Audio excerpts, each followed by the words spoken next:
everyone. Welcome to the stream. As always, it's me, Anna, uh, your local archaeologist and sexy snake babe. And today, let me load it up. I've got something new.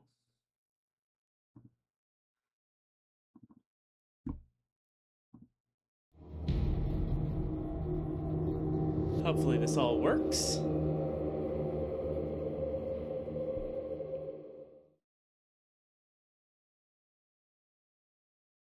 There we go.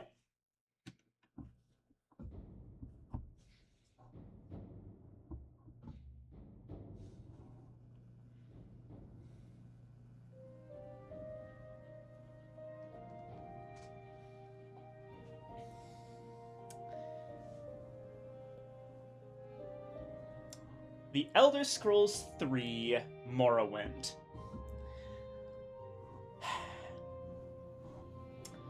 Now, I actually have to somewhat admit to being maybe a tiny bit of a poser with this one. I didn't actually get into Morrowind until long after it had actually released. I was just born a little bit too late to be there in Morrowind's heyday.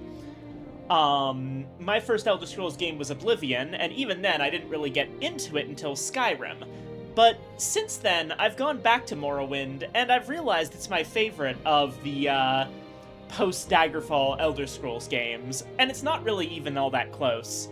Morrowind tickles a part of my brain that very few games do. And I'm not entirely sure how to explain it in words, but I think it'll be explicable in, well, by showing. So that's what this is about. I want to show some of the things that I love about this game.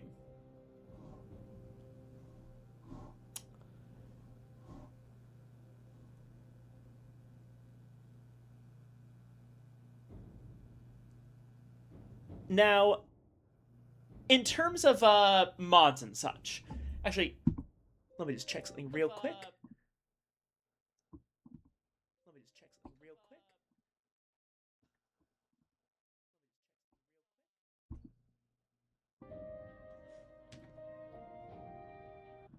Oh dear, is the music not coming through? Hold on, let me see.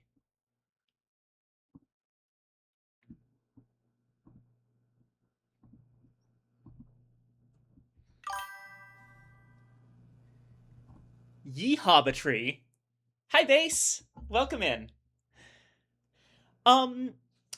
Hey, Base. Can you tell me if the title screen music? I'm switched to it now, so it should be coming through. Can you tell me if it's coming through my onto the stream properly? Because I can't actually tell.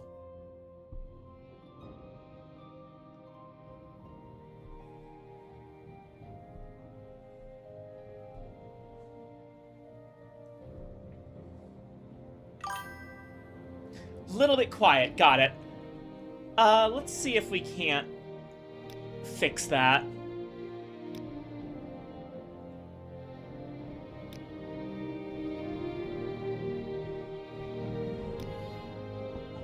That any better?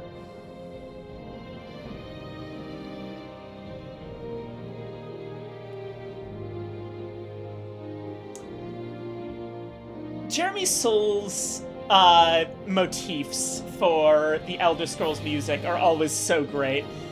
I, like a number of other people, kinda thought for a while that Skyrim's theme was a very, like, unique thing, but going back through, this particular tune, the da da da da da da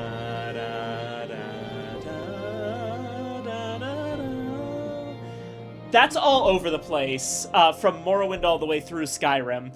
It was only really given the lyrics about the Dragonborn in Skyrim, but this has always been here, and it's always been just fantastic. So, a couple of things about this playthrough. I'm on Open Morrowind, which is a source port of the original Morrowind. This is mainly to make it run better. And also give it widescreen support, which will make it fit well on the stream. I have used zero major graphical mods, aside from the stuff that comes with Open Morrowind, that pulls back the draw distance somewhat. This is modded. A number of them are bug fixes, but there are a couple of more specific gameplay mods. Though mostly in terms of the main game, that's gonna be stuff like, fixing a couple of innkeepers who don't actually offer rooms in the base game when they're supposed to, or the expansion quest lines not being shoved on you at the very beginning of the game. Stuff like that. The big content mod that's being used here is that this is not just about the original Morrowind.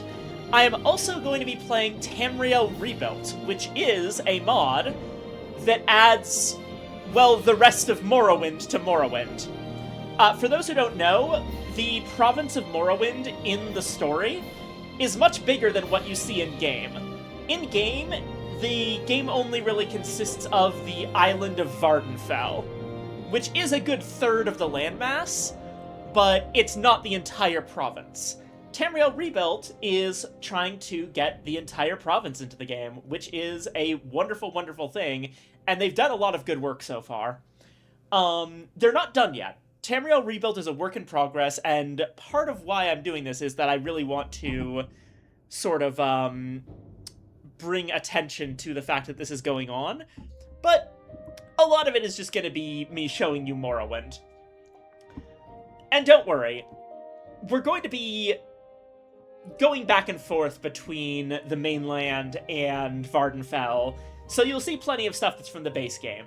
Tamriel Rebuilt basically adds a new landmass. It does not change the base game, like, nearly at all. Really, the only things added are ways to get to the main landmass, and that's about it.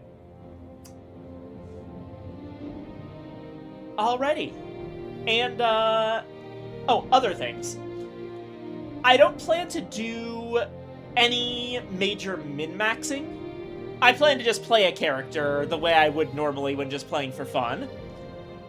And I also don't plan to take advantage of any major exploits. There's a couple of minor exploits that I might use, but I'll explain at the time why I think these ones are a-okay. Because they mostly just exist in the same space as, like, quality of life mods.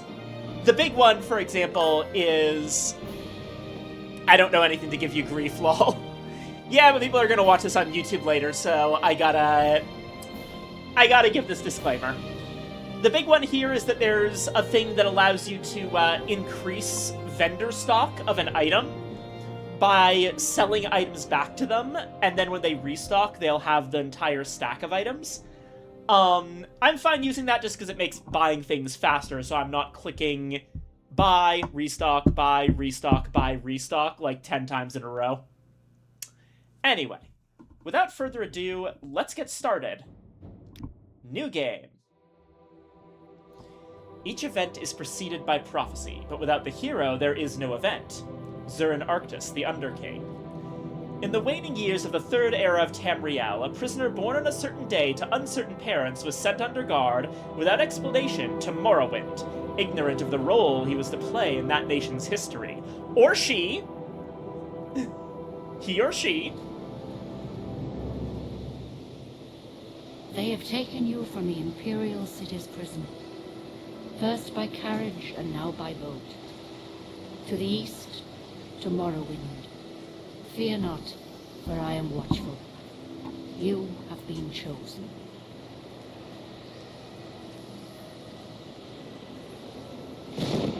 Wake up. We're here. Why are you shaking? Are you okay?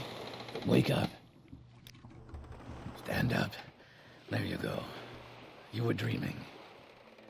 What's your name? Alright. Let me introduce you to my standard Morrowind character.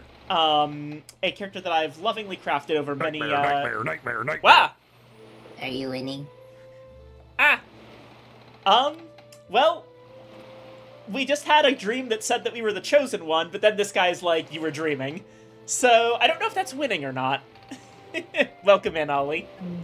Was it a good dream?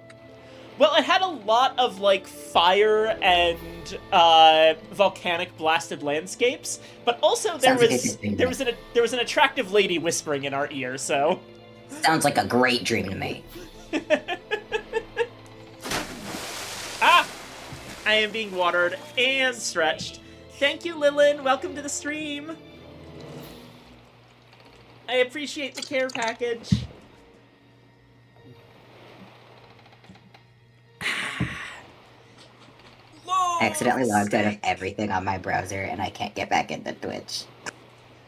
Oh no. Khajiit has wares. How's your day going, Lilin?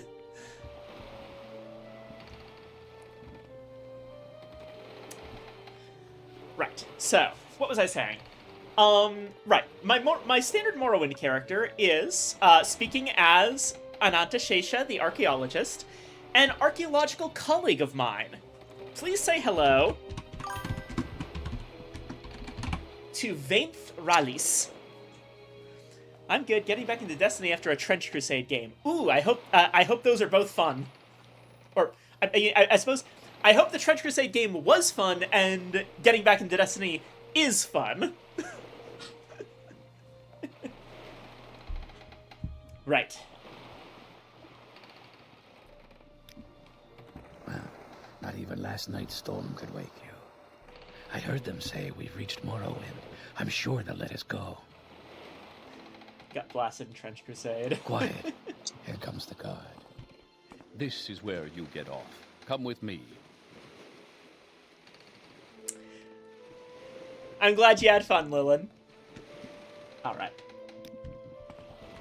Fairly standard, WASD and mouse look controls. You can also use Shift to run.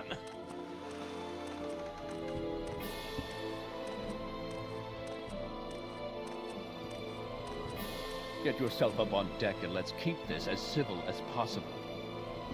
Let me actually turn the voices up a little bit.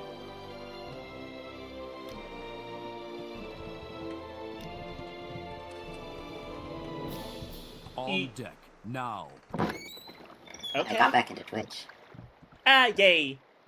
This is where they want you. Head down to the dock and I'll show you to the census office. Oh, right. I should probably do that thing where I streamed the people in voice chat as well. Sorry, Ollie. You're good. Well, shit. Okay, it does that thing where I can't actually stream to Discord in the standard way because the window goes completely inactive when it's out of focus. I'm gonna need to be careful about that. Apologies for everything suddenly freezing up on the stream. Let me just go ahead and fix this. So, for anyone who doesn't know how to do this, by the way, you just go down in your Discord settings to registered games, and then it'll tell you, like, hey, we don't detect that you're playing a game. Not seeing your game? Add it. And then you'll get a menu that allows you to manually add whatever window that you want to actually stream. And then you can just do that from here.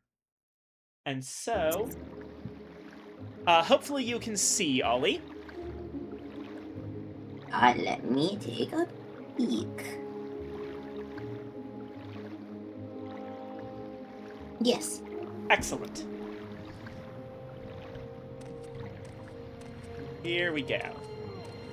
You finally arrived, but our records don't show from where. Right. We're going to be playing as a female dark elf, or Dunmer.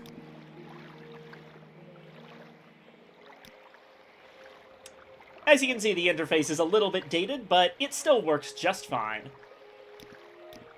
We're gonna go with this face.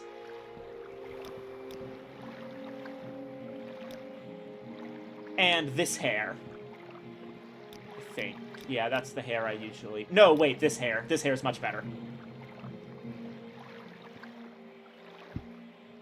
So, in terms of what the Dark Elf gets as racial traits here...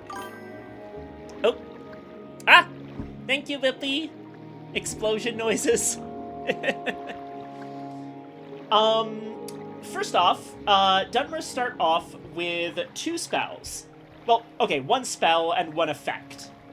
The spell is Ancestor Guardian, which casts a 50-point Sanctuary on self for 60 seconds. And also, they naturally resist fire by 75%, because Morrowind is a volcanic province, and it's where Dark Elves are from. Now, being a Dark Elf is not going to make us is still not going to make us, like, massively popular in Morrowind. We are going to get a disposition boost with everyone around us, but everyone will still call us an Outlander because, you know, we might be a Dark Elf, but we're not really from here, so we're not a real Dark Elf like them. We're just, like, we're diaspora. Something to get through very early on. A lot of characters in the Elder Scrolls are immensely racist towards each other. It kind of happens. Yeah. And the Dark Elves are no exception. If you only know the Dunmer as the refugee population that you see in Skyrim, this might be a bit of a culture shock to see what they're like when we're in their home turf. Anyway. I really wanted to play Morrowind when I was a kid, because my ex-stepdad had a copy on the PlayStation, I think. But the graphics made me motion sick. Oh, I'm so sorry. I hope that it's gonna be a little bit better this time. Hoping. Worst case, I leave, or, well, not leave, I just stop watching. That's fair. And yeah. So, Dark Elves, they get a pretty decent spread of skill bonuses. They get a 10-point bonus to Shortblade and Destruction Magic, which is good because we are actually going to be using Shortblade and Destruction Magic in our character build. We're also going to be making heavy use of Light Armor, as well as, well, every character benefits from Athletics. That's just a given.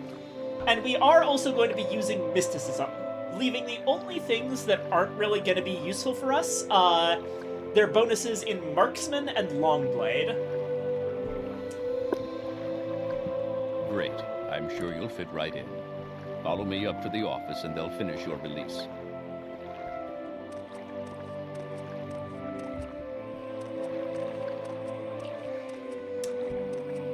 As I mentioned, I haven't installed any graphical mods here, but that's partially because I actually think that the graphics of Morrowind, though dated, have a really, really good charm to them. I like them a lot. Honestly, the graphics that I'm seeing here are much better than the ones that had been on the PlayStation, so perhaps I will not get motion sick. Yeah. The thing that's been done with the graphics here is that, they've been upscaled to work at higher resolutions, but they're still the same graphics. Yeah, which very much help visually for me. Yeah. Yes, we've been expecting you. You'll have to be recorded before you're officially released. There are a few ways we can do this, and the choice is yours. Actually, the upscale is really charming, I think. Yeah. Alright, so, we are going to create a custom class by filling out the forms yourself. Our custom class is going to be called Archaeologist.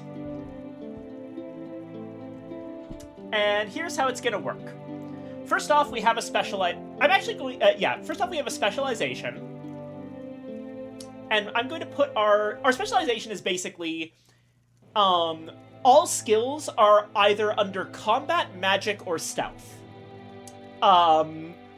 in the Elder Scrolls universe, the concept of fighter, mage, thief is actually hard encoded into, like, the universe at, like, the fundamental metaphysical level.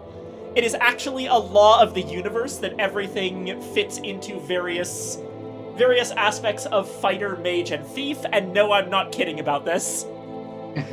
We're gonna be getting into the weeds on this, but the overall lore of the Elder Scrolls is incredibly wild. It's kind of hilarious that the Elder Scrolls, like, on the surface looks like such a standard fantasy setting, and if you dig even a little bit, it's complete insanity. But as we go here, every skill is under one of these 3 headings.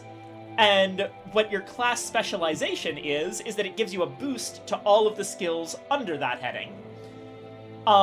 We are going to be boosting, in this case, we're going to be making a mage and stealth type character.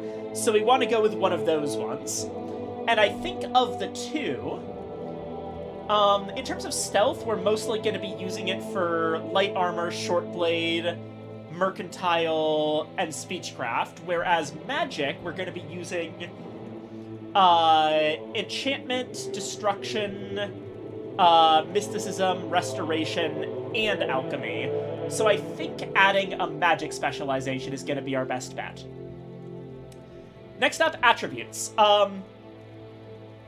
Endurance is basically an auto take here, because endurance gives you extra health.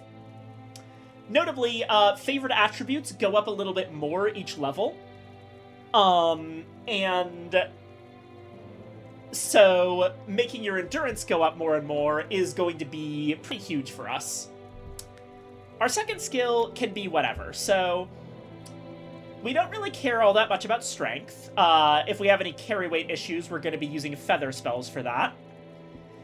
Intelligence determines how many magic points we have, whereas willpower affects both ability to resist magic, your maximum fatigue, and, not listed here, your chance to successfully cast spells.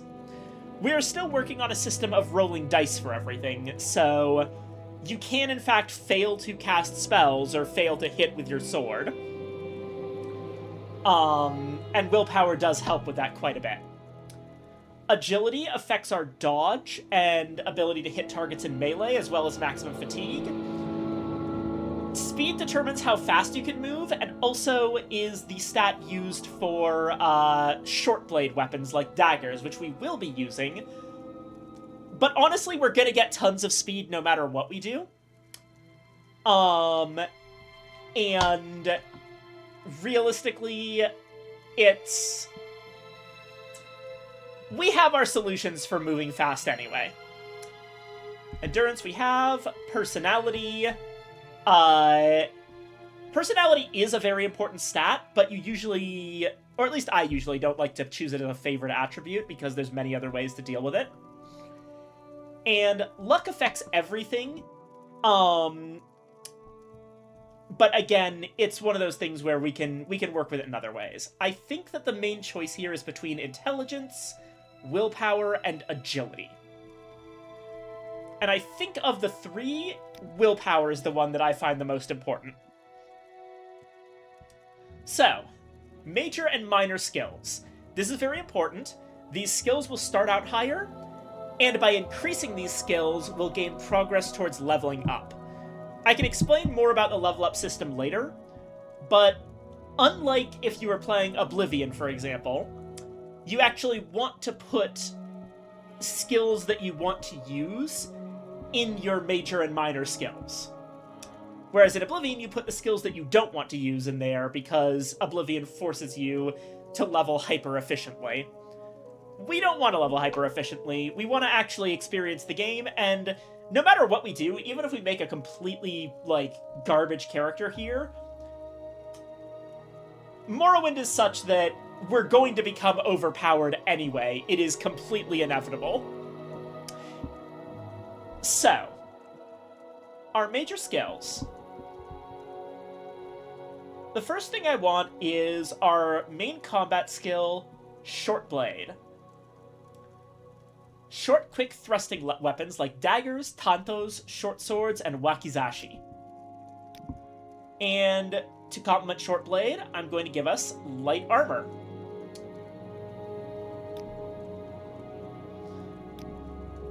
Next up is going to be our magic. I want destruction and that's alchemy. Restoration as my main schools of magic. And finally, let's go ahead and put mercantile as our final major skill. That one will mean we get better prices on everything. Again, I'll explain how some of these systems work later. For minor skills, this is where we can put all the other stuff that we want to have, but don't really care all that much about. Alright, so Speechcraft is going to be one of these. It's less important than Mercantile, but still very, very important. And then, I want both Alchemy and Enchanting somewhere along here.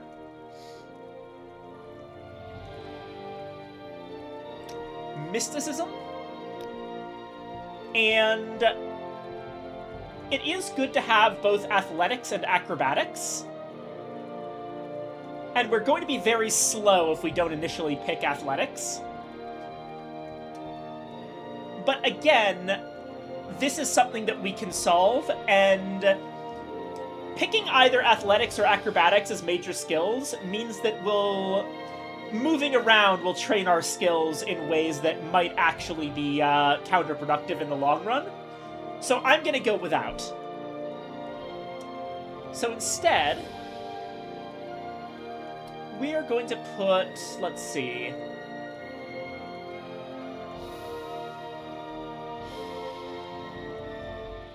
got a lot of magic stuff, probably another stealth thing.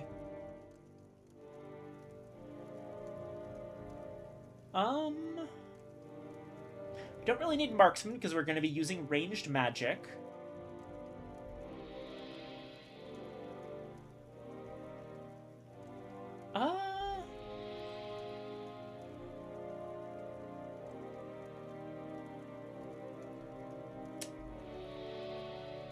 Let's go with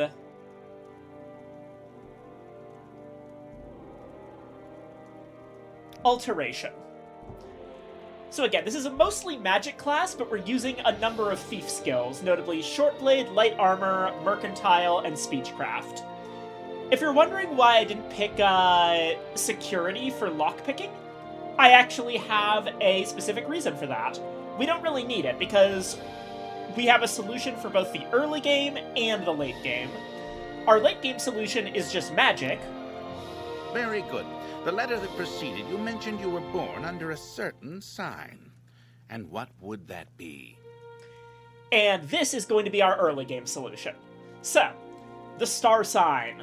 People who've played Skyrim might know these as the standing stones where you can switch between them, but in the older games you have to pick one.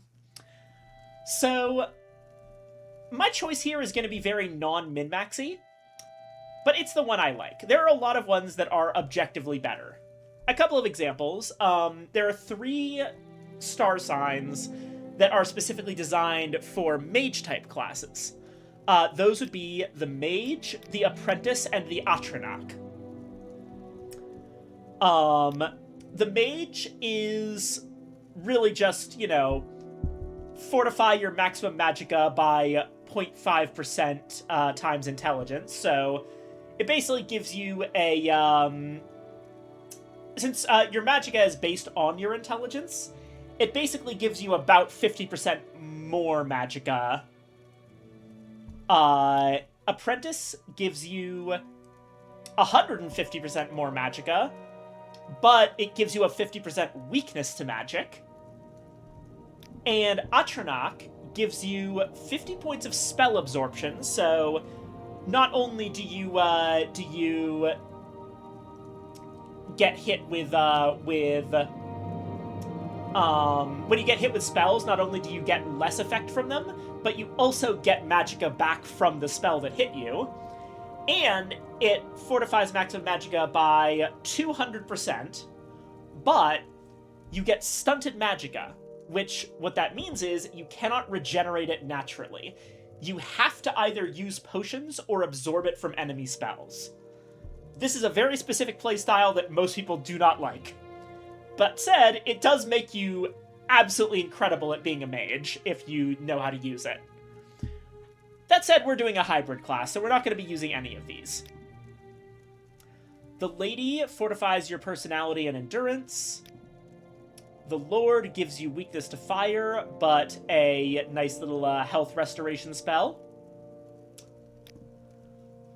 Lover fortifies your agility and gives you a paralyzing kiss that does kill your fatigue, admittedly. The Ritual restores health by 100 points for 1 second on yourself as a power, and you immediately get a couple of turn undead spells. The Serpent gives you a poison and damage health on touch spell that you can use on others. Shadow gives you a 60-second invisibility power. Steed just fortifies your speed by 25 points. We have other solutions for this. Thief is a 10-point sanctuary. We do not need this because we already have the Dark Elf Sanctuary spell, which is much better. Warrior just fortifies our attack by 10 points, and we're going to be choosing the Tower. Now, the spell Beggar's Nose is pretty much useless, but Tower Key is a 50-point open ability on touch. So once per day, we get to automatically unlock any lock of our choice that is lock level 50 or lower. This is our early game solution to locked doors. Interesting.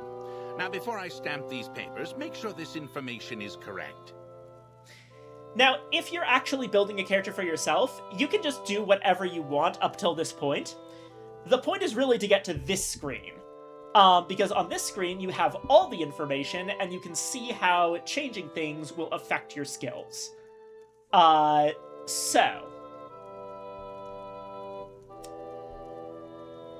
example, here are miscellaneous skills. 10 athletics, 5 acrobatics, all this kind of stuff. We are slightly better than usual in Longblade, Athletics, Illusion, Conjuration, Unarmored, and Marksman, and that's due to the various choices we've made. Our minor skills are Speechcraft, Alchemy, Mysticism, Alteration, and Enchant. Of those, we're the best at Mysticism. And our major skills are Shortblade, Light Armor, Destruction, Restoration, and Mercantile, of which the best is our Destruction skill. Now, you'll notice as I mouse over each skill that there is a governing attribute. This is the attribute on our sheet that is used when making calculations with this skill, and it's also the attribute that improving this skill will give us when we level up. So, Shortblade scales based on our speed, which is 50, and goes up by about... And it will go up each time we increase our Shortblade skill. Light Armor for agility, Destruction and Restoration for willpower, Mercantile for personality, Speechcraft is also personality, Alchemy is intelligence, Mysticism is willpower, Alteration is willpower, and Enchantment is intelligence.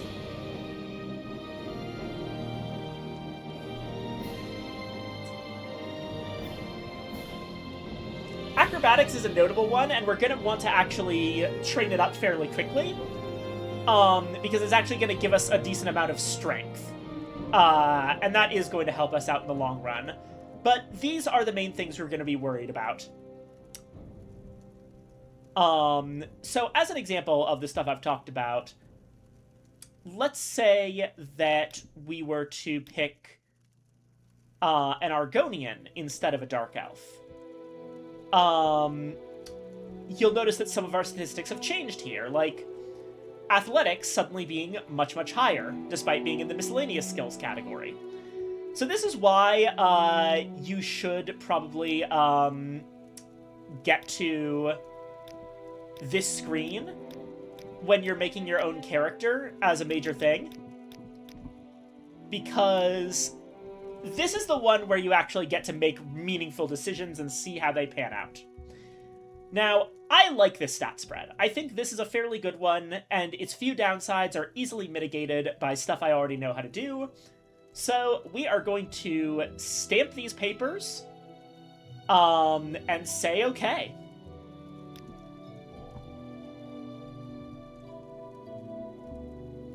We've got our little bars down here in the bottom corner.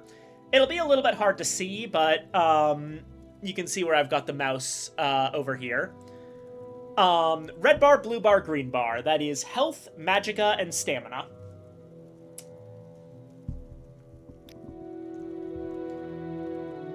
Show your papers to the captain when you exit to get your release fee. Right. So, when we just right-click, we pop up our character sheet right here, and we can check everything that we need to. We are a level 1 Dunmer, or Dark Elf, Archaeologist. As it says here, in the Empire, Dark Elves is the common usage, but in their Morrowind homeland, they call themselves the Dunmer. The dark-skinned, red-eyed Dark Elves combine powerful intellect with strong and agile physiques, producing superior warriors and sorcerers. On the battlefield, Dark Elves are noted for their skilled and balanced integration of swordsmen, marksmen, and war wizards. In character, they are grim, distrusting, and disdainful of other races.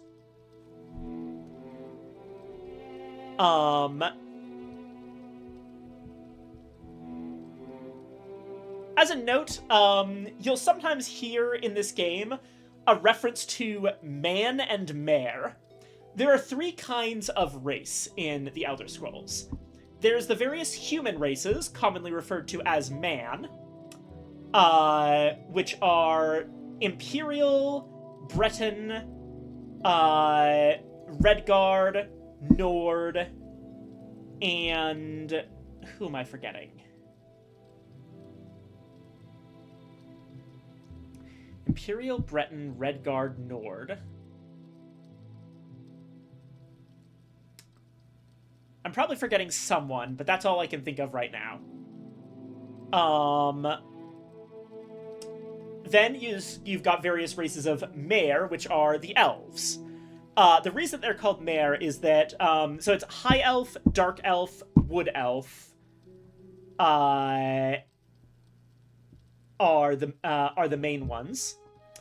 And they have technical terms for those titles. So, like, the High Elves are actually the Altmer, or Altmer, A-L-T-M-E-R. The Dark Elves are the Dunmer, Dunmer, and the Wood Elves are the Bosmer. And there are actually a couple more of them, because we do have orcs in this universe, and they're a type of elf. They are the Orsimer. There also used to be dwarves called the Dwemer, but, well, you'll see. We're going to be talking a lot about the Dwemer. And then there are the 2 beast races, Khajiit and Argonian, the cat people and the lizard people. Alright, so we've got our release identification.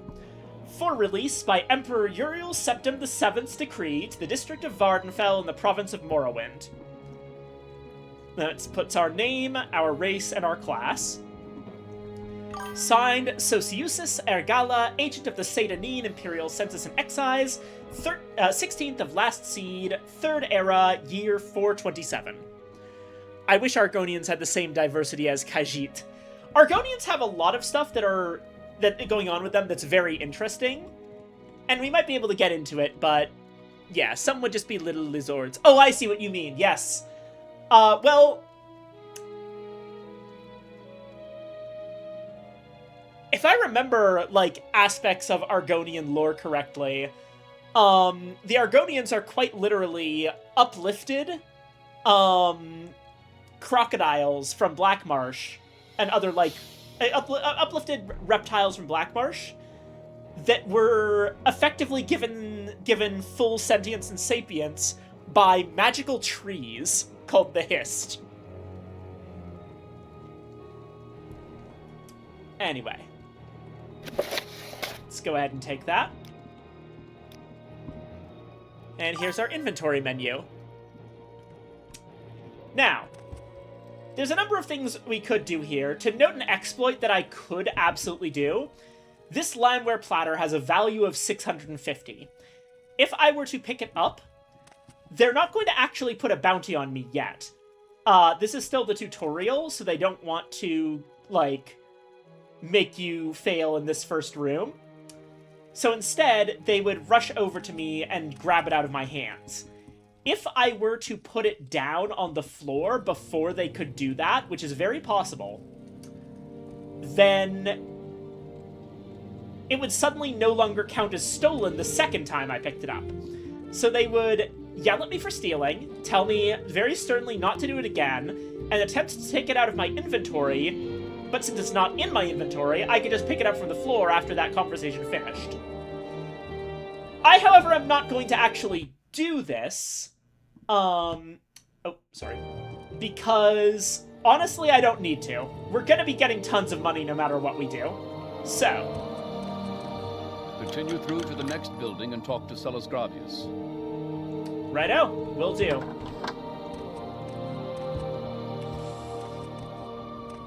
Before we do that, though, a little bit of a combat tutorial.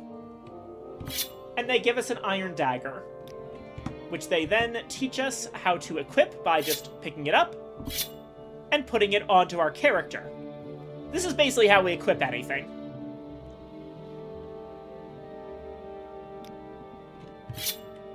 We now have a dagger. Now, very important note about this dagger. In this game, if you are not skilled with a weapon, you will miss most of the time. This is 90% of the reason that you'll hear from people that Morrowind's combat is bad. It's because, regardless of what your main combat skill at the beginning of the game actually is, they provide you with an iron dagger. If you do not have a good skill in short blade like we do, you will not be able to effectively use this iron dagger, and so many people, instead of just buying a weapon that they had, like, the actual skill to use, attempted to use the free weapon for everything, and then complained when it wasn't working. Funny thing is, there's a better free weapon nearby that is of a different weapon skill. Anybody who likes axes likes tree stumps. Yep. Also, hi, Sully. Hello, everybody. My name is Sullivan, and I am just here to hang out, I guess. Hell yeah. They're giving us some basic stuff by picking up some of the things here, like the various foods. Also, if we want to learn the context of this dagger, here's a little note. Hriscar, don't think I've forgotten our wager. I want this dagger sharp as a scamp's claw by morning. Gansiel. One moment. Now, funnily enough, I too am partaking of the abundant wind. The more of wind. Yep. Anyway. And I'm encountering a funny error. A Fighters Guild building happens to be clipping into itself. Just eat the building. I would love to. I'd love to eat it back down to just one building, but I'm afraid that if I want to meaningfully interact with it, either I need to double-check my mod list or go through the sewers that I have also installed. Meh. Alrighty. So, let's just steal a bunch of stuff here because we're out of sight of the guards, and we can sell all this shit in town. All of the silverware on this table actually has a pretty good value to weight ratio, so we're going to take the knife, plate, bowl, pitcher,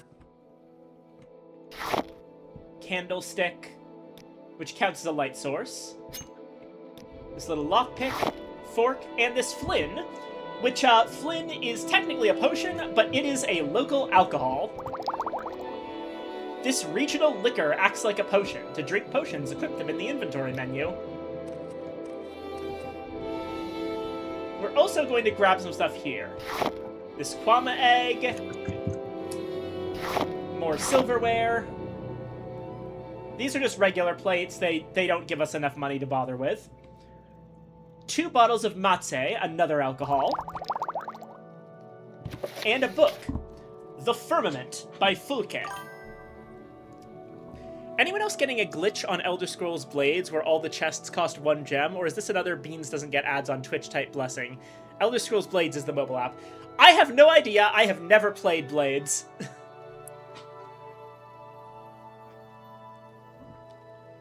Right. The stars of Tamriel are divided into 13 constellations. 3 of them are the major constellations, known as the Guardians. These are the Warrior, the Mage, and the Thief. Each of the Guardians protects its 3 charges from the 13th constellation, the Serpent. When the sun rises near one of the constellations, it is that constellation's season. Each constellation has a season of approximately 1 month. The Serpent has no season, for it moves about in the heavens, usually threatening one of the other constellations. The Warrior is the first Guardian constellation, and he protects his charges during their seasons. The Warrior's own season is Last Seed, where his strength is needed for the harvest. His charges are the Lady, the Steed, and the Lord. Those born under the sign of the Warrior are skilled with weapons of all kinds, but prone to short tempers. The Mage is the Guardian constellation whose season is Rain's Hand, when magicka was first used by men. His charges are the Apprentice, the Golem, and the Ritual. Those born under the Mage have more magicka and talent for all kinds of spellcasting, but are often arrogant and absent-minded. The Thief is the last Guardian constellation, and her season is the darkest month of Evening Star. Her charges are the Lover, the Shadow, and the Tower. Those born under the sign of the Thief are not typically thieves, so they take risks more often and only rarely come to harm. They will run out of luck eventually, however, and rarely live as long as those born under other signs. The Serpent wanders about in the sky and has no season, though its motions are predictable to a degree. No characteristics are common to all who are born under the sign of the Serpent. Those born under this sign are the most blessed and the most cursed. The Lady is one of the Warrior's charges, and her season is Hearthfire. Those born under the sign of the Lady are kind and tolerant. The Steed is one of the Warrior's charges, and her season is Mid-Year. Those born under the sign of the Steed are impatient and always hurrying from one place to another. The Lord's season is First Seed, and he oversees all of Tamriel during the planting. Those born under the sign of the Lord are stronger and healthier than those born under other signs. The Apprentice's season is Sun's Height. Those born under the sign of the Apprentice have a special affinity for magic of all kinds, but are more vulnerable to magic as well. The Atranak, often called the Golem, is one of the Mage's charges. Its season is Sun's Dusk. Those born under this side are natural sorcerers with deep reserves of magicka, but they cannot generate magicka of their own. The Ritual is one of the Mage's charges, and its season is Morning Star. Those born under this sign have a variety of abilities depending on the aspects of the moons and the divines. The Lover is one of the Thief's charges, and her season is Sun's Dawn. Those born under the sign of the Lover are graceful and passionate. The Shadow's season is Second Seed. The Shadow grants those born under her sign the ability to hide in shadows. And the Tower. That's us! The Tower is one of the Thief's charges, and its season is Frostfall. Those born under the sign of the Tower have a knack for finding gold and can open locks of all kinds. Interesting stuff. Alright, so how do you do lockpicking? This is a very simple chest, so we can just take our lockpick, equip it the same way we would a weapon, and then swing it by just clicking. It'll fail for a bit, and then succeed. And that'll give us 31 gold. Nice. Re-equipping the dagger. And these baskets also have bits of food in them, so we're gonna steal all of that.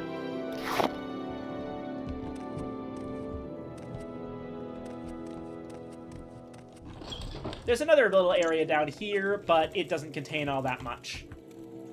Mostly goblets that aren't valuable enough to bother with. Couple of alchemical ingredients.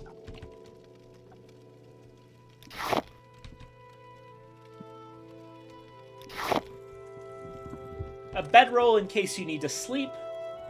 Although I think that might be illegal.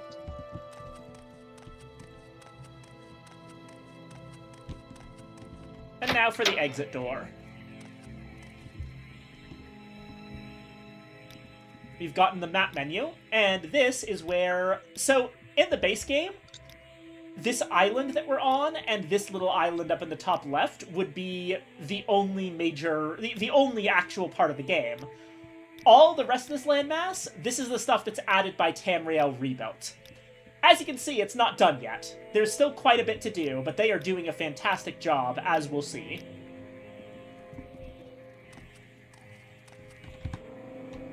And in this barrel, there's an engraved Ring of Healing.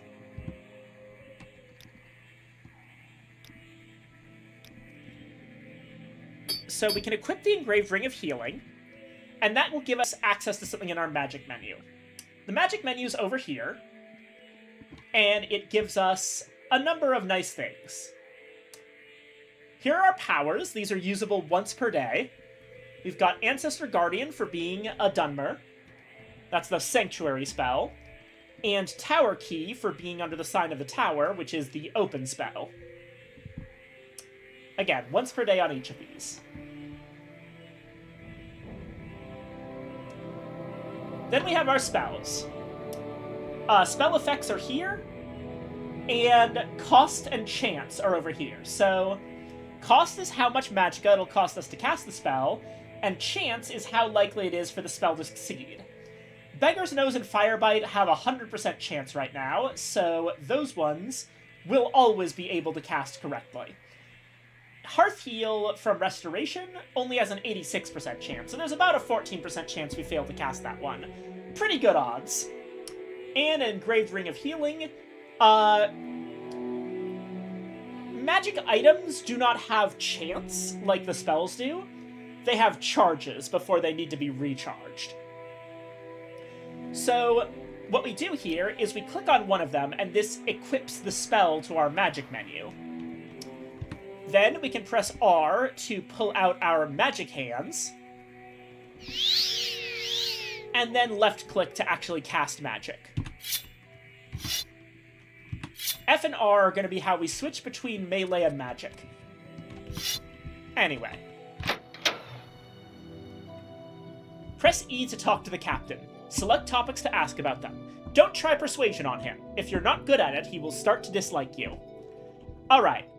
This, let me see here, and let me unequip that ring.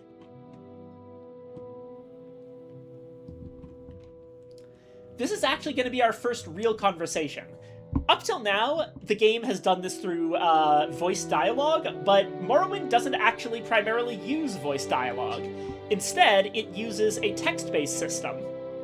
Your papers, please. First, let me take your identification papers. Thank you. Word of your arrival only reached me yesterday. I am Celis Gravias, but my background is not important. I'm here to welcome you to Morrowind. Your background? I am Celis Gravias, a knight-errant of the Imperial Legion. Morrowind. Yes, you're in Morrowind. I don't know why you're here, or why you were released from prison and shipped here, but your authorization comes directly from Emperor Uriel Septim VII himself, and I don't need to know any more than that. When you leave this office, you are free, but before you go, I have instructions on your duties. Instructions from the Emperor, so pay careful attention. Uriel Septim. Yes, Uriel Septim is still the Emperor. According to my instructions, he personally authorized your release from prison and your delivery here. It's all very mysterious, but that's the way the Empire works. Silence, secrecy. Let not the left hand know what the right hand is doing. The Empire? Yes, of course this is the Empire. This is Vardenfell district of the province of Morrowind, and Morrowind has been part of the Empire for over 400 years.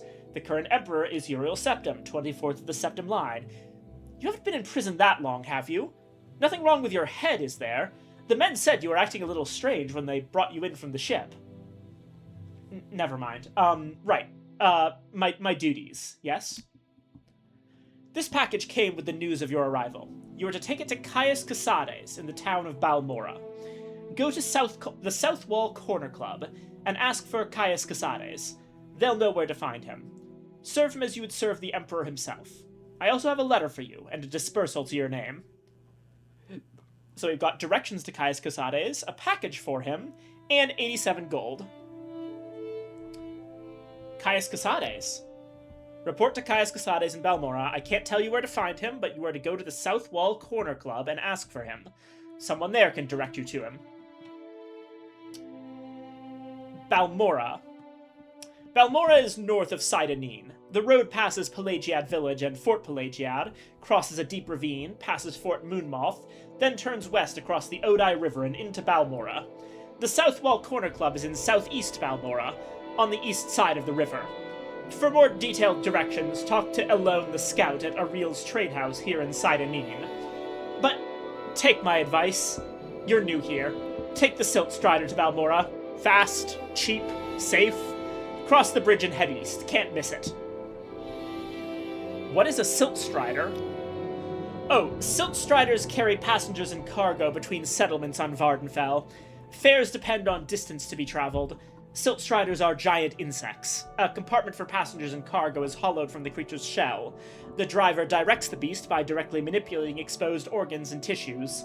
Silt Striders travel between Aldrune, Balmora, Sidonin, Saran, Nisus, Molagmar, Margan, and North Landing near Vivek. Alrighty, I think that we're out of things to ask him, so... goodbye. Press J to use your journal and review what you've been told. You should probably check out Ariel's Trade House up on the left. You're on your own now. Good luck. 16th of Last Seed, Day 1. My orders are to go to the town of Balmora in Vardenfell district and report to a man named Caius Casades. To find out where he lives, I should ask in Balmora at the corner club called South Wall. When I find Caius Casades, I must give him a package of documents and wait for further orders. And let's make a save right here. This is gonna be...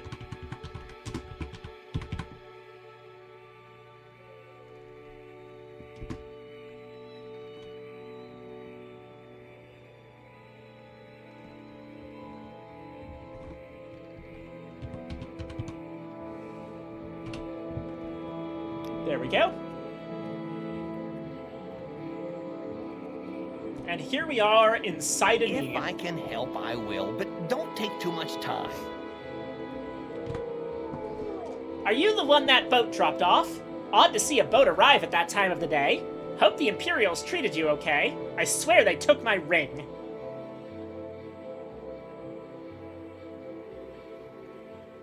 Your ring? I swear one of the guards has it. I had it last week before their weekly Let's Shake Down Fargoth ritual. An engraved healing ring, family heirloom of mine. You haven't seen it, have you? Yes, I found it. Here, take it.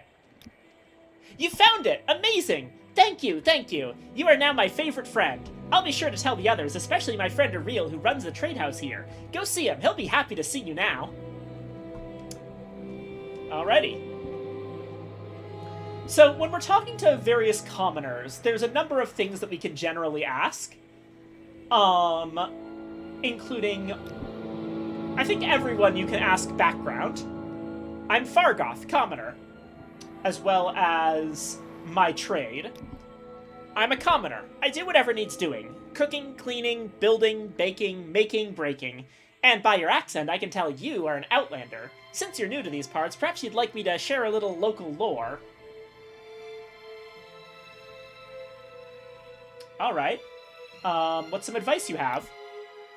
Some neglected ancestral tombs around here. Locals don't like it, but you can find some nice bits.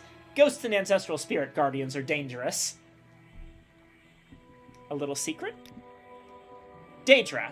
You know what they are, right? Well, Daedric shrines are where Daedra cults worship Daedra. Bad people who summon bad Daedra. Stay away from them. Why? Because Daedra are nasty, and the folk that worship them are even nastier. You can also ask most people someone in particular or a specific place, which... Basically, the Altmer Ariel runs Ariel's trade house. Sociusus Ergala is the chief agent at the Census and Excise offices. They'll tell you about important NPCs that you might need to know. Not much here. Ariel's trade house, the Census and Excise offices, that's the Coast Guard too, and a lighthouse. And that's it. Silt Strider service goes to Vivec, Balmora, Nisus, and Saran. The road goes north past Pelagiad to Balmora, and east to Vivec, and southeast to Ebonheart. And there's also latest rumors, which... I heard there's been some trouble up at Fort Frostmoth. Never heard of it? It's on an island called Solstheim, north of Vardenfell. Latest Rumors is gonna have stuff about Solstheim for a bit, because that's one of the expansions that they added for this game, Blood Moon. I've heard of the place. I believe there's an Imperial fort up there, Fort Frostmoth or something. If you want to go there, check around and cool. There may be a ship that'll take you.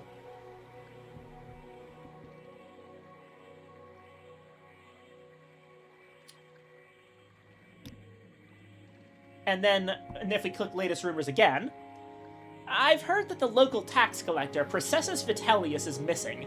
No surprise, really. He wasn't well liked around here. Oh, and you can also ask where the services are in each town. Get food and sundries from Ariel's trade house. That's also where you'll find anyone who offers training. Not much else in the way of services in this damp little squat. Notably, by the way, we actually started at a little 45 on this blue bar up above the persuasion option. We're now up to 95 after we gave Fargoth back the ring. This is our disposition bar.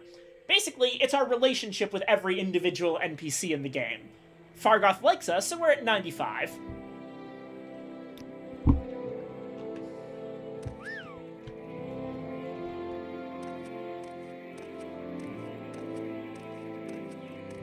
Yes? Yes? What do you want? If you're looking to get out of Sidenine, I'll be happy to give you a little advice. New here? Take the Silt Striders to Vivec or Balmora. Fast and cheap. No trouble with wild animals. And smugglers. And bandits. And outlaws. Go see Darvaim Hilaran over at the Strider Port, over the bridge and east along the water. And tell her Vadunius Nucius sent you. Right, that's me. If you decide to take the Silt Strider, tell Darvaim Hilaran I sent you. Righto. Any time now. I'm an officer of the Imperial Legion. Move along.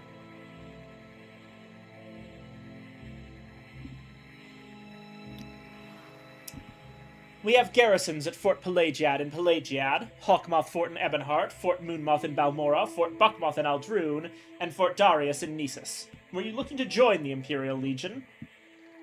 No thanks. What is this about? Well, hello, Ventralis. I'm Indrel Rathrion. This is Sidenine, Swamp Fever capital of the world. I suppose you're wondering what's going on here.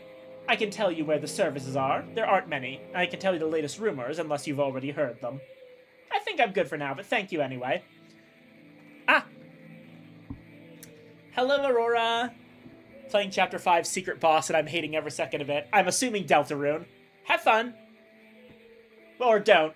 It sounds like you're not. Anyway, we were told to check in at Ariel's trade house, which is right here. The back door is locked, so let's go in the front.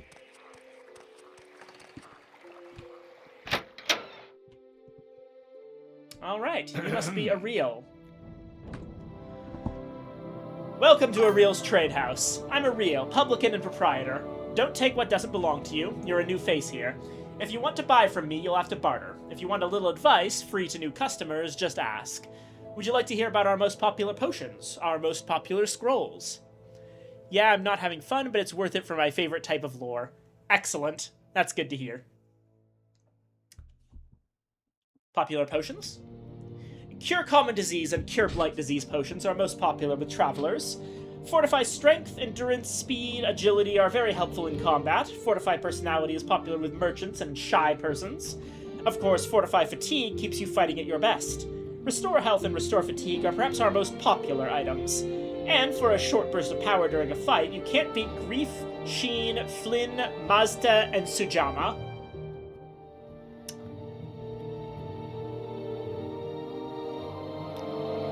Little advice. If you need directions, talk to our local scout, Elone the Red Guard. She's here in the trade house somewhere. And you might want a copy of Guide to Vardenfell. I think I still have a copy for sale. Alrighty. Let's see what we can buy with our starting stuff, and more importantly, what we can sell.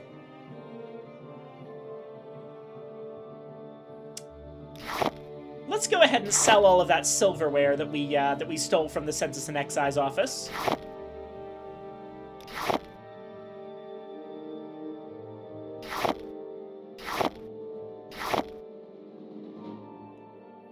And probably also that copy of the Firmament now that we're done with it.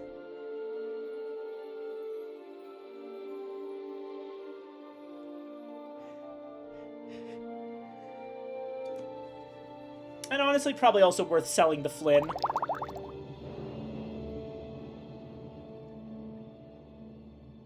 Netch leather also has a high weight, but it doesn't have a lot of value. Yeah, okay. Right, so, put together, this has a total value of 140, 165, 171, 177, 198,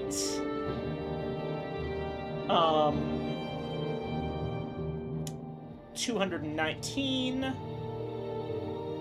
232, 292, 309. So there's a total of 309, but he's only offering us 228. Now, we're not going to be able to get full price, but we can probably get somewhere in that line. So, let's try 350. No, okay, he won't take 350.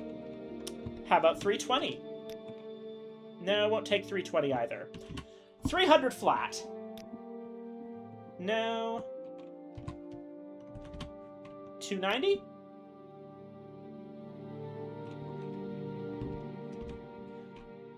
$280. Alright.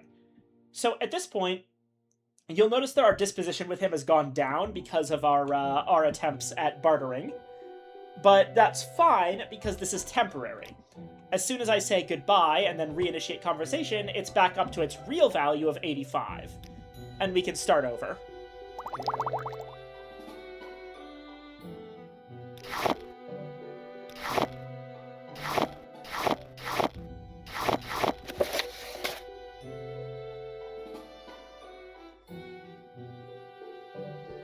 Alright. Let's try 270.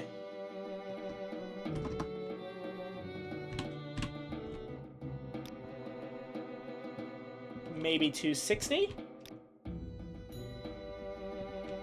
250. Aha! There we go! We managed to get it for 250. If you remember, he was offering us 228. So bartering it up like that is always something that you want to be doing. Alright. Now that we have successfully managed to sell a bunch of stuff, let's make some purchases. We're a light armor person, so we want to get out of these clothes, because these are not particularly great for that.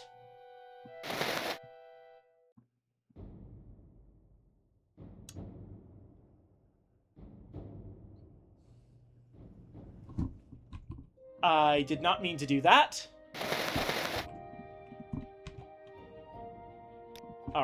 So,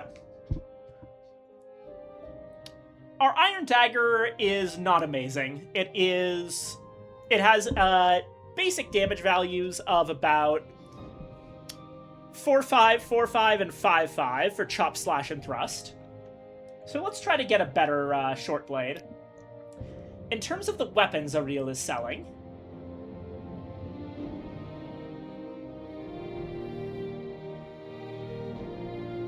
these are all long blades. There's an iron dagger just like the one we have.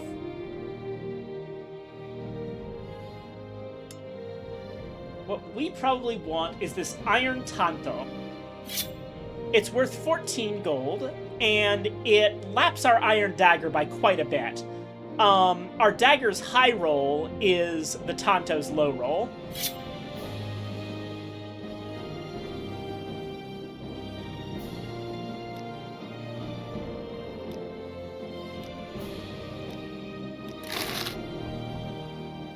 And we got it in total for 8. Nice.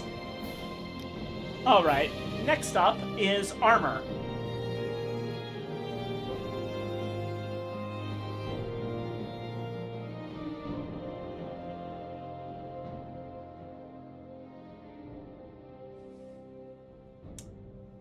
Right, there's a number of different types of armor that we've got here. So, the Imperial Chain stuff that we have here, the Chain Coif and the Cuirass, that's medium armor. We do not have the training to use medium armor. We want light armor only. Similarly, Iron Cuirass, Greaves, Helmet, that's all heavy armor. We don't really want a shield because we're not trained in their use. We don't have blocking. Nordic Fur is light armor, and it has low weight, but it's only got an armor rating of 5. What we want is the chitin stuff. Very good weight, and a little more expensive, but not by all that much. Boots, cuirass, gauntlets, and pauldrons. Perfection.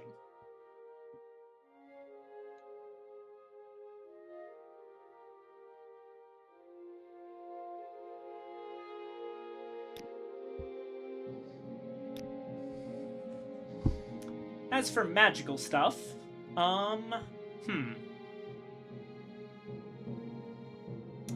Right, he did say that Restore Health and Restore Fatigue are his most popular potions.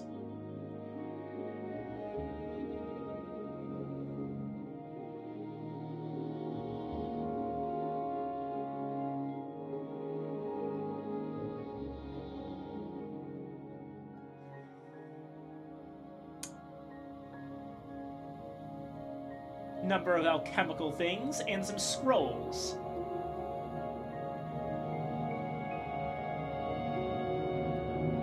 These scrolls are very good, but they're also very expensive right now, and I think that we can handle without them. In terms of miscellaneous things, we do have a guide to Vardenfell. And what the heck, Lives of the Saints.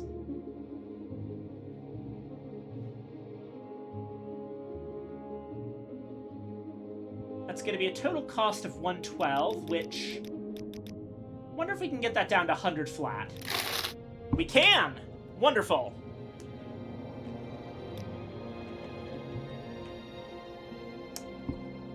Alrighty. Let's go ahead and equip all this.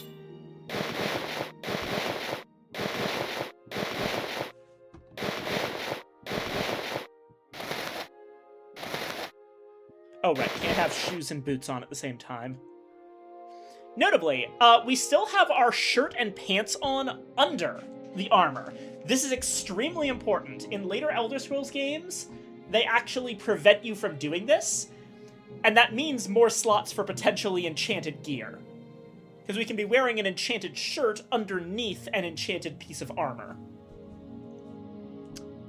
Anyway. We can probably sell our shoes. Someone's into that.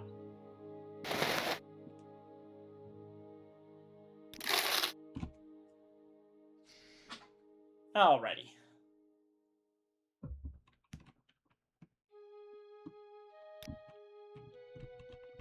Outlander, what do you want?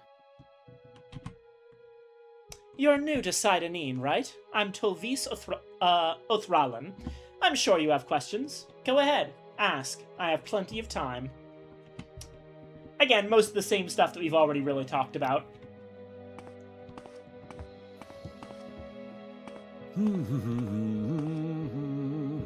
Let's go ahead and read those. So, okay. Here are directions.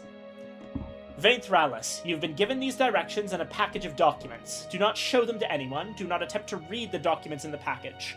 The package has been sealed, and your tampering will be discovered and punished. Follow these directions. Proceed to the town of Balmora in Vardenfell district. Report to a man named Caius Casades.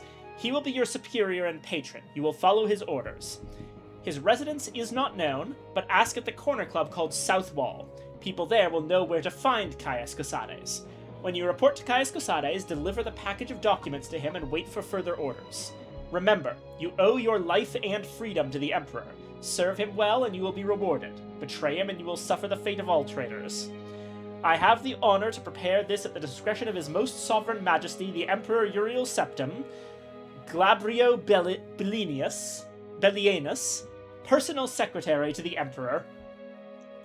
I am going to be fucking up these Imperial names and the Dunmer names left and right. Apologies for that.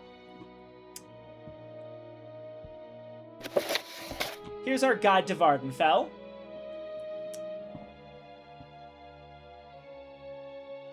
Morrowind is the northeasternmost province of the Tamrielic Empire, bounded on the north and east by the Sea of Ghosts, on the west by Skyrim, on the southwest by Cyrodiil, also known as the Imperial Province, and on the south by Black Marsh, also known as Argonia. Vardenfell district encompasses Vardenfell Island, a great landmass dominated by the giant volcano Red Mountain, and cut off from mainland Morrowind by the surrounding Inner Sea. Only recently open to settlement and trade, most of the island's population is confined to the relatively hospitable west and southwest coast, centered on the ancient city of Vivec and the old Great House district centers at Balmora, Aldrune, and Sadrith Mora. The rest of the island is covered by hostile desert wastes, arid grasslands, and volcanic badlands, and thinly populated by the nomadic Ashlander tribes. Vardenfell has 9 basic geographic regions, each with their own distinctive plants and terrain features.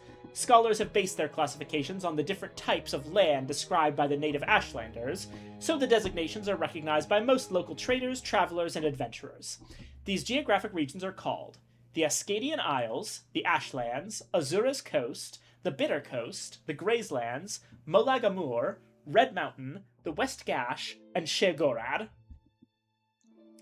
The Ascadian Isles is a region of lush, green, well-watered southern lowlands where most of Vardenfell's agriculture is found. The area includes Pelagiad, Saran, Vivec City, and Aldsotha, along with the inland lakes and waterways of the Ascadian Isles proper. The urban areas of Vivec and Ebonheart of the southern coast are densely populated. The inland Ascadian Isles are dotted with small farms and large plantations. The climate is temperate and comfortable, with moderate rainfall. Ebonheart is the seat of the imperial government for Vardenfell district, and a busy center of maritime trade. Castle Ebonheart is the home of Duke Vidam Dren, the district's ruler and emperor's representative.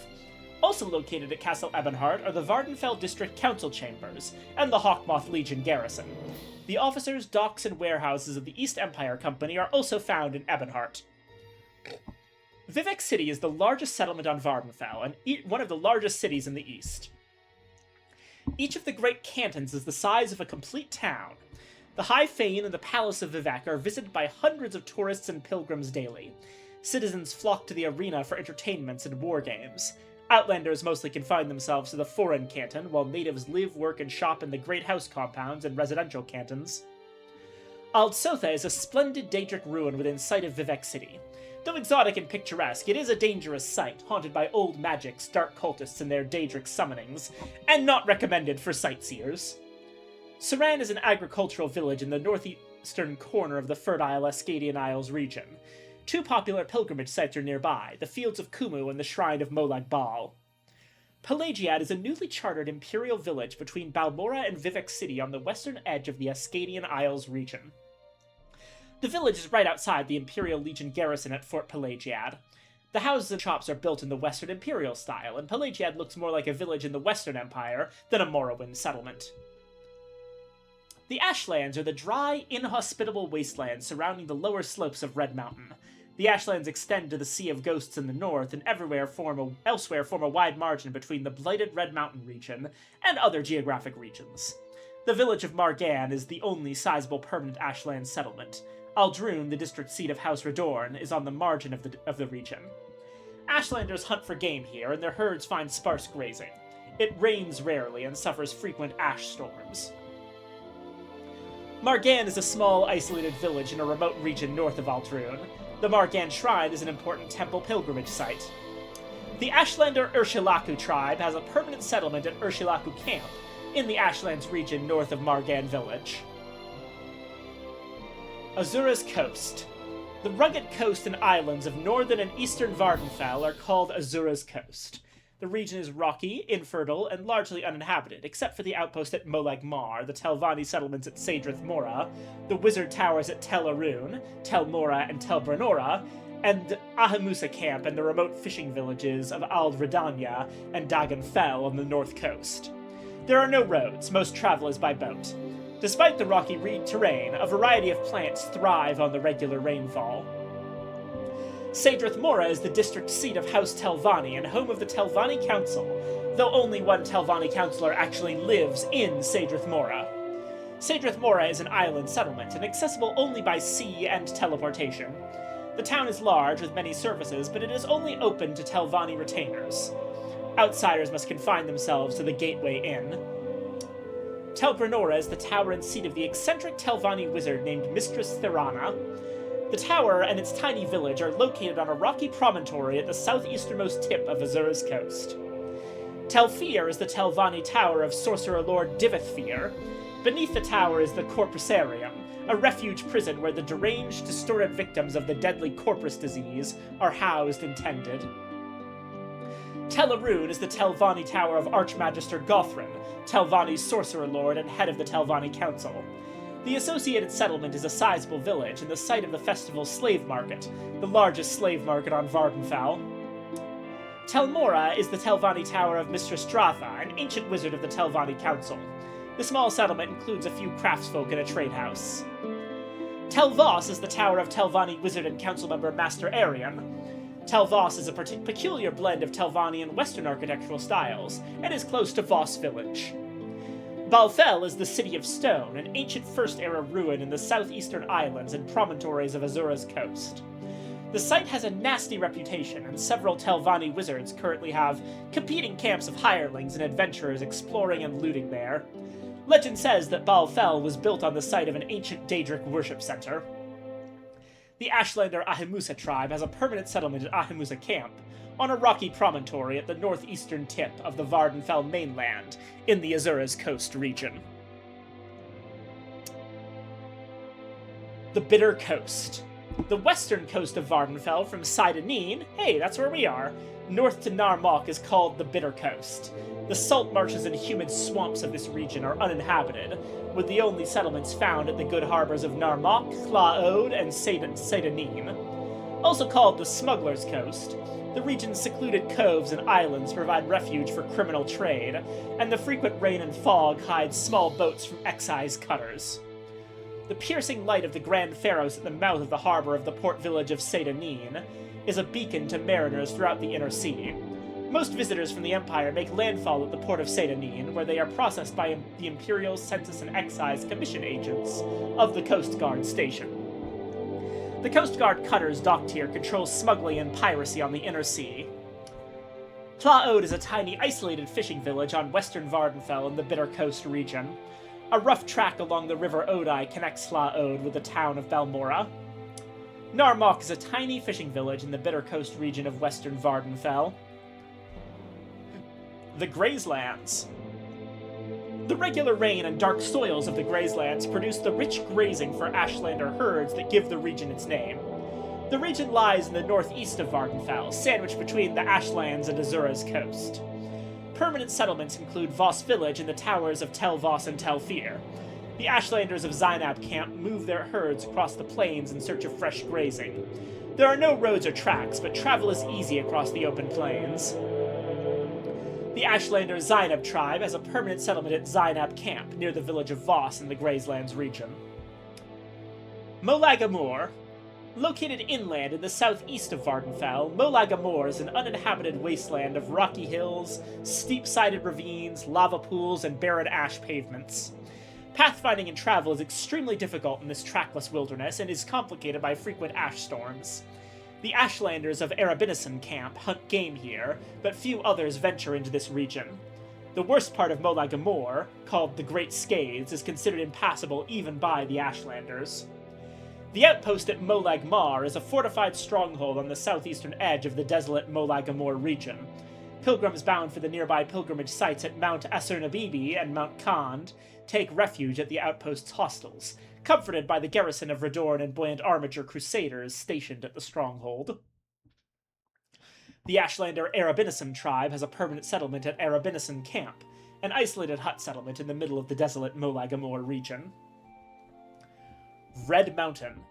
The dominant feature of Vardenfell, Red Mountain, is a vast volcano in the center of Vardenfell. The outer slopes are steep and rugged, and the crater is deep and dotted with surface lava. The Ghost Fence, a magical barrier which blocks travel as well as seals in the harmful, disease-laden weather called Blight, rings the volcano's outer slopes, and is broken only at Ghost Gate. Within the Ghost Fence, rain never falls and the sun never shines. The only weather is the red and deadly ash blight. Ghost Gate is the gate citadel of the Ghost Fence Ordinator and Buoyant Armiger garrisons. Ghost Gate sits astride the only gap through which the monstrous hosts of Dagoth might emerge from Red Mountain to threaten the rest of Morrowind. The Ghost Fence itself is a colossal magical artifact that completely encircles Red Mountain and prevents the Blight from spilling its corruption across the rest of Vardenfell. West Gash. The western highlands of Vardenfell are called the West Gash. The region extends from the Sea of Ghosts on the northwest coast to the inland town of Balmora, where the region is sandwiched between the Bitter Coast and the Ashlands. The trading village of Nisus is north of Aldrune, and the fishing villages of Aldvelothi and Cool lie on the north coast. The town of Caldera lies near Balmora. The herds of the Ashlanders of Urshilaku Camp graze on the sparse but hardy highland vegetation. Balmora is the district seat of House Hlalu, and the largest settlement on Vardenfell after Vivec City. Good roads lead north to Aldrune and south to Caldera, Sidanine, and Vivec City. The Imperial Legion garrisons of Fort Moonmoth lie south of Balmora. Caldera is a recently chartered imperial town and mining corporation. The Caldera Mining Company has been granted an imperial monopoly to remove raw ebony from the rich deposits here. Caldera has the appearance and flavor of a western imperial town. Aldrune is the district seat of House Radorn and a large settlement. The Radorn Council chambers are located inside the shell of an ancient extinct giant crab. Tracks lead north to Margan and Nisus villages and south to Balmora. Nisus is a small mining and trade village astride the Siltstrider caravan route between the northwest West Gash and Aldrune. Aldvelothi and Cool are tiny fishing villages on the northern coast of the West Gash. And finally, Sheogorad. The large island of Sheogorad lies north of Vardenfell. This island and its associated lesser islands are a maritime wilderness extending north from Vardenfell into the Sea of Ghosts. The region is largely hostile and uninhabited, with two small villages at Aldredania and Dagon Fell. Only Dagon Fell is reached by ship services. All other island-to-island transport must be provided by the traveler. And that's Vardenfell. We've also got Lives of the Saints that we bought. Let's see here. If you would be wise, model your lives on the lives of the saints. If you would learn valor, follow Saint Nerevar the Captain, patron of warriors and statesmen. Lord Nerevar helped to unite the barbarian Dunmer tribes into a great nation, culminating in his martyrdom when leading the Dunmer to victory against the evil Dwemer and the traitorous House Dagoth in the Battle of Red Mountain. If you would learn daring, follow Saint Veloth the Pilgrim, patron of outcasts and spiritual seekers. Saint Veloth, prophet and mystic, led the Dunmer out of the decadent home country of the Somerset Isles and into the promised land of Morrowind. Saint Veloth also taught the difference between the good and bad Daedra, and won the aid of the good Daedra for his people while teaching how to carefully negotiate with the bad Daedra. If you would learn generosity, follow Saint Rilms the Barefooted, patron of pilgrims and beggars. Saint Rilms gave away her shoes, then dressed and appeared as a beggar to better acquaint herself with the poor. If you would learn self-respect and respect for others, follow Saint Aralor the Penitent, patron of tanners and miners. This foul criminal repented his sins and traveled a circuit of the great pilgrimages on his knees. If you would learn mercy and its fruits, follow Saint Saren the Merciful, patron of brewers, bakers, distillers. This pure virgin of modest aspect could heal all diseases at the price of taking the disease upon herself. Tough-minded and fearless, she took on the burdens of others and bore those burdens to an honored old age. If you would learn fierce justice, follow Saint Thelms the Bold, patron of butchers and fishmongers. This brave warlord slew the Nord invaders and drove them from our lands. He could neither read nor write, receiving inspiration directly from the lips of Almsivi. If you would learn pride of race and tribe, follow Saint Rorus the Martyr, patron of furnishers and caravanners. Captured by Argonians just before the Arnesian War, Rorus proudly refused to renounce the tribunal faith, and withstood the cruel torches of Argonian sorcerers. Vengeance and justice for the martyred Saint Rorus was the rallying cry of the Arnesian War. If you would learn the rule of law and justice, follow Saint Olms the Just, patron of chandlers and clerks, founder of the Ordinators. St. Olms conceived and articulated the fundamental principles of testing, ordeal, and repentance. If you would learn benevolence, follow St. Delin the Wise, patron of potters and glassmakers. St. Delin was head of House Indoril, a skilled lawyer and author of many learned treatises on tribunal law and custom. If you would learn the love of peace, follow St. Maris the Peacemaker, patron of farmers and laborers. As a little girl, St. Maris showed healing gifts and trained as a healer. She ended a long and bloody house war, intervening on the battlefield in her white robe to heal warriors and spellcasters without regard to faction. The troops of all houses adopted white robes as her standard and refused to shed the blood of their brethren. If you would learn reverence, follow St. Lothus the Pious, patron of tailors and dyers.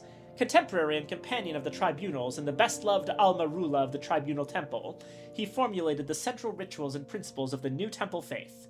St. Lothus is the symbolic mortal bridge between the gods and the faithful, and the archetypal priest. Interesting stuff. Alright, what else can we do inside Aneen? Wealth beyond Okay, measure. I'm listening. Ah, Alone, we were supposed to speak to you about directions. Go ahead, you're not interrupting anything. I'm Alone, Scout. You need directions? Pelagiad, Balmora, Caldera, Ebonheart, Vivek? I need to get to Balmora, actually. Balmora is the district seat of House Lalu and the largest settlement on Vardenfell after Vivek City. Good roads lead north from here to Balmora, passing through Fort Pelagiad and Pelagiad Village. From Balmora, roads lead north to Aldrune through the town of Caldera. Maybe I'd better write down the directions to Balmora for you. It's a long walk and a little confusing. There we go. Thank you. You're new to Sidenine, right? I'm Tantrum Andalen. I'm sure you have questions. Go ahead, ask. I have plenty of time. Any time now.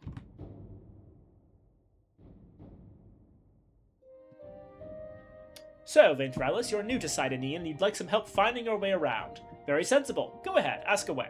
Looking for services, some specific place, someone in particular? Just need a little advice? Whatever it is, I'd be happy to help. Did you hear that some fool lost a mentor's ring? In a tomb along the Bitter Coast, or so they say. Interesting. You like to dance close to the fire, don't you? Hriskar Flatfoot. Oh hey, the guy who was supposed to sharpen that dagger. You look like you could use a friend, Outlander. Perhaps I can be your friend. I'd like you to help me recover some gold. Recover some gold? That's right. See, I had a bad run of luck playing 9 holes and lost a bit of money. Normally I'd be fine. We can usually keep some gold in our pockets just from the money the locals pay us for, protection. But I know some of them are holding out on me, especially that little fetcher Fargoth. He's come up light the past couple of weeks when I've shaken him down. I know he's stashing it somewhere. I'd like you to find Fargoth's hiding place. We are friends with Fargoth, but that friendship is based on us returning a ring to him once. Hiding place? I know the little fetcher's got one somewhere in town, just not sure where yet. I've already gone through his whole house, so I know he's not hiding it there. I'd like you to find out where he's stashing his gold. If you can, I'll give you a share of the wealth. Are you up for it? Sure. Excellent. Here's what I want you to do. I'm not sure where he goes, but I know he wanders around town at night. Watch his movements. The best vantage point is on top of the lighthouse south of town. That will give you a nice view of all of Sidanine. If you keep an eye on where he goes, I'm sure you'll be able to figure out where he's hiding that gold.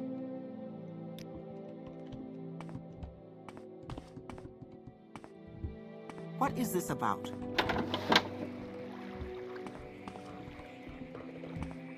What's this about? Yes, Outlander?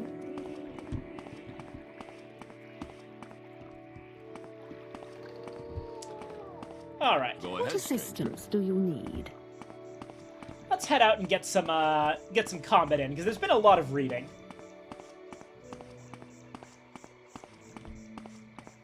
Ah, mud crabs. Excellent. Fitting initial prey.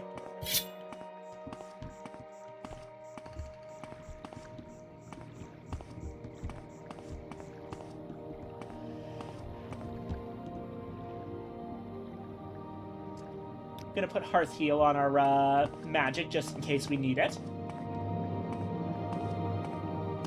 Now we want to be careful about our stamina, the green bar.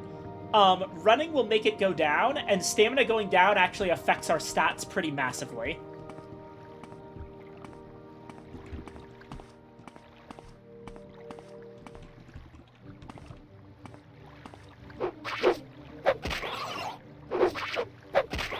If you notice that yellow bar above our stat bars, that's the enemy health bar.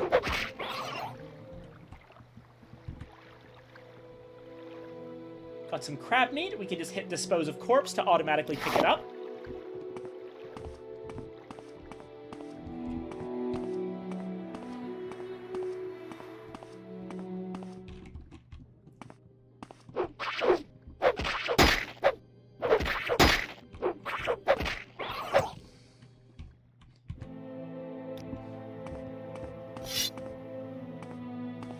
And yeah, that's combat in Morrowind. You can tell by the sound that it makes whether I was hitting or missing. Oh dear, that's a dead body over there.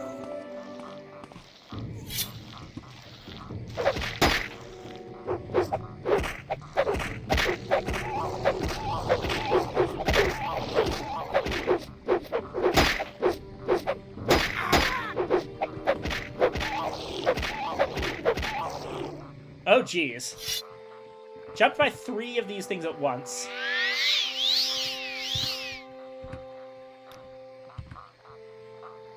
Quamacuddle. And a Quamacuddle. So these were Quama foragers. Little grub creatures. There's a scrib over there. This is a very old game, so when you gather stuff from the environment, the way it works is that environmental objects are treated as chests that have stuff in them.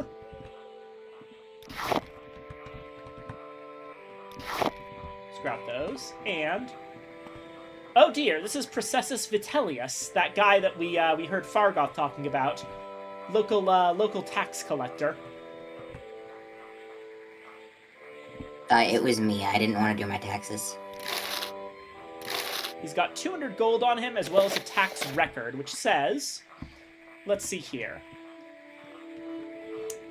Ariel had a tax of 450 drakes, which was paid.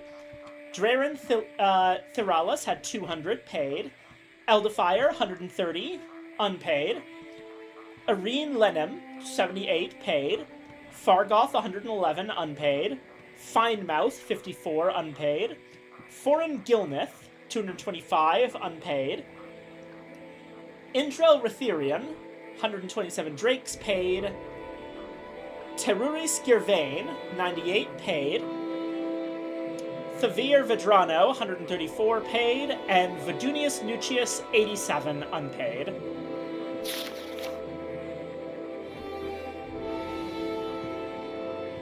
Well, shoot.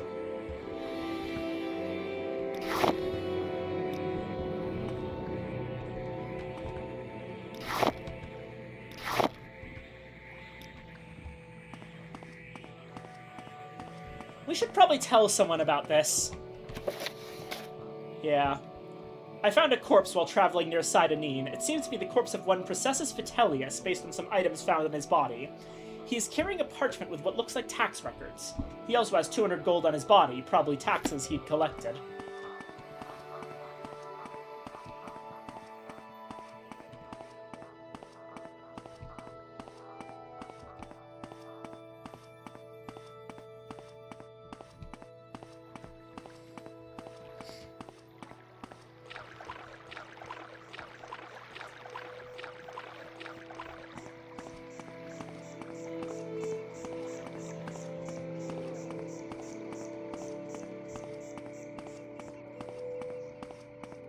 Oh yeah, there's that silt strider that was mentioned.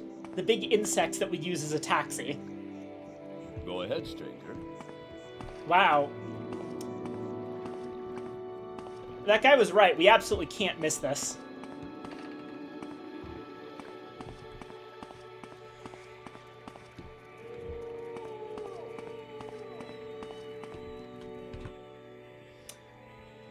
Mr. Guard, so I found a murder. Found his body, huh? Well, it's up to you what to do with that information. I suppose that Sasusius Ergala and the Census and Excise Office would be the one to tell, if that's your inclination. Let's hear it. Right.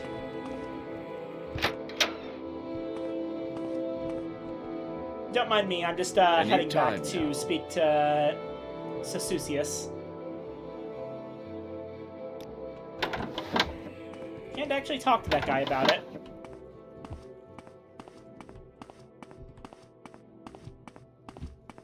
What's this, then? Sasusius Ergala. I have some unfortunate news for you, sir. Murdered? What a waste. Processus was a good man. I had been wondering why we hadn't heard from him in a few days. Still, these are dangerous times we live in, and these sorts of things will happen. Did you happen to find the tax money he'd collected? I hate to be so callous, but I do have a job to do. Yes, I found 200 septims on his body. You did? How odd that he was murdered but not robbed. Your honesty is appreciated, I can tell you that. I won't forget this, Vainthralis. In fact, if you're looking for some money for yourself, I'd like to see the murder of Processus punished. Killing an emperor's tax collector is punishable by death. Find his murderer, bring him to justice, and the Census and Excise Office will pay you 500 septims. So yeah, we could have kept the 200 gold for ourselves, but it's actually better to hand it in because then we get a quest that rewards us with 500 instead. Very, very good early money. You got it. I've told Sociusus the truth about the 200 gold in tax money I found on the corpse of Processus. He seemed impressed with my honesty, but confused as to why someone would murder Processus but not take his money. If I can find out who's done this and execute the murderer, Sociusus has promised me to pay me 500 gold. Right, okay. We are in a murder investigation. So should I just, should I just, Ollie, you confessed earlier. Do you want me to just come to your house with a knife, or do we set this up in advance?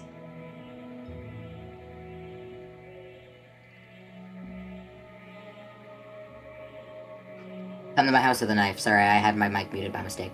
Ah, whoops. Sorry. I answered, like, immediately, and then I was like, wait a minute, my mic.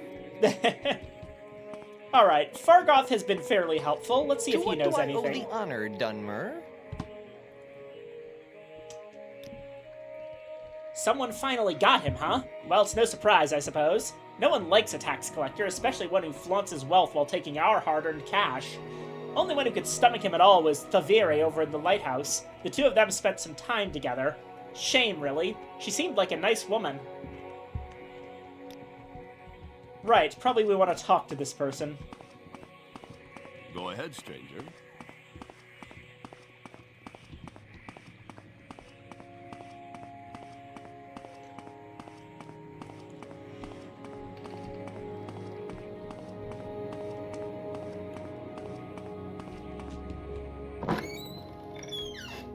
Yes, madame, what is it? Thavere Vedrano. I've got some unfortunate news. I'm Thavere Vedrano. Welcome to scenic Sidenine, gateway to Morrowind. Are you looking for someone in particular, or do you just want a little advice? I'm sorry to have to tell you this. Processus murdered? No, tell me it's not so. He was the gentlest man I've ever met. He and I had become so close in the past few months. I don't know what I will do without him. I've only seen him get angry once or twice and never raised a hand to anyone. This is so sad. You've seen him get angry? That might be good, that might be important information. Well, not even angry, I suppose. I saw him arguing once with Thorin Gilneth about his taxes. He thought Processus had been levying too much and skimming off the top for himself. Ridiculous. Processus wouldn't have done such a thing, I'm sure of it. Please find out what happened, friend. And if you find out what became of Processus's ring, it would ease my heart. His ring? I gave him the ring many months ago, and it was dear to him. I would like it to remember him by. I'll do my best, ma'am. Right. Right now, our number one suspect is Thorin Gilneth. Apologies, Ollie, but, I'm gonna be honest, it sounds like you're giving a false confession to cover up for your friend Thorin Gilneth here. Yes, Outlander? So you were in league with this suspect. No. Right. So this is You Mr. may Gilneth. speak. I'm fine, thank you. What can I do for you? Our only dialogue option is the murder of Processus Vitellius. That fetcher. You're damn right I did him in, and a good thing, too. He was skimming a load of money from all of us honest people, overcharging us on our taxes and keeping the difference for himself. He was always flaunting his money around, showing off his new clothes and jewels. So, I killed the bastard and left his body out there to rot, with all his ill-begotten gold still on him. Sorry, that is no excuse for murder, and your punishment has been decided. You're one of them, huh? Come to kill me? Well, give it your best shot, Dark Elf. I've no problem spilling more of the blood of the Emperor's lackeys. Yeah. Gilneth killed Processus, of this there is no doubt. He admits to it openly and seems not in the least bit ashamed of it. I simply can't believe Gilneth's story, and even if it were true, it is no excuse for murder. I mean, I believe him, but that's still no excuse. Die, fetcher. Oh wait, I see. The I can't believe him is the part where Processus was skimming something off the top.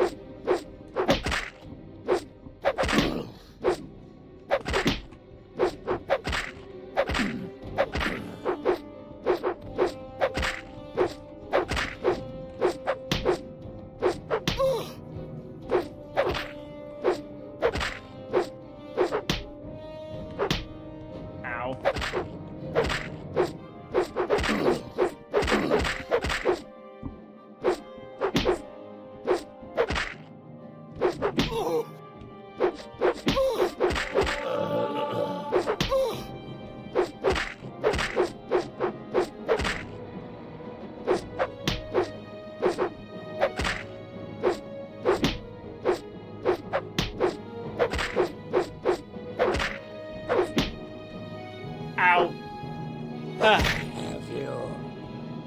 Out of stamina, hold on. Luckily we got that bargain restore fatigue.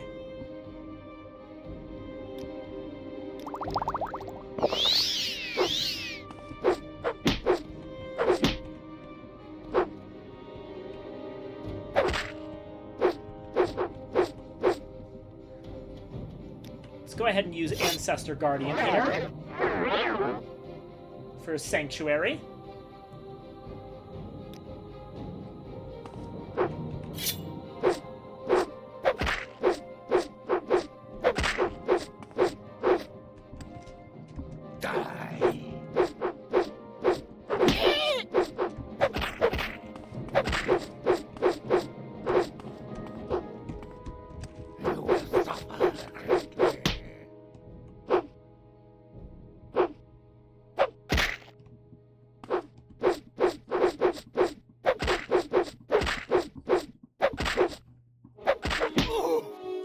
If you're noticing that I'm missing a lot more, it's actually because he's unarmed.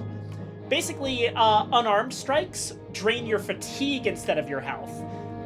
It's only when you're down that unarmed will actually drain your health.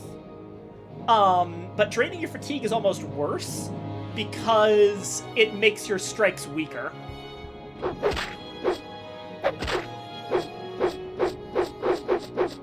You will die. And more likely to miss, too, as you can see.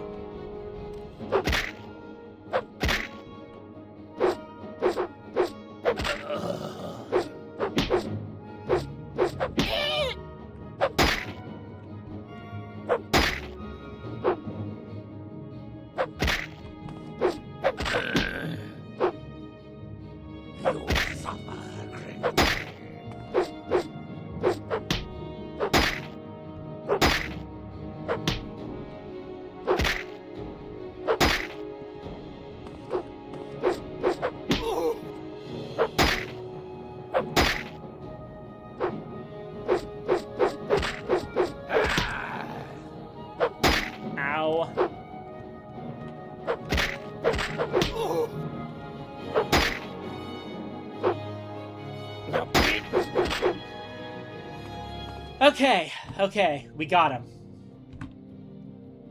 He's got 8 gold on him, and not much else of note aside from the ring.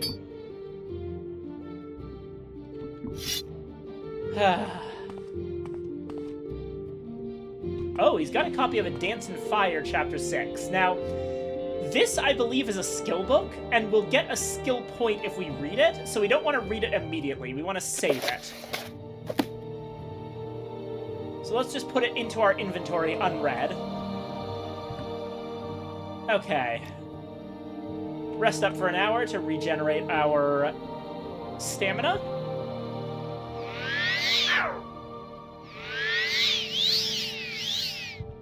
Heal up.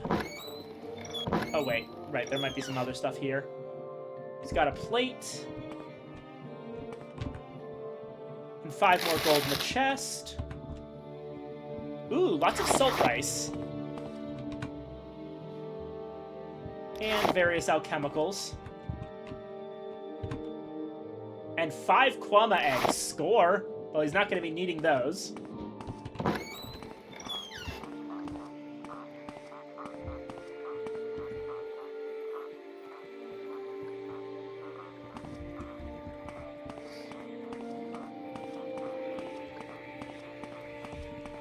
There's someone watching me. I can tell. Go ahead, stranger.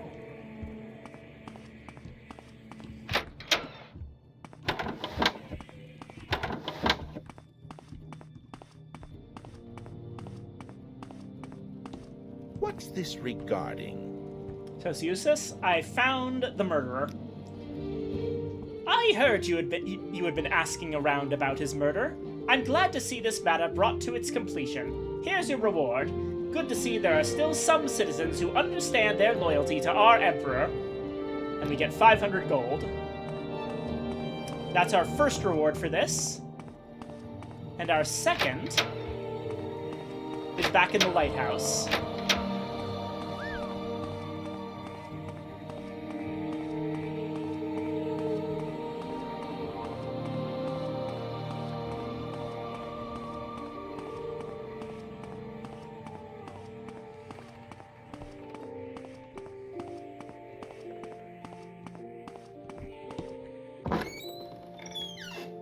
Yes, madame, what is it? Got the ring for you. Oh, you found the ring I gave him. Thank you so much. It's good to have something to remember him by, though I'll never see him again. Here, take this. He usually traveled with a couple when he was doing his job, but he didn't this last time. If only he had. And she gave us 2 standard restore health potions.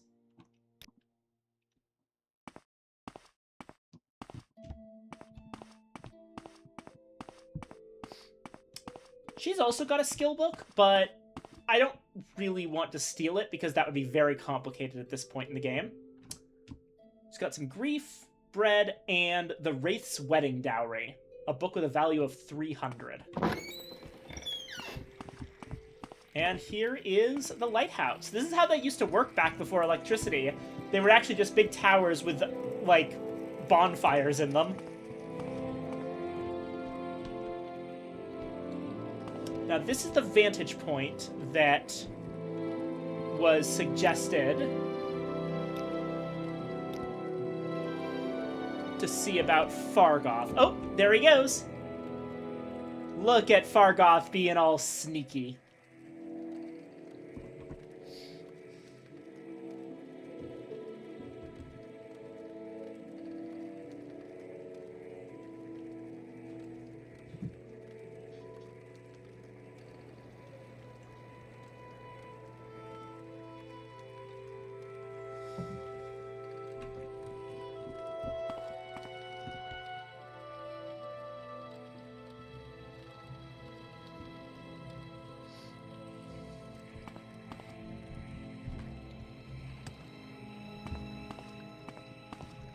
Where's he going?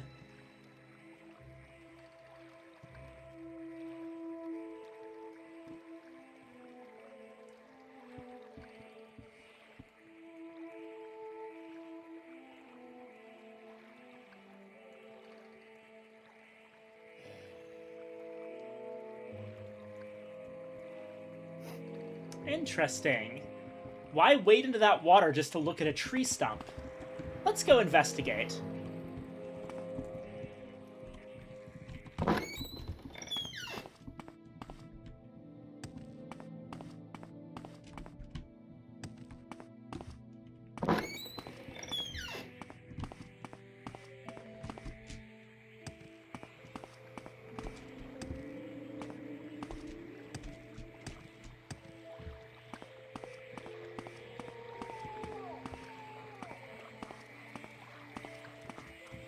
Yes, Outlander?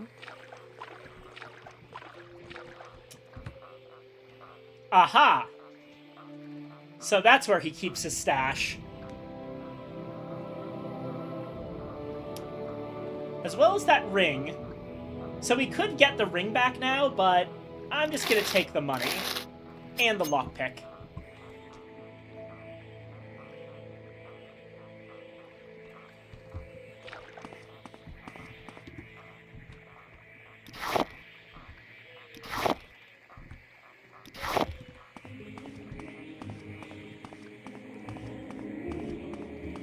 Now, so here's the funny part, right? We could now go back to Hriskar and give him the money. Or we could just leave town with the money.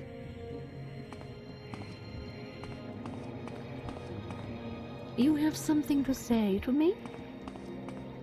Any time now.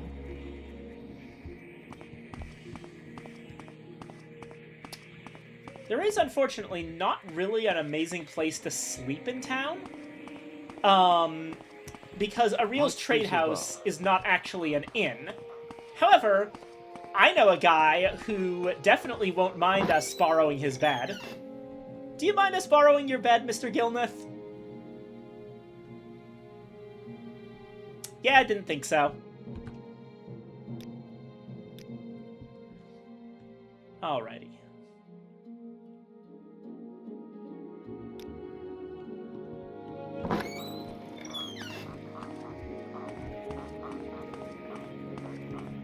Where's that slave? Not long ago.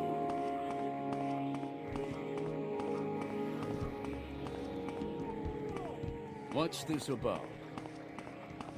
There's actually a little bit of advice I should probably get from a Please, real. Feel free. Talk at your leisure. I happen to know it. Here it is. If you want to live to a ripe old age, buy a weapon and as much armor as you can wear and still run from trouble. Buy a spell or two, and practice your skills. Don't practice on citizens. We call that foul murder, and we don't like it. But you can kill smugglers and bandits and other outlaws all you like. Outlaws have no rights.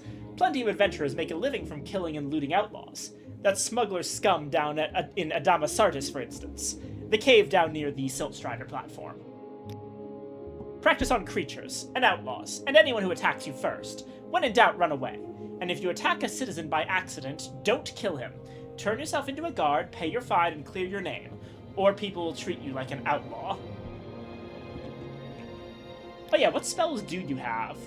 Let's see here. Absorb fatigue. Oh, that could be really useful, but it is expensive. Father's Hand is a sanctuary spell that we don't need.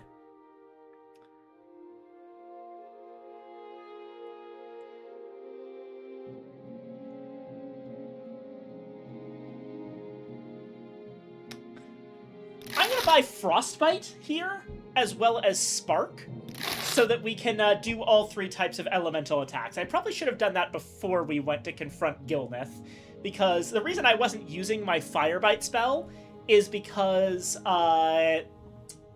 Dark Elves like him and like us have a 75% resistance to fire.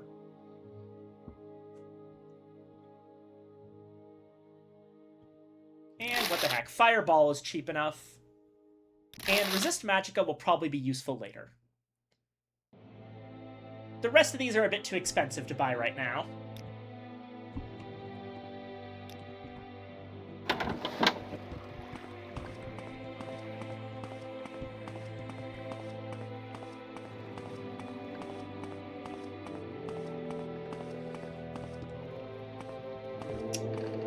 Oh, and I'm going to start going manually. We're going to eventually use the Siltstrider, but I'm going to start manually moving through the road to Balmora right away, because I do want something to be on stream. Those of you who have played even a little bit of Morrowind, you probably already know what this is going to be. There's an event that happens when you start going along the road. I hope y'all are ready for this. It's pretty good.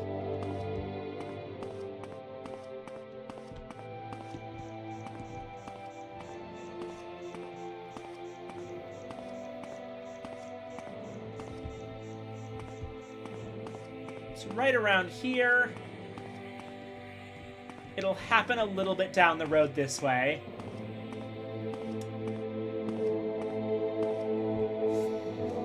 I know you already know this one, Sully, but Ollie, I hope you're watching because this is going to be very funny. I'm away.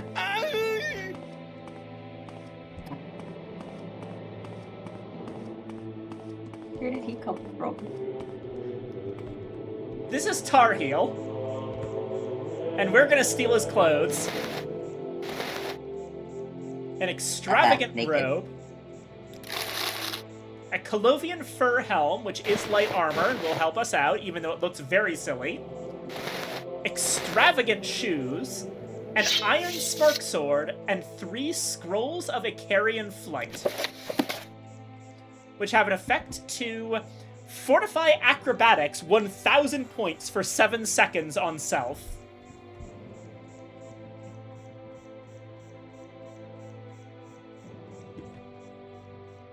He's also got a journal. I believe I may have found the correct formula for the spell I am developing. With it, I will be able to travel great distances without the need to pay others for the service. If all goes well, I will test out the new spell tomorrow. I believe I have worked out all of the possible complications. It will allow me to leap great distances, covering many hundreds of miles. Never before has one been able to travel in this manner, vaulting from the ground, sailing through the sky, all without that terrible disorientation of a spell of flying. The time is almost upon me. My research is finished, and all of my calculations are checked and rechecked. They laughed at me when I suggested this. We'll see who laughs after I leap to the top of their towers and scream out my success.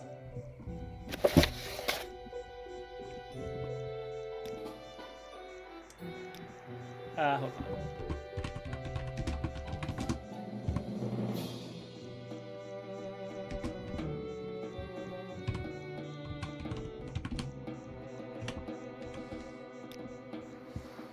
Okay, saving right here.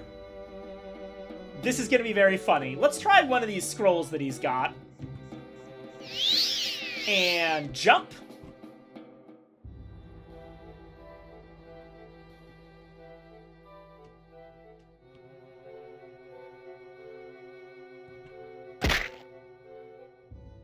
And that's what happened to him. What he forgot is that, you know, if you jump up really high, you have to be able to do the landing as well. Yeah.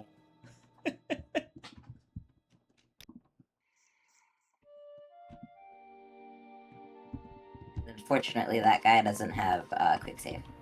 He does not.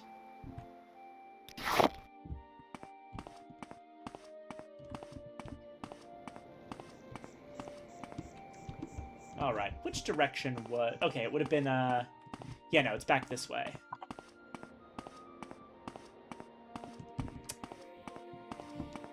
Of note, by the way, if you look at the map here, you'll actually notice that the bits of the map that we've been on are, like, filled in with color.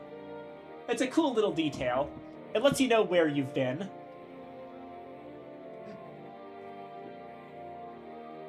So we're trying to get up here to Balmora.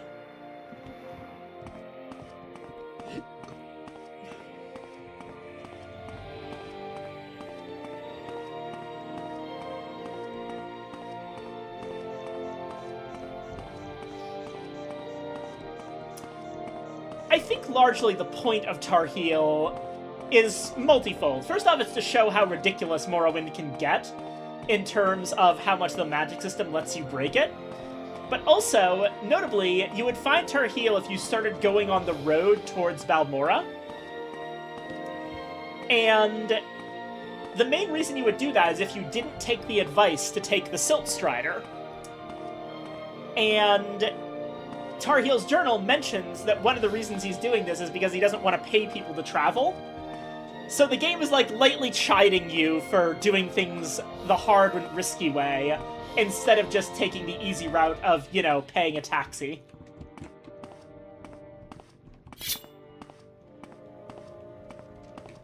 A crazy taxi.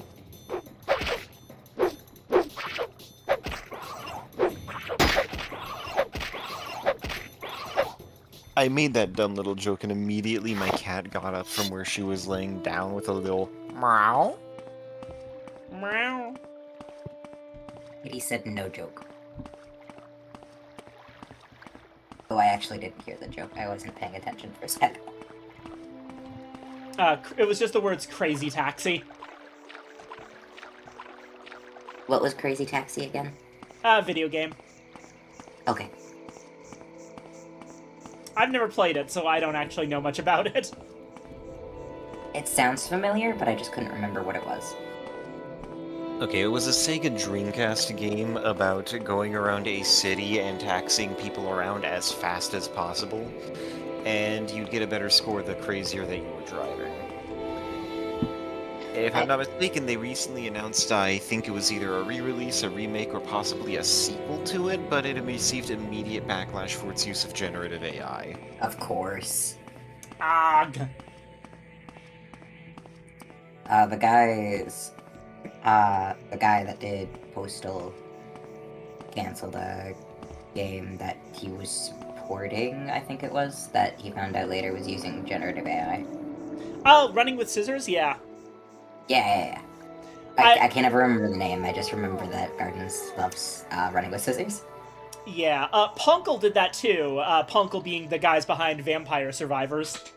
They're just like, okay, we're not going to be doing the collaboration with Fortnite anymore because of their stance on AI.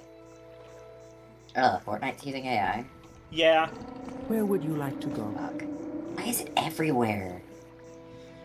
Because it's cheap for the shareholders. That's about it.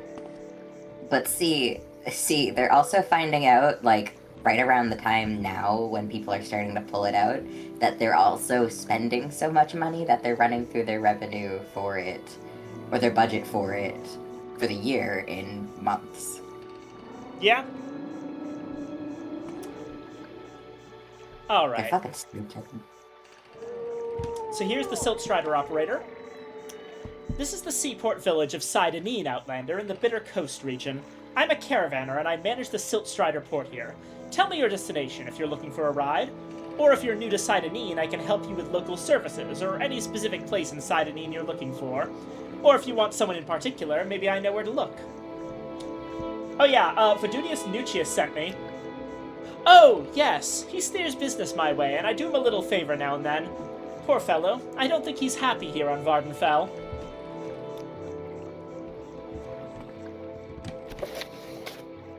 Darvan Hilaren mentioned that she didn't think Vidunius Nucius was happy here. Hup! Ow. That was a bit bigger of a jump than I had expected it to be. Whoops.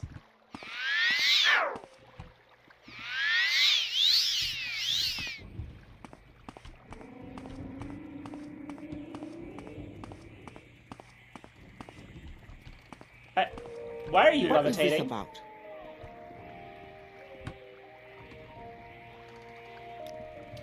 Not happy here. In fact, no, I'm not. If I had 100 drakes, I'd be on the next boat to Narcissus. I came here to make my fortune, and all I've got is this cursed ring.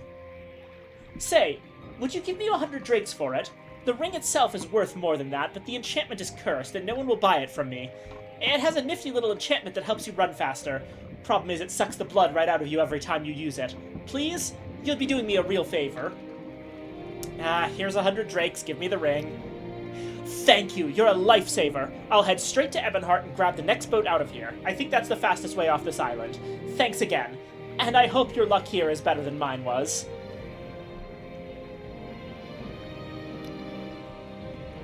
Yes.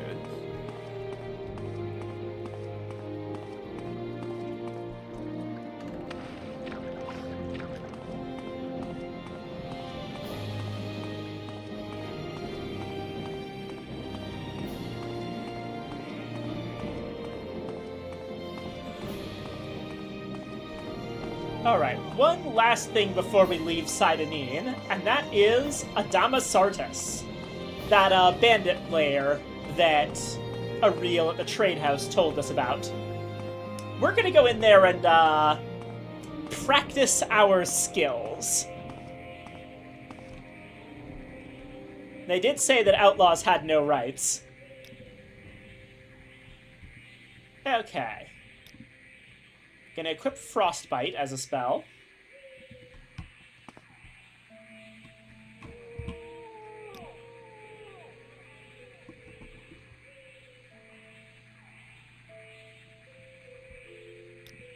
I should probably actually... I don't need to label stream save one. Come to think of it. Oh, I guess that's just there forever now.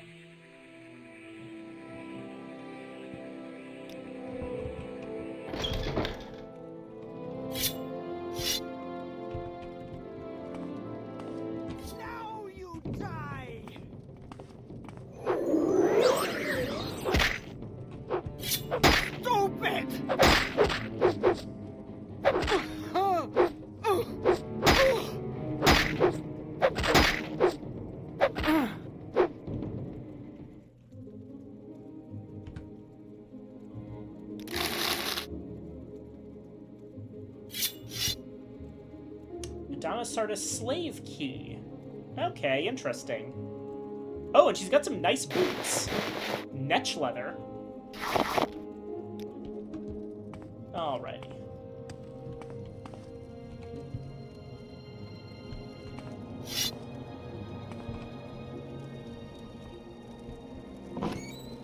I am a man who has a lasagna.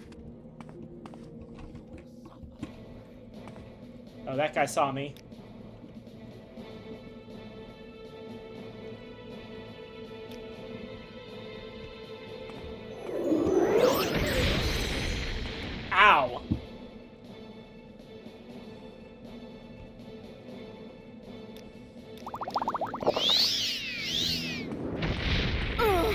Oof. That guy's got some powerful spells.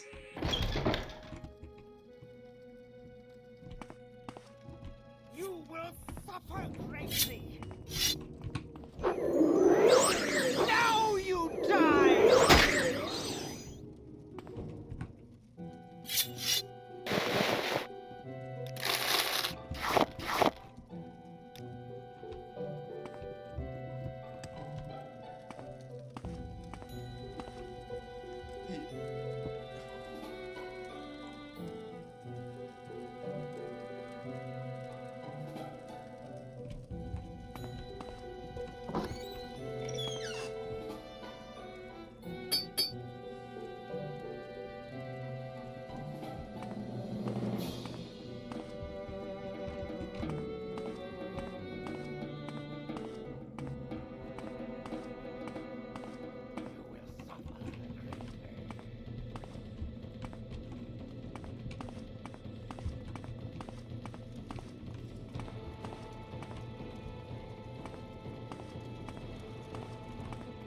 Oh ho?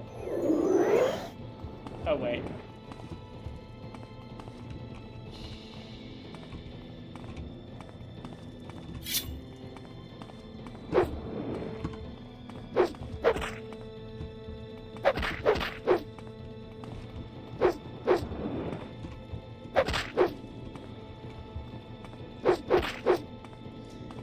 So he's using touch spells just like me, which means that if we dodge out of his range when we see the spell start to get cast...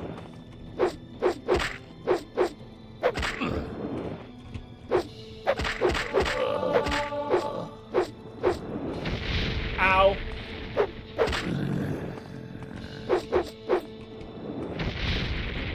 Ow. Okay, we might be dead. We're dead. Wow, okay, this is a little bit tricky. Now you die! Let's save our cast of frostbite.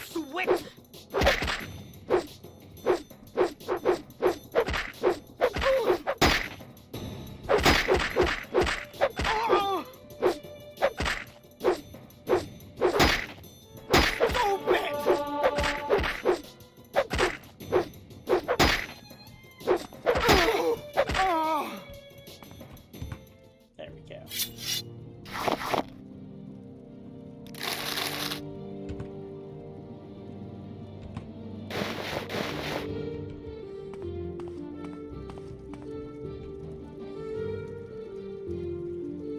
Okay. How are we gonna handle this one?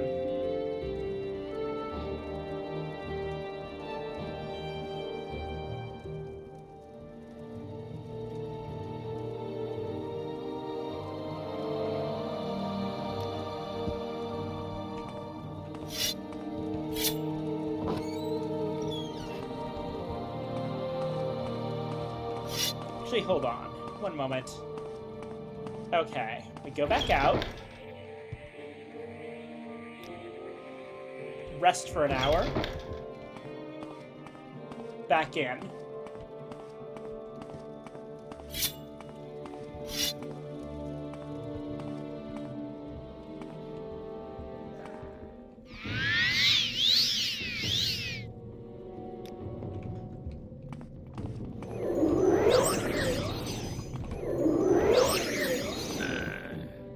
Bingo! Okay. Melar Barum. You've also got the nice boots.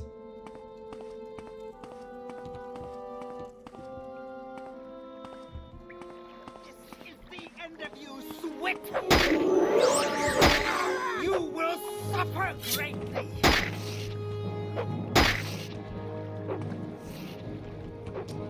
Oh, she's got, like, throwing stars.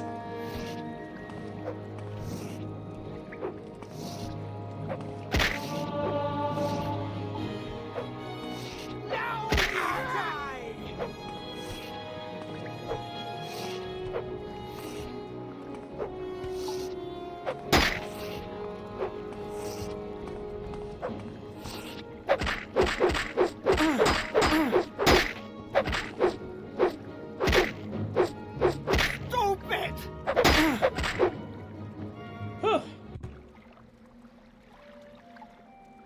Titan throwing star. Yeah, these weren't worth... Ooh. Not just another apprentice's lockpick, which we can sell, but an apprentice's probe. That'll give us some extra utility for our lockpick.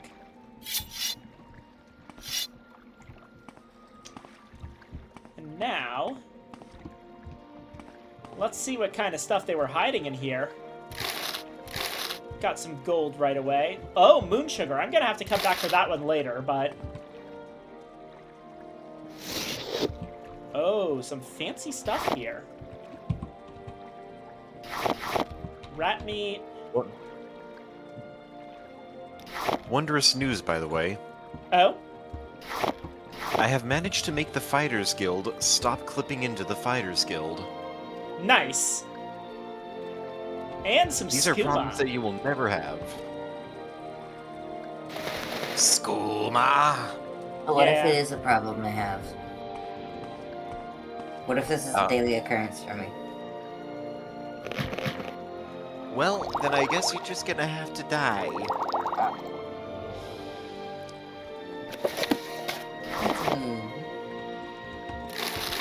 Join me in hell. Another copy of the Adamasartus slave key.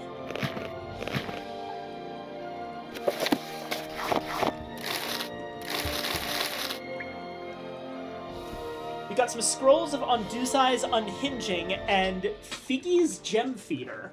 Soul Trap for 60 seconds on target. Okay.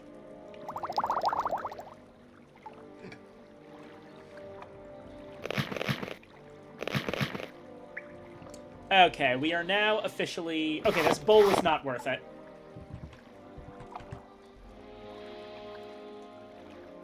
Oh god, there is so much... I need to make several trips then.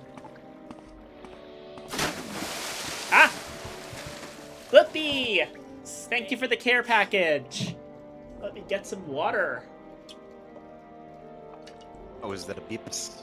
Is that a bips I see? Yes! No. It's a beeple. That's a boopin' poppin'. Thank you for the hydrate and... Long snake!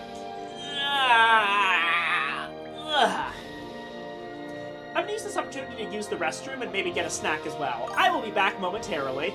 Don't perceive me, that's very rude. I'm looking always. Alright, What be do right you back. think all of these eyes are for? You're here. I can see you.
By the way, chat, here is a cheat code for all of you. If you have any kind of biscuit, breadstick, or garlic knot item with your dinner, and anything else on your plate happens to have any kind of sauce as a primary component of it, you've got free dip. But what if I don't want them to mix? Then be very, very careful. I usually am.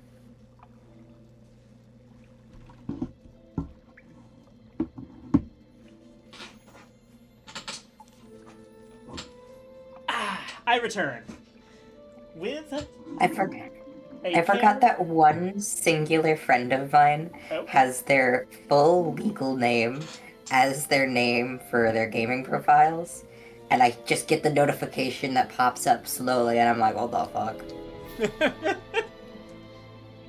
Feels like you're doxing someone. Hey, you're the fucker that put that up there. I didn't do shit. Me? I am? No, not you. Oh, okay. I see. You're hypothetical, you. Yeah, no, the hypothetical. Gotcha. The vacuous you. Though I will say, the guy's last name is cool enough to seem like it could be fake.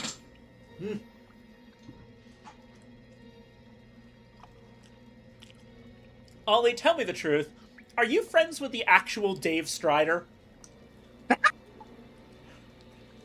No, but I did used to be friends with the person that changed their name to legally Dirk Alstrider. Oh my god. Incredible. Oh my god. Absolutely perfect. Anyway. I have returned... I also, fun fact, used to go by John Egbert. I am going to be right back with some more breadsticks and more sauce to dip them into. Enjoy your breadsticks and sauce. You know what? That's incredibly valid. I actually, very, very long time ago, when I was much younger, my Steam profile was themed around Dave Strider. Probably should have realized I was trans earlier, huh? Oh, my original Steam was Aridin themed, except the name was Aridin Pimpora. I was an idiot. Okay, never mind. I have to kill you. Yeah, no, super fair. And I agree.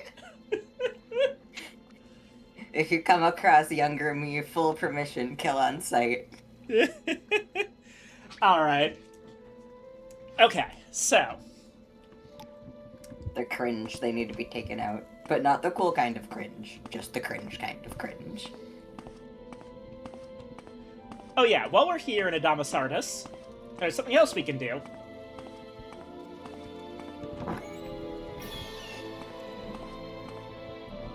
You want something? Do you have the key to these bracers? Will you let me go free? You have the key. Will you let me go free? Yes. Badargo is free. You are a good friend of Badargo. Do you have the key to these bracers? Will you let me go free? Yes, now I am free. Thank you, Ventralis. You honor me. Please speak. Oh, that's a... had the wrong voice for her. Yes, honored guest. Alright, gamers, let's totally chud pill this. So yeah, these guys were... they were slaves, and one of the things they actually have here are slave bracers, which are armor, heavy armor of rating 0, that have a constant drain magicka effect. The idea being that these prevent people from casting magic. Honored guest.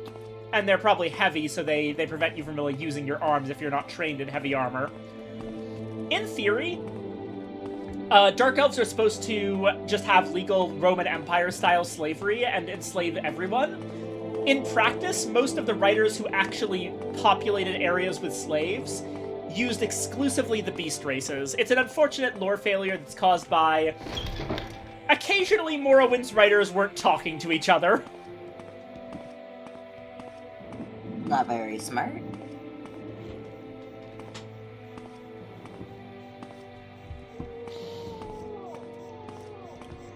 I can't help but wonder if the decision to default to the beast races might be an attempt at some kind of commentary that just went unfortunate. Yeah.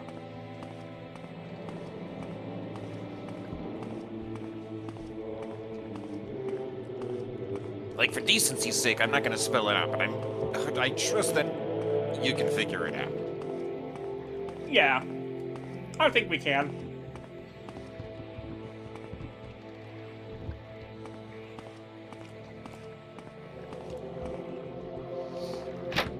A real buddy, do I have some stuff for you? I just cleared out Adama Sardis like you suggested, and you will not believe what they had down there.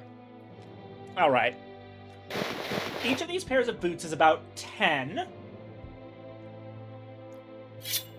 The chitin daggers are about 6 each. So that would be 20, 38.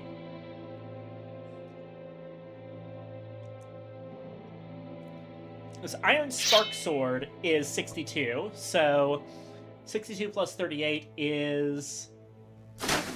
That's actually about 100. Ah! I am being watered yet again? Thank you, Bippy. You've been moistened.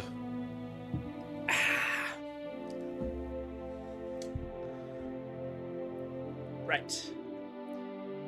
That's 100. 148 from these two.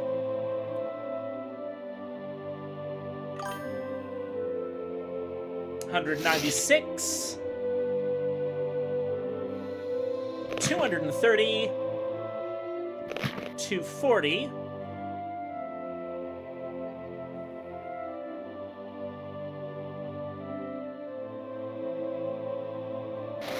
$280. So much tail to wash. Can we get 200? Nope. Can we get 180?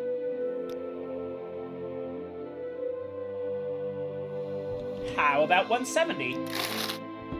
170 does it. Thanks for your business, Ariel. Now, did I have anything else here?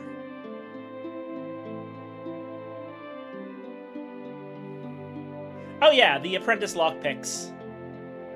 I only need one of these. Sorry. So... Can I give this to you for 7 gold? No? How about 6? No, you want... 5 is the highest you'll go, huh? Okay.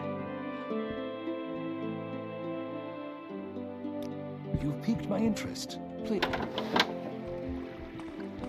Merchants have mastered the art of being stingy, don't you know? Yeah.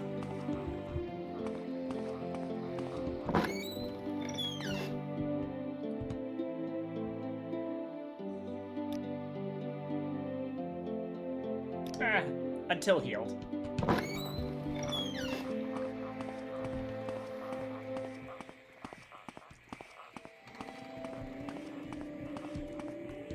Also, since we've leveled up our skills a couple of times now, I believe short blade twice, and unarmored and light armor about once each.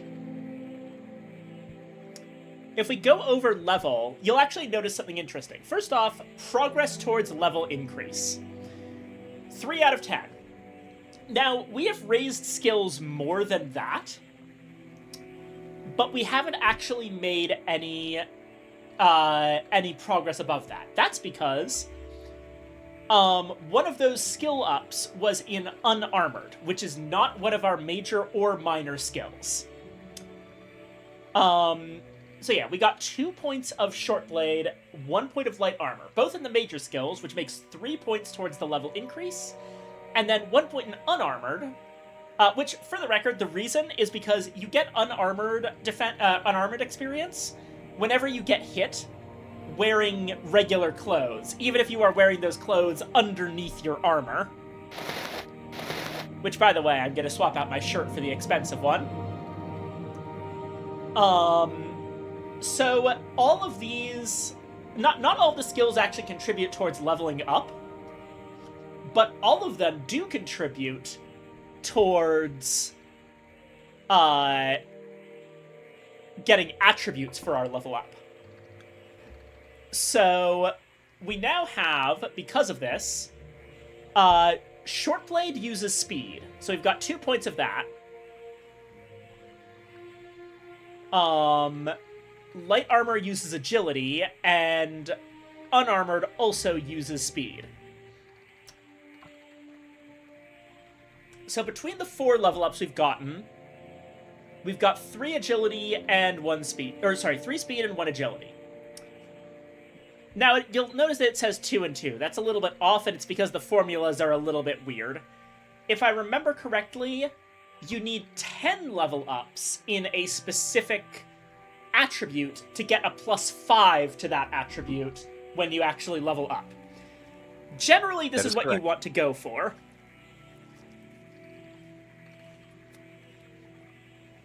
It's worth noting that within this game, it's not necessary to absolutely just make the most out of every single level.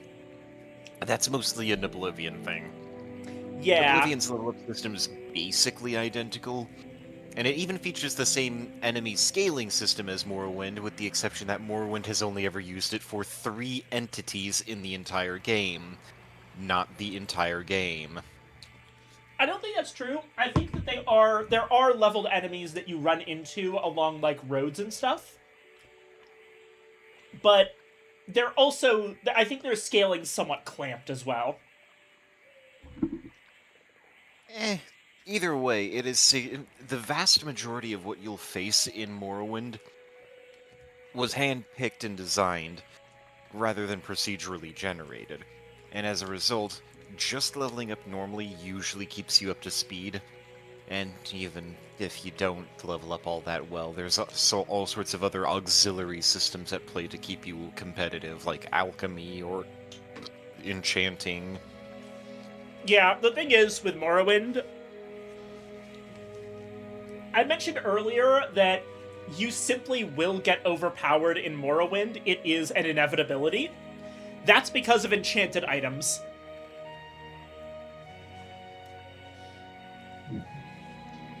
It's kind of as simple as that. All right. And it really is just that. I'm listening. Go ahead. All right. There's more stuff in Adama Sardis. We're actually going to be making 2 additional trips there. Or possibly... Oh, hey, athletics increased to 11. So, perfect example. Oh wait, no, never mind, it's not. Athletics is another speed. So, and it's not in our main thing. So, that's 4 speed increases, I think.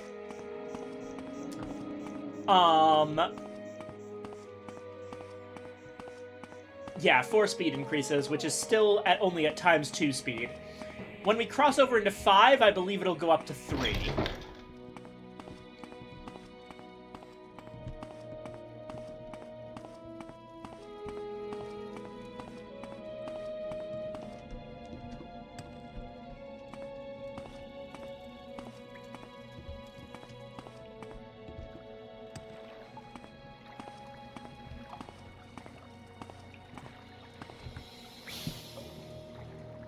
Alright.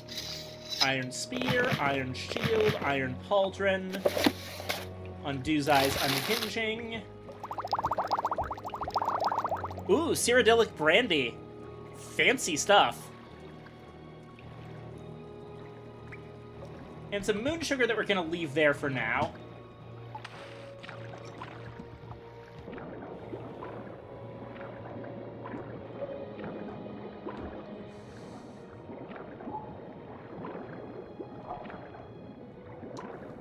Down here, this fellow has an iron saber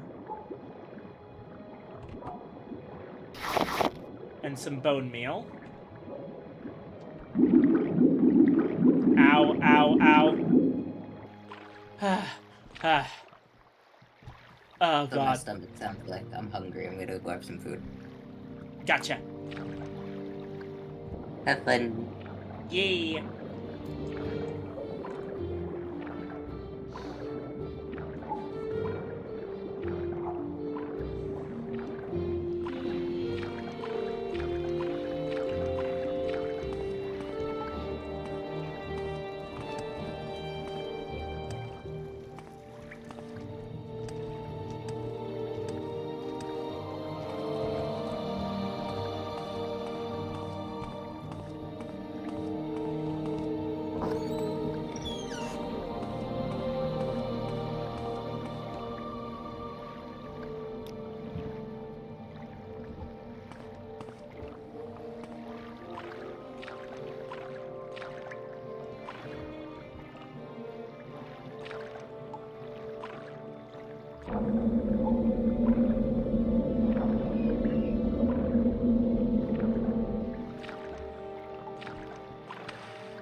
Wow, I just realized on the stream it's very hard to see what I'm doing, but we're currently underwater.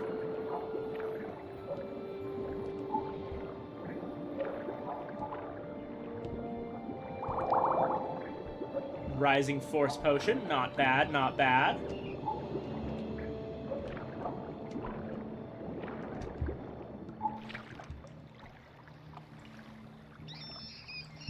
What if the force was rising?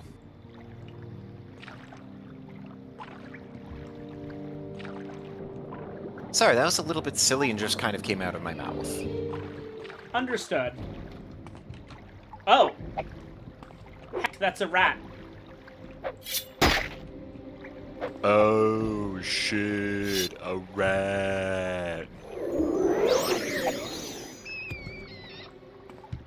Rat got frozen.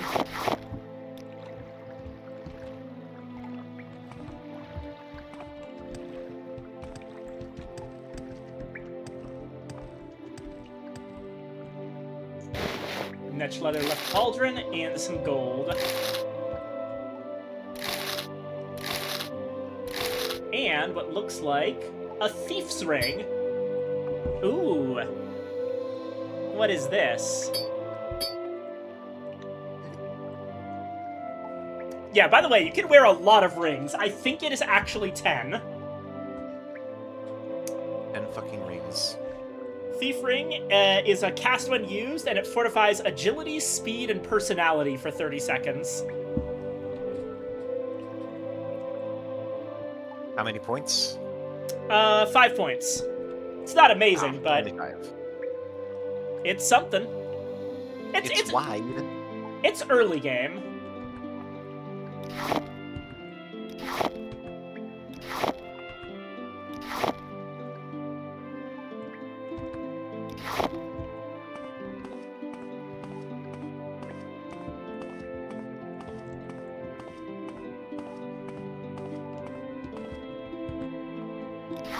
And we have plenty of luminous Rusula.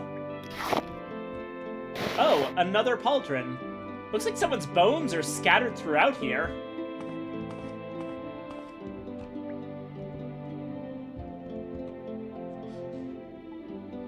Okay, I hate to do this, but I am going to turn up the gamma a bit. Just so that, you can all kind of see better.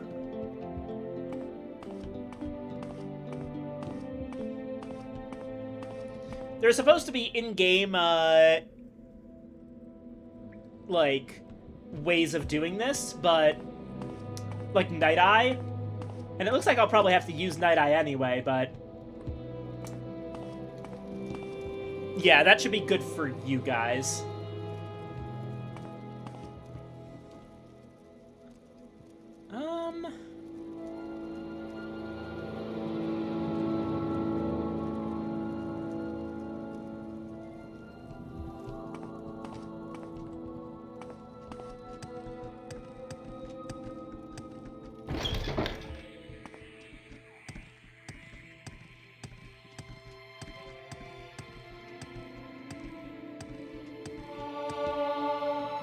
And that's an acrobatics up from jumping a lot.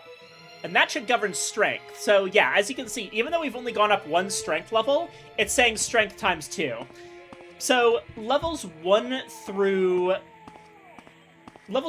4 in any given attribute for a level up are... They all come out to 2. If there is anything I can do, I am humbly at your service.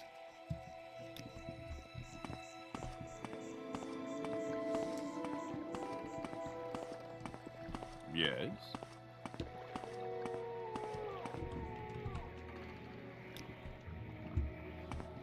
4 a.m.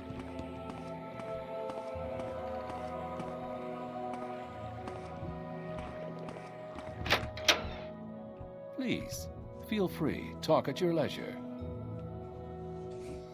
Alrighty. Got more stuff to sell you from that cave. Let's see here. An iron saber for 24. Add the iron spear for 44. 68. 102.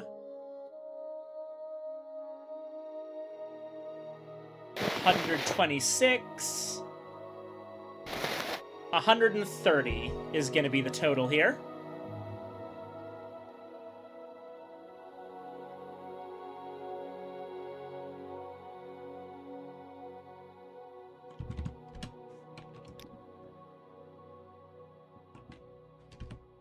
$105 maybe?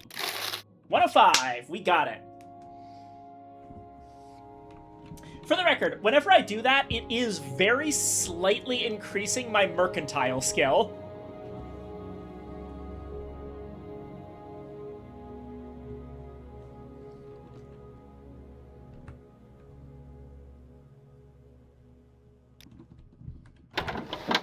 Righto.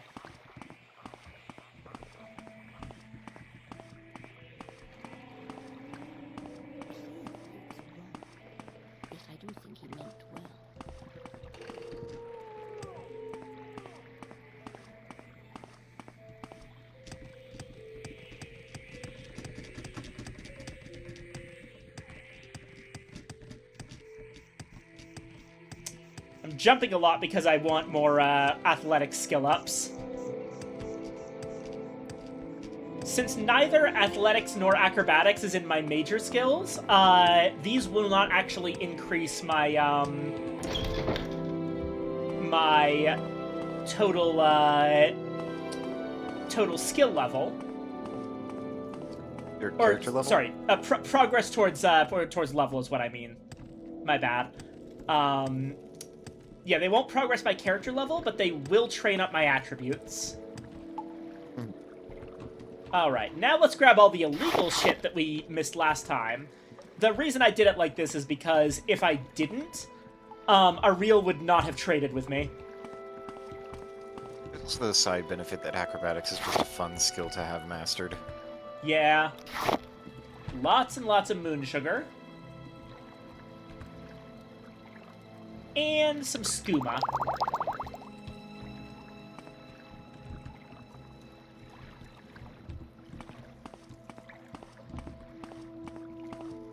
Now that we've got the illegal shit, let's head for Balmora. They're the people that we can sell to there.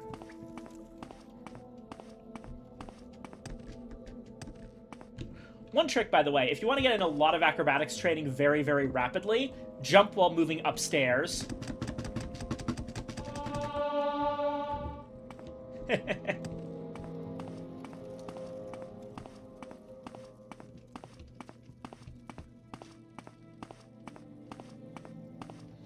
Yeah. I am redlining my stamina, which is not usually a good practice for the record. The reason I'm doing it is because I'm about to take a Silt Strider, and taking a Silt Strider will, of course, make my stamina go up. Because it takes time.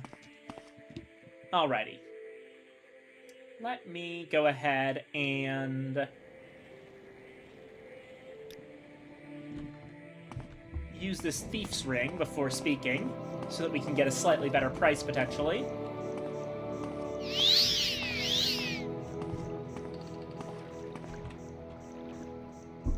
Alrighty.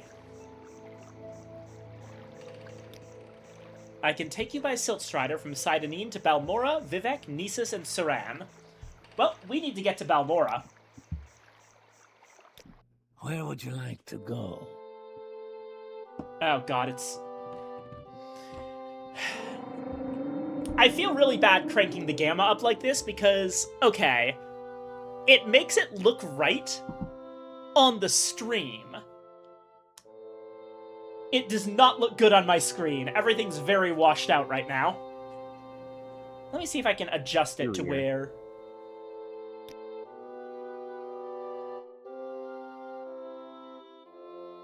Maybe 130 is fine?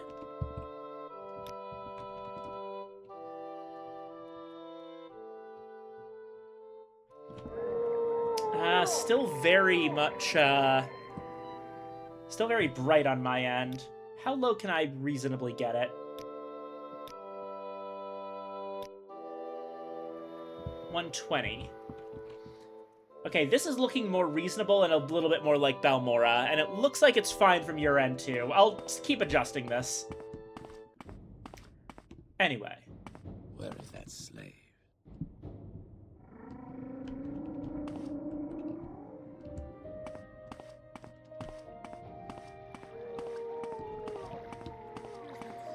We're supposed to be looking for the South Wall Corner Club. Now, I do know where it is, but I don't think our character does.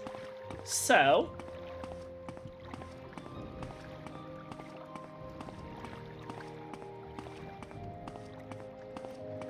hello, Mr. Guard? Please, I have questions. Okay, South Wall. South Wall is a working-class corner club in Balmora, east of Odai River, on the south end of Labor Street, owned by Bacola Closius. The River Odai flows through the center of Balmora to the coast near Hla-Ode. Bacola Closius is the owner and proprietor of South Wall, a working-class Balmora corner club east of the Odai River. Okay. So the river is this central river, and we're looking at the south end of Labor Street. Ah, there it is. We're actually quite close to it.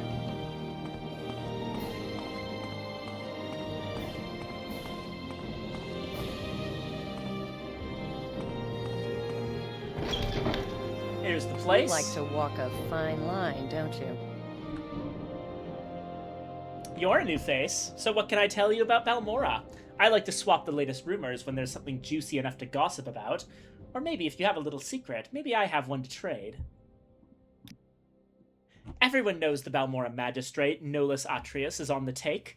Thieves, thugs, and murderers are getting ridiculous sentences or paying a drake and walking free. But they'll never get Atreus. He's got fat cats and family back in the city to cover him. The Legion champion, Larius Vero, over at Moonmoth Legion Fort, he's sworn an oath to stop corruption, but I don't see what he can do. There's a lot of money to be made looting the Dwarven ruins. Against the law, yes, but when there's a profit to be made, folks turn a blind eye. One problem, the artifacts are often made of metal and heavy as hell. Unless you're a big brute, it's tough to carry away all the loot. Me, I carry a Divine Intervention or an Almsivi Intervention scroll. Load up, read the scroll, and I'm back in town with a load of goods. That is quite good advice. Sorry, stranger. My time is short, so get on with it. Absolutely, a quick teleport back home. Always handy to have. Yeah. And a nice reminder that Morrowind has exactly that. Greetings, citizen. I'm Arathor. This town is Balmora, council seat of House Hlalu. We're loyal citizens of the Empire and proud of it. Well, most of us anyway. So are you looking for someone in particular? Are you looking for services? Is there some specific place you'd like to visit? What would you like me to tell you about my trade? Or would you like me to tell me about my trade? Citizens of the Empire. We've had peace and prosperity in Morrowind under the Empire for centuries. It's a government by law, and the Legions enforce that law. The Empire has free trade and free religion, so we're rich in pockets and in spirit. Yes, there is corruption. Yes, there are crimes and criminals. Yes, the rich get richer and the poor poorer, but overall, things are pretty good. Right, I need to speak to Bacola Closius, I think? Or no, wait, I need to find Caius Casades. That old sugar tooth. I'm not sure where he's living now, but ask Bacola Closius, the owner. He'll know. Right. He must be around here somewhere. Why do you approach?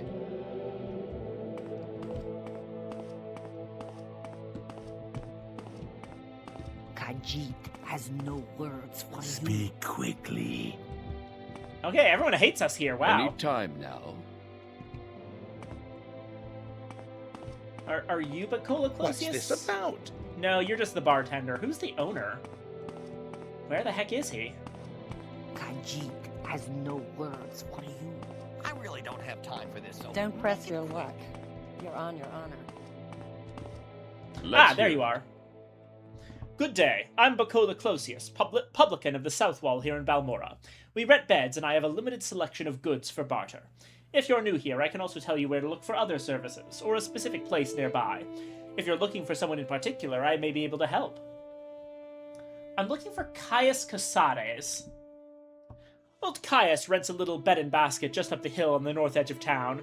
Go out the front door, not the upper door to the terrace, then right up the stairs, then left at the top of the stairs and down to the end of the street. Okay.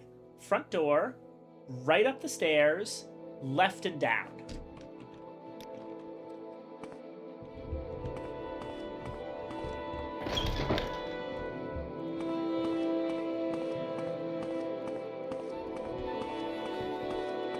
Okay, end of the street. I'm listening. Go ahead.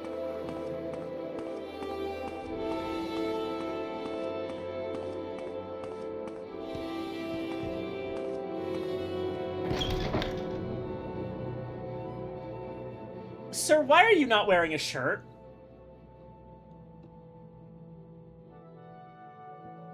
Yes?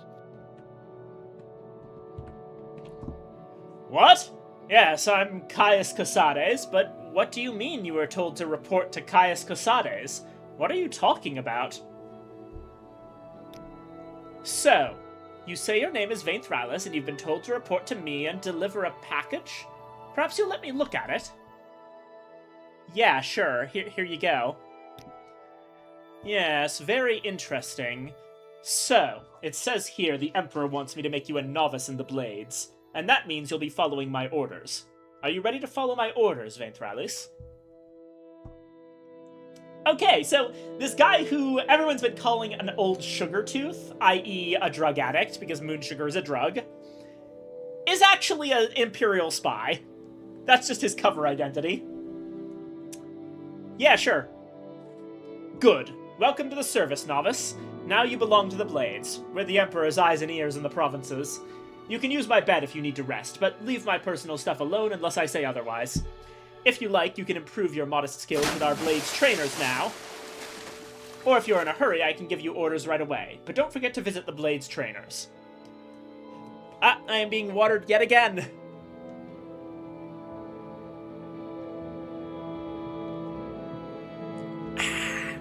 Thank you, Bippy. Love you. In this world, it's hydrate or dihydrate. Keep up. Right. Orders. You have orders for me?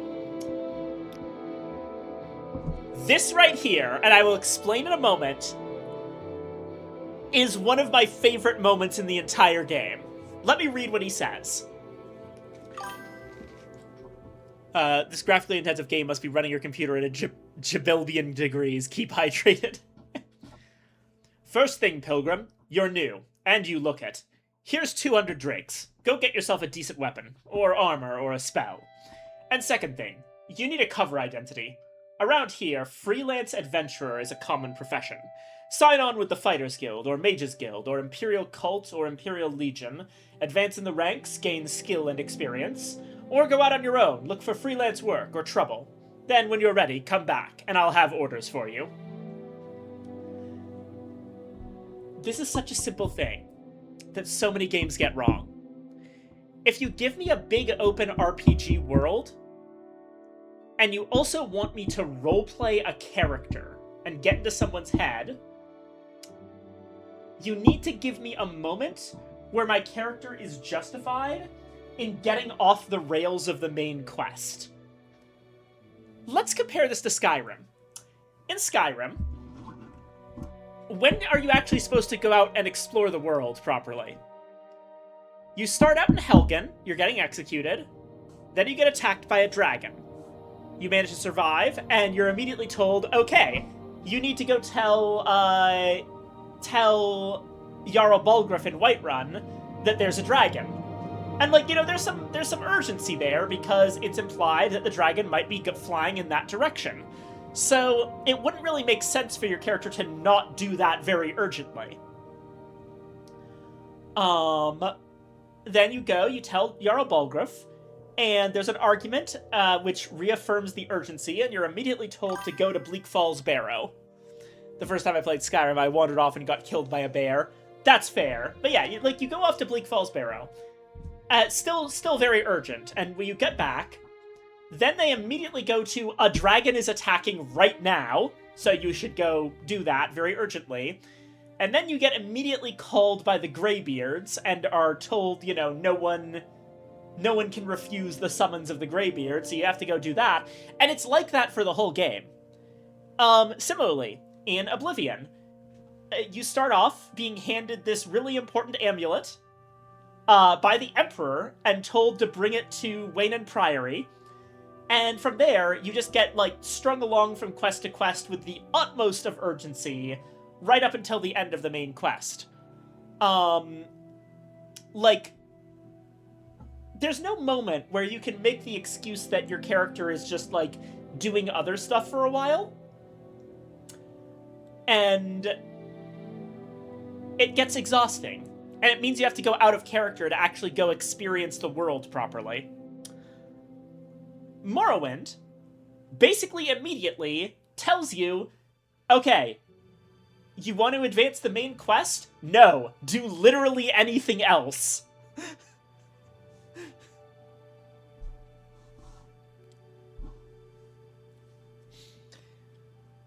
It's fantastic.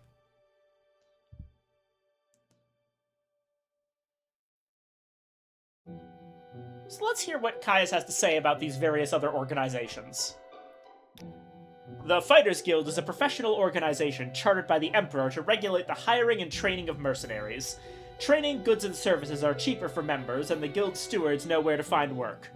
You'll have to start your service with Idis Fireeye, the Balmora Guild Steward. She's new, and I don't know her well. Perseus Mercius, the Aldrune Guild Steward, I know and trust, but he only handles higher-ranking assignments. Mages Guild. It's a guild for the arcane arts, and it's where you go to find wizards for hire. Training, goods, and services are cheaper for members, and the guild stewards know where to find work. If you want to be a wizard, join and work your way up the ranks. The Mages Guild here is a better bet than the Fighters Guild. Rannis Athras is the guild steward, so talk to her if you want to join up. She's got a chip on her shoulder, but her apprentice, Ajira, seems okay for a Khajiit. Imperial Cult. The Imperial Cult worships the 9 divines, the Aedra Akatosh, Dibella, Arche, Zenithar, Mara, Stendar, Kinnereth, and Julianos, and Tiber Septim, founder and patron of the Empire. In Morrowind, it's partly maintaining the faith for outlanders like us, and partly a missionary cult, bringing enlightenment to the heathen Dunmer. You can see Samutus Vunis at Fort Moonmoth to join, but you have to go to Ebonheart if you want to become a lay servant. Lay servant? Oh, lay servants serve the Imperial Cult by doing various tasks. Not a lot of excitement, but safe, honorable, and rewarding. First you have to join the Imperial Cult, then go to the Imperial Chapels in Ebonheart to get work. See Sinolian Tunifus to become a lay healer. See Julius Truptor to become an almoner, a fundraiser. See Kay to become a shrine sergeant. They do the more dangerous jobs. Fort Moonmoth. Fort Moonmoth is the Imperial Legion garrison southeast of Balmora, just outside of town.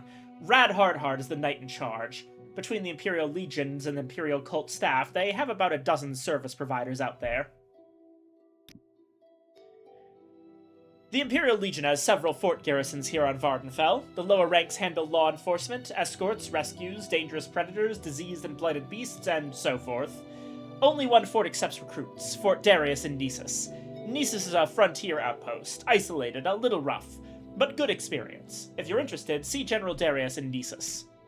If you're looking for a safer posting, you should seek out Old Ebonheart on the mainland.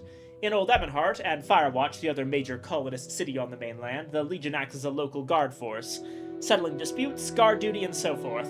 As I said, a safer posting. Old Ebonheart's a boat ride south of Vivek. If this seems weird, like there was a continue button there for some reason, that's because that line of dialogue was added by Tamriel Rebuilt, because in the base game you can't go to the mainland. Right. What else is in the area?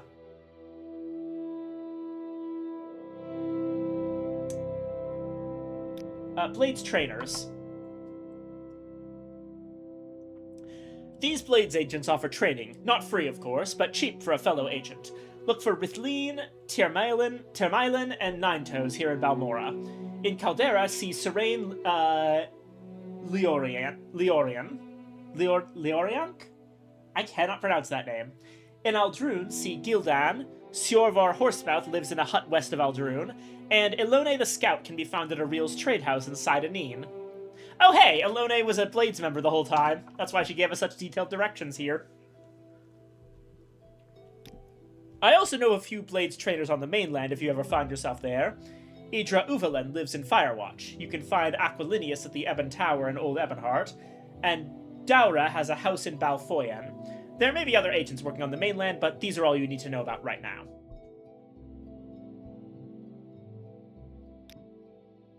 We have our own Blades traders, of course, and there's many public services available in Balmora. Members get better prices from guild services. The Balmora Fighters Guild and Balmora Mages Guild are across the river. You'll find contacts for the Balmora Thieves Guild in the south wall up the street. And there's an Imperial Cult shrine at nearby Moonmoth Legion Fort. The Thieves Guild? You didn't mention that one.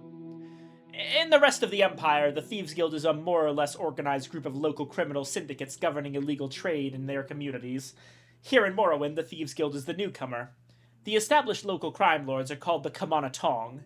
The Thieves Guild doesn't advertise, partly to avoid the law and partly to avoid the Kamana Tong, who have sworn to destroy the upstart Thieves Guild. Sugarlips Habasi over at South Wall is the local guild boss. The Kamana Tong is Morrowind's native criminal syndicate. They're tough and ruthless, and have connections in the higher ranks of House Hlalu. The Kamana Tong competes directly with the Thieves Guild for control of illegal trade, and Kamana Tong will not tolerate competition. Compared with the Kamana Tong, the Thieves Guild is relatively decent and honorable, certainly less brutal. They don't accept Outlanders as members, forget about it. House Hlalu. House Hlalu is one of the 3 Dunmer Great Houses on Vardenfell. They're loyal supporters of the Empire, open-minded in religious and cultural matters, and greedy and ambitious in the best Imperial tradition. It's difficult to rise in their ranks as an Outlander, but the Great Houses hold the power in Morrowind. Talk to Hlalu counselors if you want to become a Hlalu retainer. Little advice? How do you judge a job's difficulty? Consider 3 things: location, opposition, and payoff. Long walks into the wilderness are usually tougher than local or town tasks. Tough opponents make tough jobs. Daedra, vampires, rogue Telvanni. You'll learn which ones to look out for. And finally, if the reward offered is large, the dangers will be large too.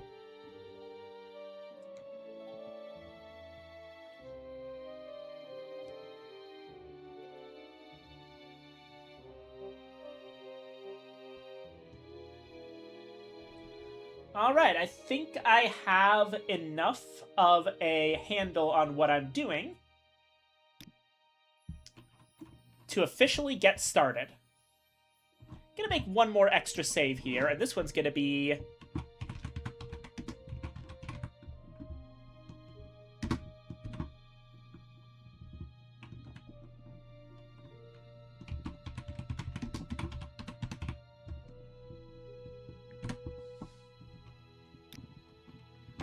There we go. So, Caius suggested that we go join a guild of some sort, some kind of organization. I've got 2 in mind.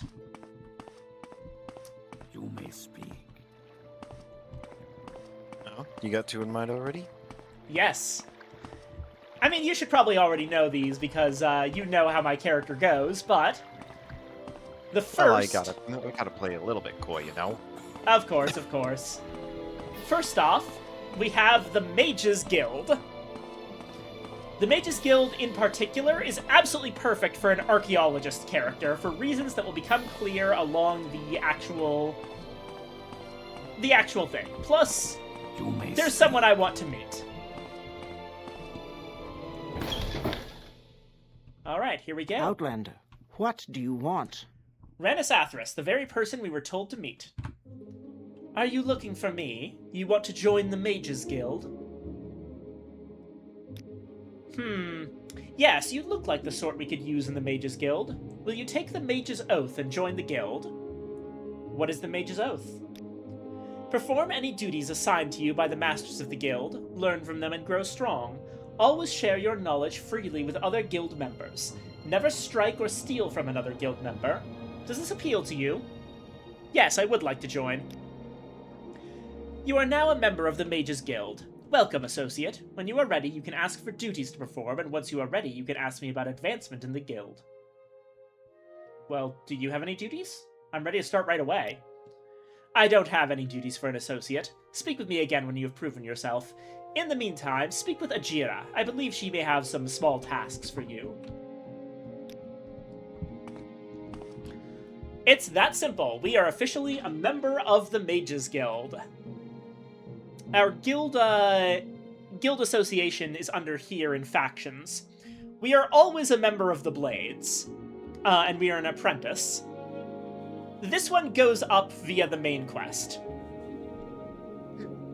We are also an associate in the Mages Guild. You need 2 things to rank up in the optional guilds. One is stats, and the other is... Actually, it's stats, skills, and completed quests. So you need to be doing a whole bunch of quests for them, but also you need your skills that they care about to be fairly high. We're going to be good on this for a while. In theory, we could rank up right away because we do have the stats and skills that we need, but we need to prove ourselves first.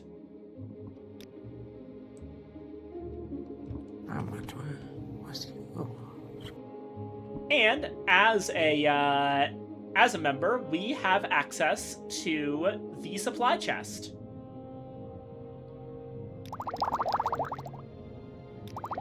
Potions of Restore Magicka, Willpower, couple of books, Lesser Soul Gems, Scroll of Divine Intervention, Scroll of Almsivi Intervention, and Scrolls of Cure Common Disease. Good shit.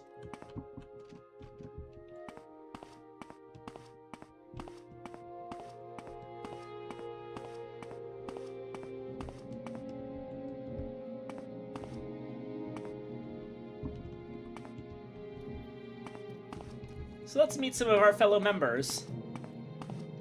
Yes, what is it? Sharngra Musgob.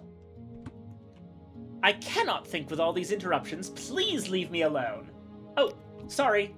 Sorry. Did not mean to interrupt you. Yes, Dunmer? Estirdelin. What do you want? Hello, Vainthralis. I'm Estirdelin, and this is Balmora.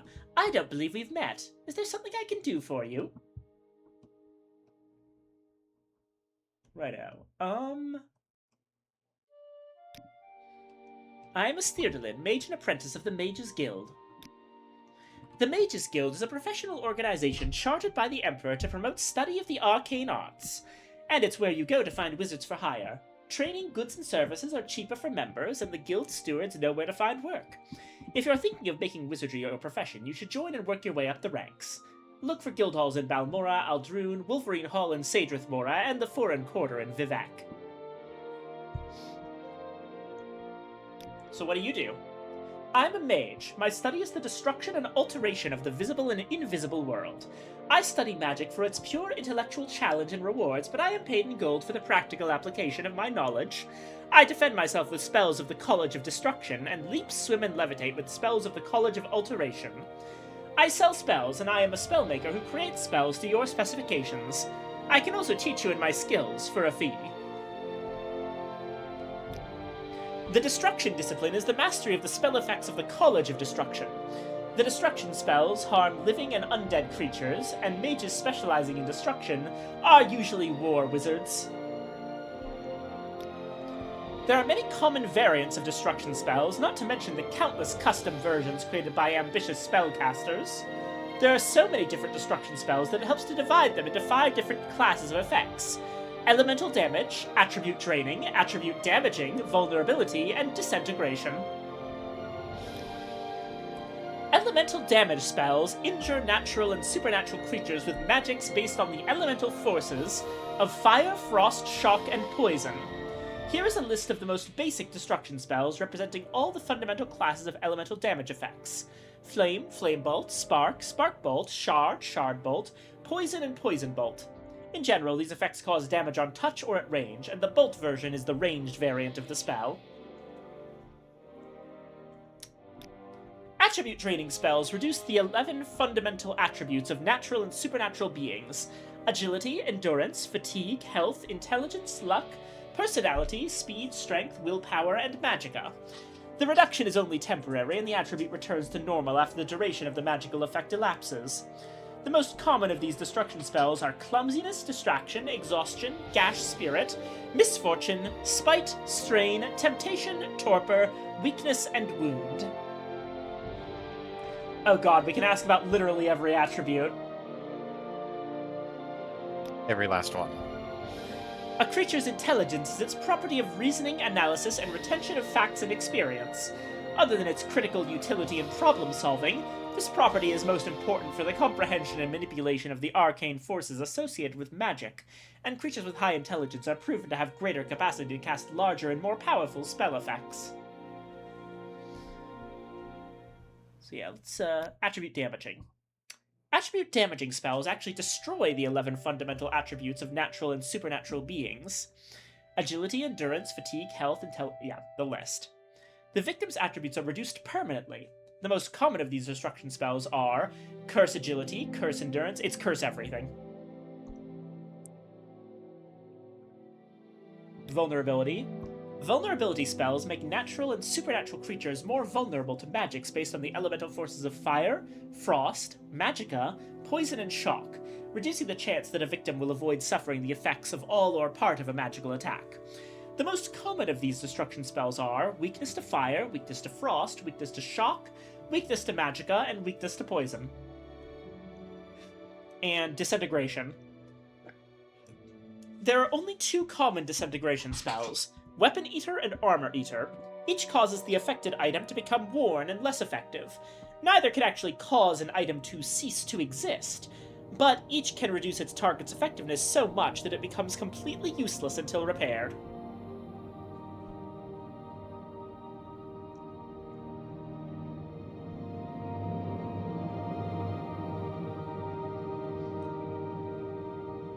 And what about Alteration? The Alteration discipline is the mastery of the spell effects of the College of Alteration.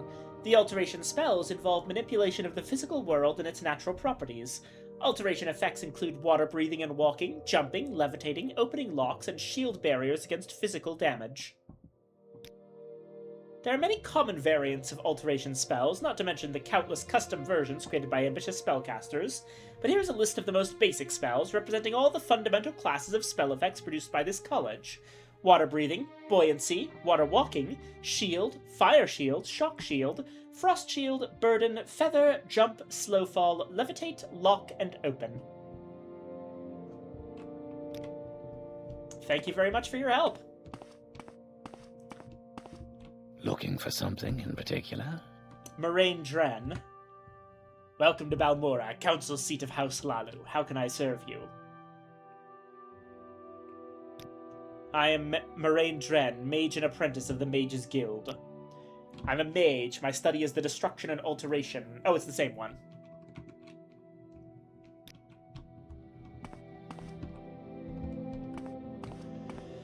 What can Jeet do for you? You must be Ajira. What brings you to Ajira's shop? Do you want duties from Ajira? Do you want the local brews, or help in a fight? Some Telvanni bugmusk? Or a way to reach the high places? Well, I'm here for duties, but those other things sound interesting. Let's circle back around to those. Yes, Ajira has duties for you. Before Ajira can be a journeyman in the Mages Guild, Ajira must study local mushrooms. To finish Ajira's report, Ajira needs samples of Luminous Rusilla, Violet Coprinus, Bungler's Bane, and Haifa Fascia. Ajira knows you can find all of these on the Bitter Coast. The easiest way is to go south along the River Odai until you see a wooden bridge across the river. Get out of the river there and find a path west over the hills.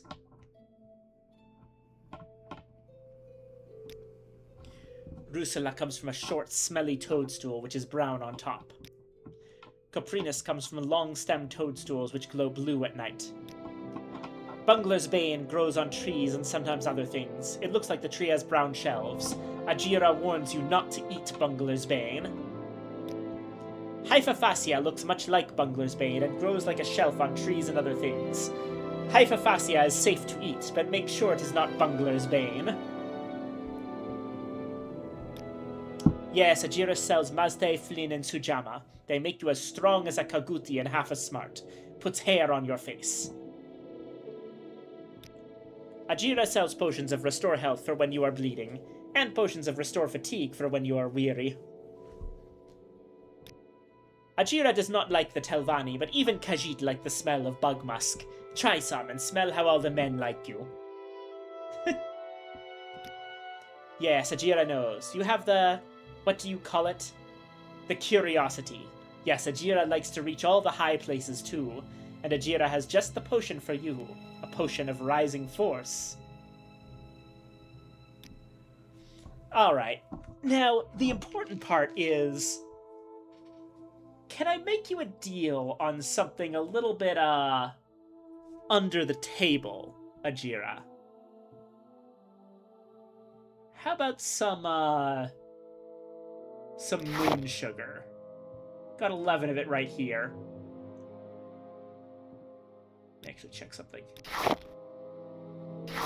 Each one is worth about 50. So that's about 550 in total. And I'll throw in some skooma as well. Each one of them is 500. Oh, actually, wait.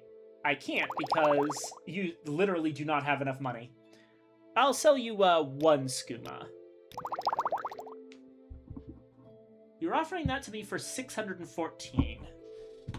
Let's see if I can get it for 700. 680? Bingo! Thank you. Please come again.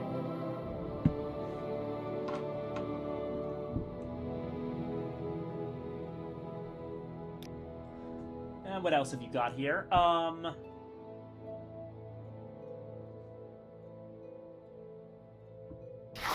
Oh, actually. Journeyman's Alembic and Retort. And an Apprentice's Calcinator.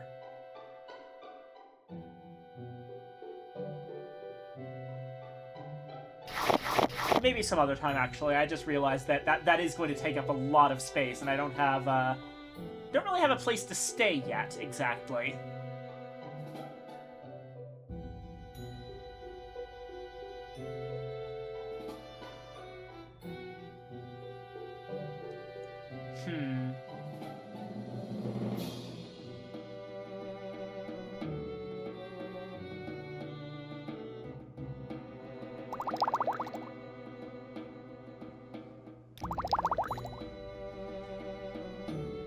Alright, we absolutely 100% need Restore Strength on us at all times in case we run into a Greater Bone Walker.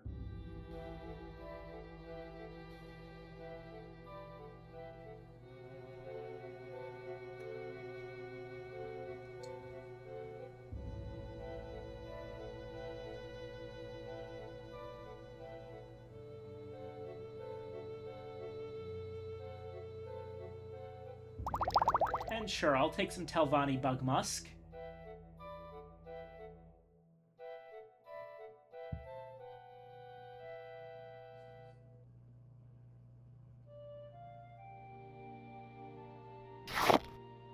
And I'll take the Alembic and the Retort. And then, to cancel all that out, I will sell you the skooma.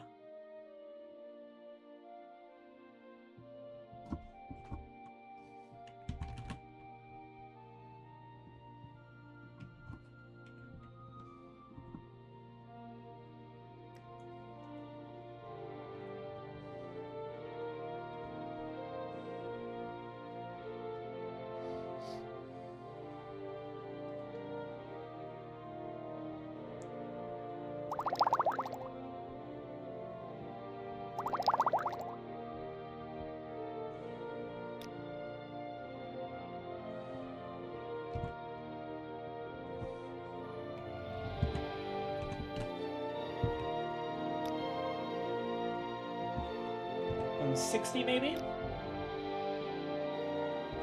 180? Alright, 200. No. 220. There we go.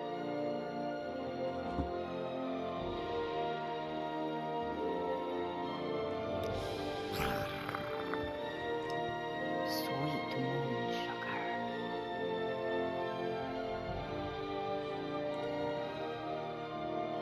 Alrighty, we have a lot of stuff in our inventory now. Can you ask your question quickly? I must be going. Alright.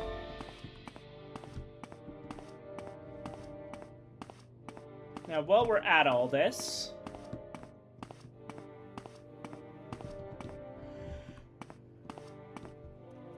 I'm listening. Go ahead.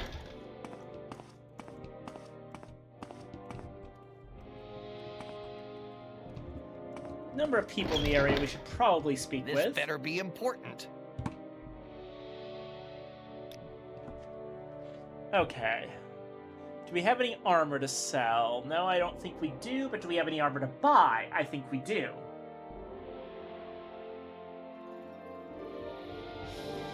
We have our gauntlets and pauldrons, as well as cuirass and boots for the chitin armor.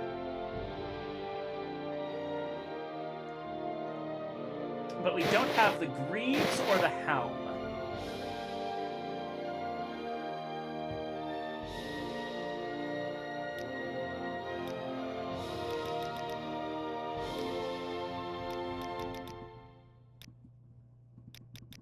Goal that I always set for myself with my playthroughs is to, as soon as I possibly can, create as close as the game will allow to a full set of bound equipment.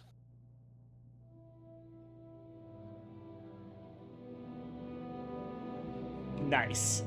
That is a good goal. Oh, hold on. I'm gonna sell this Colovian fur helm.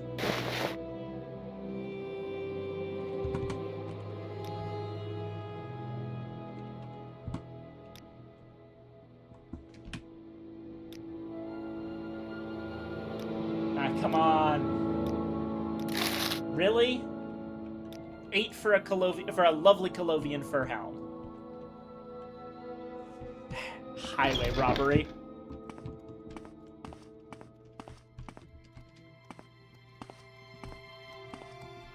You may speak. Got a bookseller. Yes, Outlander? Lots and lots of books here.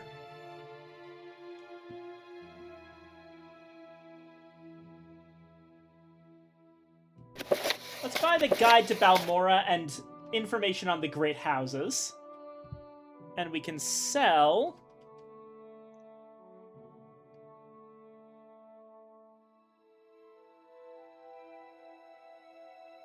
Nothing just yet.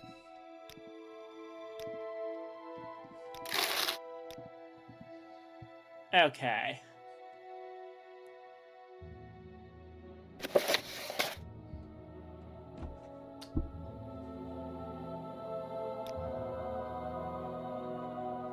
Balmora is the district seat of House Lalu and the largest settlement on Vardenfell after Vivek City.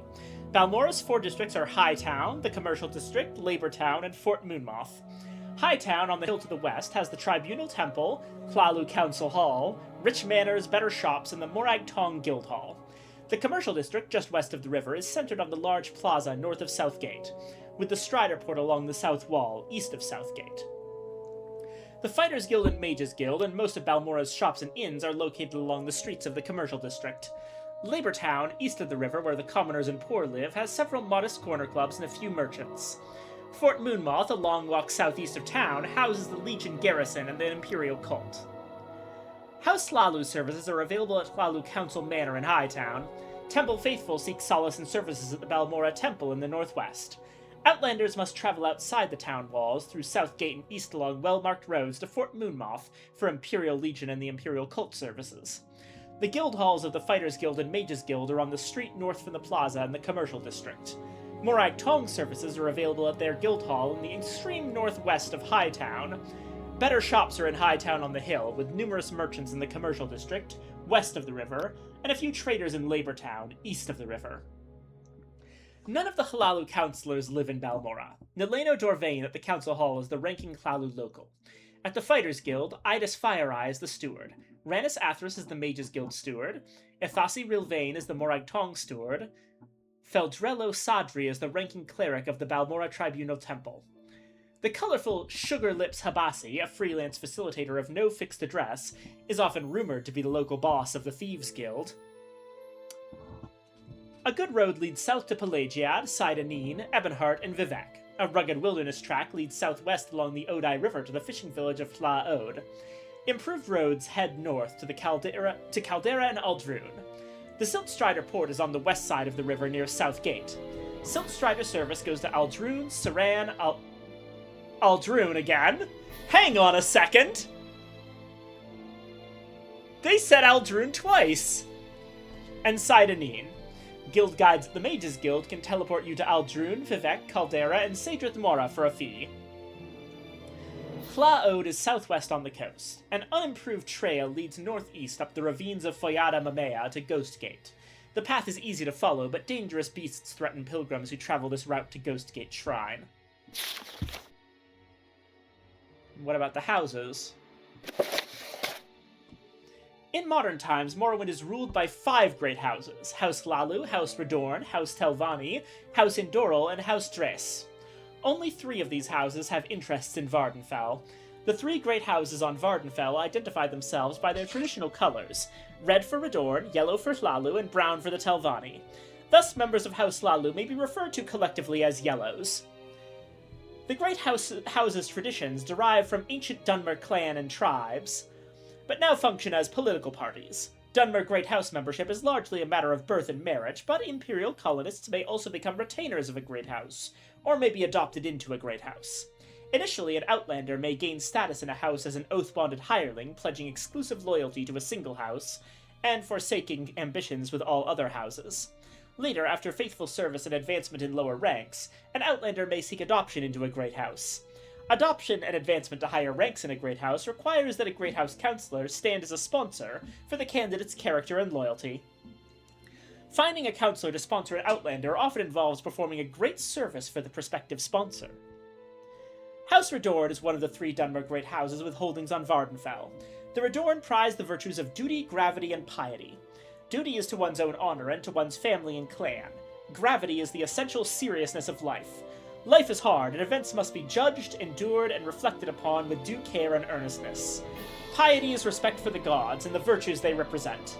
A light, careless life is not worth living. Radorn settlements are designed in the Dunmer village style, built of local materials, with organic curves and undecorated exteriors inspired by the landscape, and by the shells of giant native insects. Radorn villages are typically centered on temple compounds and their courtyards, with huts and trade houses gathered around a central plaza, as in the West Gash village of Nisus. Aldrune, the Radorn district seat, is exceptional, with its distinctive feature being the colossal prehistoric bug shell that has been adapted as the house's council house. As a result of its close relationship with the Imperial administration, House Hlaalu has emerged as politically and economically dominant among the great houses of Vardenfell and Morrowind. Hlaalu welcomes imperial culture and law, imperial legions and bureaucracy, and imperial freedom of trade and religion. Hlaalu still honors the old Dunmer ways, the ancestors, the temple, and the noble houses, but is readily adapted to the rapid pace of change and progress in the imperial provinces. Unlike the other great houses, which are largely hostile to non-Dunmer, House Hlaalu aspires to live in peace and harmony with the other races, and to share in the growth and prosperity of the Empire. Hlaalu public buildings, trade houses and craft guilds, manors and council halls, are designed as simple, multi-storied buildings roughly rectangular in plan, featuring arched entranceways and modest decorated exteriors. More modest one-story private dwellings follow the same plan, except with less decoration. Hlaalu plantation estates resemble temple compounds, with walled precincts enclosing outbuildings for craftsmen and servants, dominated by a grand manor residence in place of a temple shrine. The wizard lords of House Telvanni have traditionally isolated themselves, pursuing wisdom and mastery in solitude. But certain ambitious wizard lords, their retainers, and clients have entered wholeheartedly into the competition to control and exploit Vardenfell's land and resources, building towers and bases all along the eastern coast. According to Telvanni principles, the powerful define the standards of virtue, and the Telvanni are unwilling to allow the ambitious Hlalu to dominate Vardenfell's untapped resources by default. Telvanni architecture is dominated by the Wizard's Tower, a fantastic organic form grown and sculpted from stems, caps, and root-like holdfasts of the giant native mushrooms. Telvanni villages are comprised of smaller mushroom pods hollowed out for craftsmen and commoners. Open-air markets often include the giant cages displaying the wares of the slave masters. House Indoral and House Drez are the two great houses without holdings or interest in Vardenfell. Indoral District occupies the heartland of Morrowind, comprising the lands south of the Inner Sea and the eastern coast.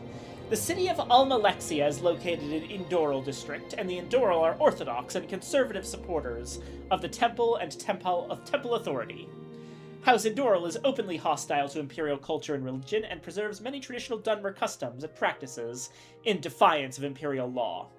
Dress District is in the south of Morrowind, bordering on the swamps and marshes of Blackmarsh.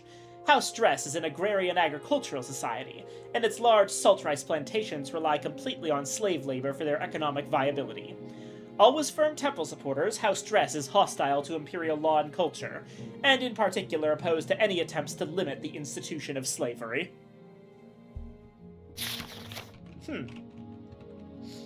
Well.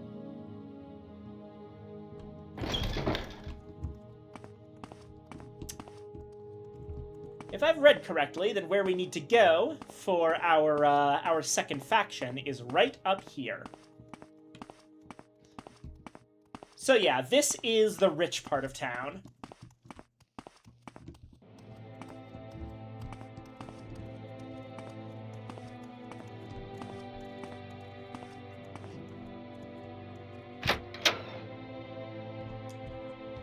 The Hlalu Council Manor. Yes, Outlander? I am Nileno Dorvain. I keep business going here in Balmora while the Hlalu counselors are away, which is most of the time. If you want to talk business, you've come to the right place. Do you want to join House Hlalu? Yes. Yes, you are a worthy candidate, and we accept anyone who wants to join, even Outlanders. Are you interested in joining? Yes. Very well. You are now a member of House Hlalu. When you are ready, we can discuss business and advancement in House Hlalu.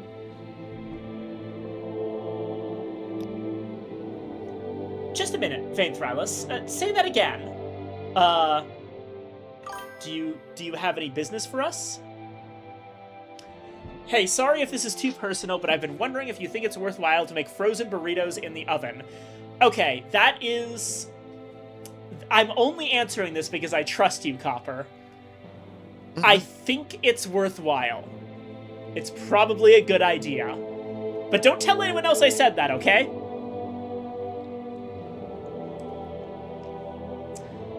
Don't want to lose my street cred.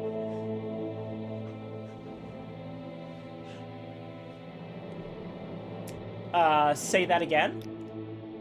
How fortunate. Your voice sounds almost like the Radorn Relmiria Saram, who died, just recently. Would you be willing to disguise yourself as Relmiria Saram and get orders from House Radorn, then deliver the orders to me? Yes, sure. Good. Take this helm and speak with Naminda at the Radorn Council. Take a Silt Strider to Aldrune, then look under Scar. When she asks what you want, say you are an orphan of Arnesia. Naminda should give you a coded message to deliver. Bring that coded message to me instead. Alright, so we just joined House Hlalu, and already we are doing some shady shit. So, in the same way that... shady shit to be done. Yeah, in the same way that the Fighters Guild, Mages Guild, and Thieves Guild follow the Fighter, Mage, Thief thing, the three available great houses on the mainland, or sorry, not on the mainland, on Vardenfell, other way around, also are Fighter, Mage, and Thief. In this case, Radorn are the Fighters, Telvanni are the mages, and Hlalu are the thieves. Though, as opposed to the Thieves Guild, Hlalu are more about the social aspects of this. Mercantilism and speechcraft. Though they do the shady shit. So who is this Relmeria Saram? Do I need to get into character at all? Relmeria Saram was disfigured in battle and known for always wearing her helm in public. That's the only reason I'd ask you to try and fool Naminda. When you talk with her, make sure you wear the helm I gave you. Orphan of Arnesia. Yes, that is the code phrase you should use when you speak with Naminda. Make sure to wear the helm I gave you. Aldrun has 2 main districts. The Radorn Council and manors under the shell of the Emperor Crab are known as Aldrun under Scar. Alright, and, okay, yeah.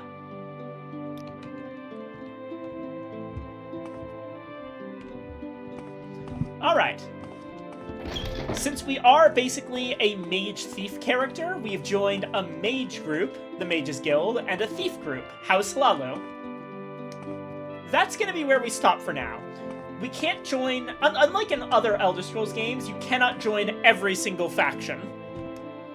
You can only join one of the great houses, and it's difficult to join all of the Imperial guilds. We could probably do, like, 1 or 2 other factions, maybe. We could probably... I think the Fighters Guild and the Thieves Guild are basically... they are mutually exclusive.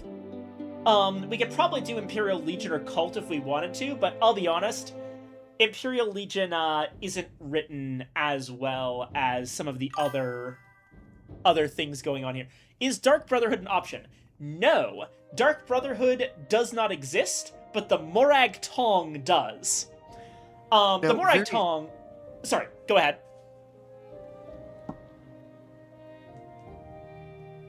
Hold on. Where was I?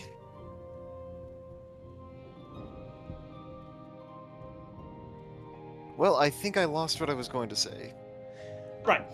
The Morag Tong Copper is effectively Morrowind's version of the Dark Brotherhood. They're legal assassins. The thing is that the Morag Tong are the native Dunmer version of the Dark Brotherhood, whereas the Dark Brotherhood is an invasive Imperial group. We will be actually running into the Dark Brotherhood, but they're not joinable, because this early in the timeline, they're actually considered to be a crazy cult that you can't join. Ah, I remembered. Yeah? Now, the reason, dear viewers, why the Imperial Legion questline is so relatively ill-written, it is simply that Todd wrote that one. Todd Coward! Todd Coward!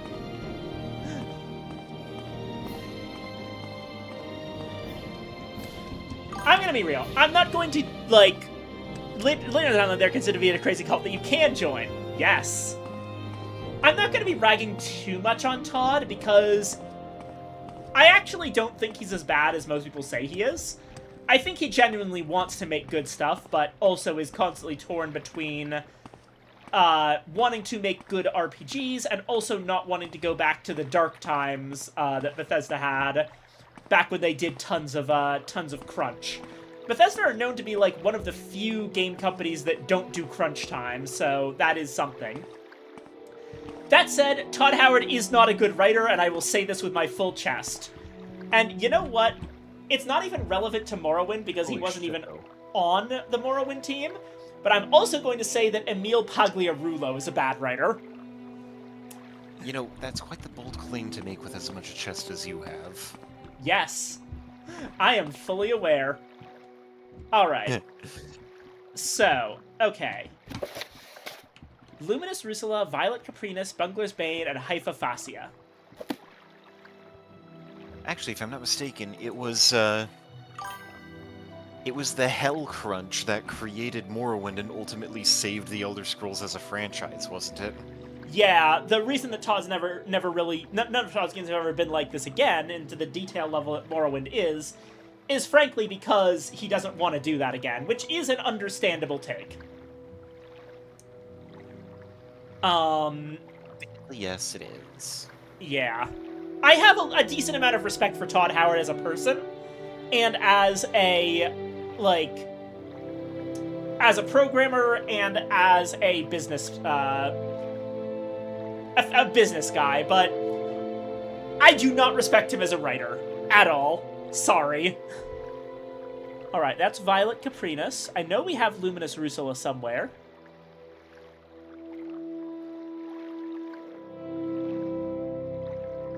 Yes, there it is, Luminous Rusula. Bungler's Bane, and do we have Hypophasia? No, that's the one we're missing.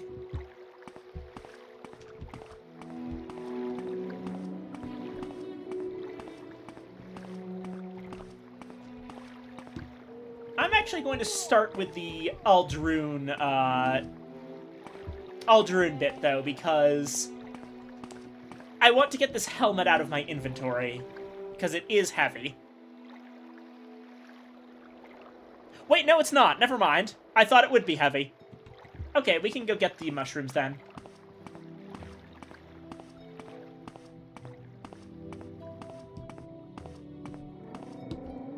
Actually, wait. No, there's something else I should do first and foremost so that you and I are not going to pull our damn hair out. So this is going to be not any specific quest, but a little personal thing. Hold on a moment. Let me just remind myself of exactly where it is.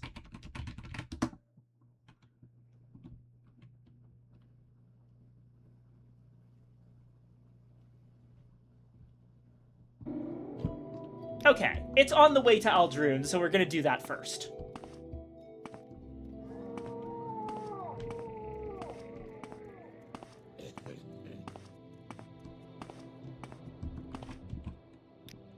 Make a save right here.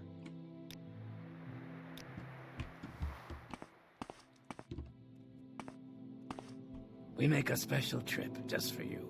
Same low price.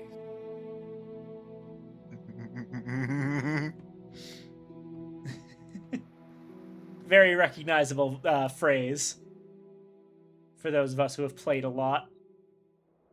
A phrase? Oh, the, we make a special trip just for you. Same low price. Also, wait, I missed this. Copper. Oh, wait, I'll wait for the ad.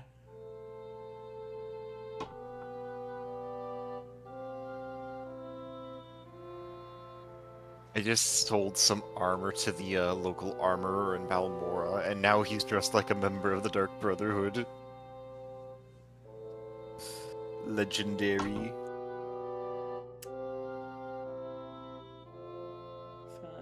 Odd break's almost over.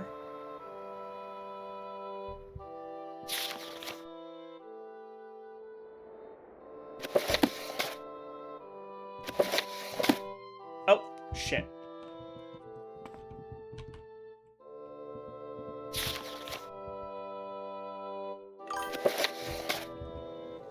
Right. Which one was responsible for the lusty Argonian maid? I actually don't know which one. That was either... Okay. Let me see if I can find that out, because that's a really good question. Who...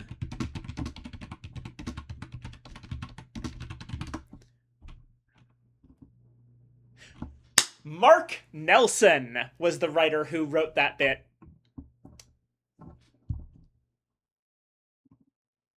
At least according to Douglas Goodall, another writer. Now, the funny thing is, there's an... If you know about the Lusty Argonian Maid, you might know that the writer is credited as Crassius Curio. And fun thing about Crassius Curio... Oh, what the heck? Oh, shit. I was tabbed out for a second. I think someone just subscribed. Oh, there you are. Okay. Your alerts are broken. Yes, okay. Okay, there it is. There it is. Thank you for the resub, Copper Dinosaur. I really appreciate it.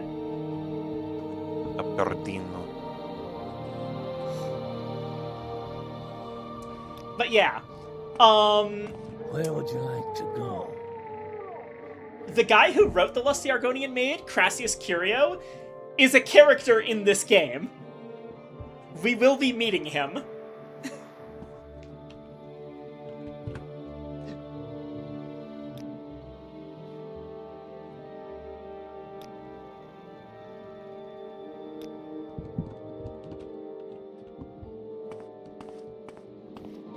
Alrighty.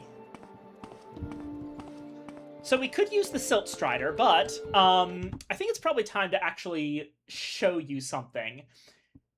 Morrowind does not have standard Elder Scrolls fast travel, as in you go to the map and you click on a location. That is just not here. However, we have something much better. 1 second.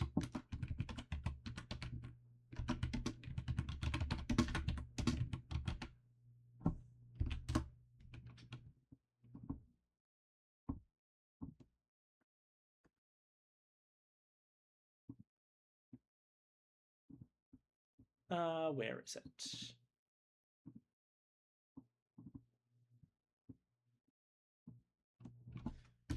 Morrowind travel map. Ah, this will work.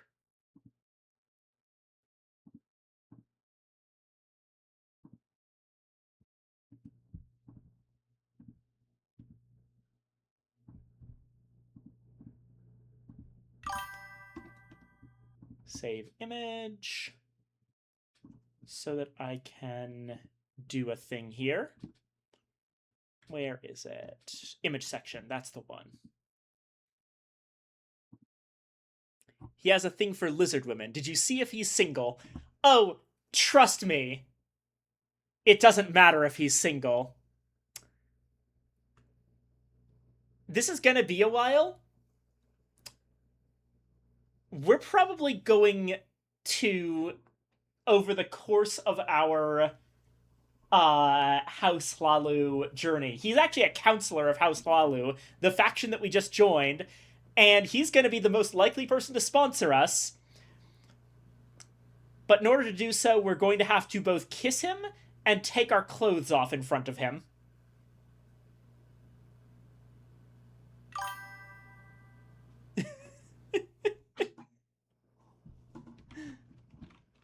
Alright, hold on just a moment. As you can probably imagine, man of culture. Yeah. Alright. Here we go.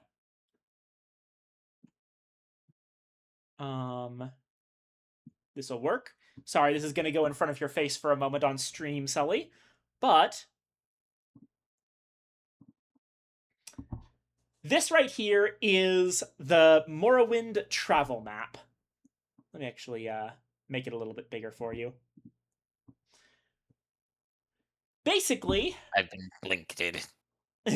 This is a map that you can use to get anywhere through multiple different means of transportation. Hold on. Well, don't wait for me for anything. Just saying, I'll be back.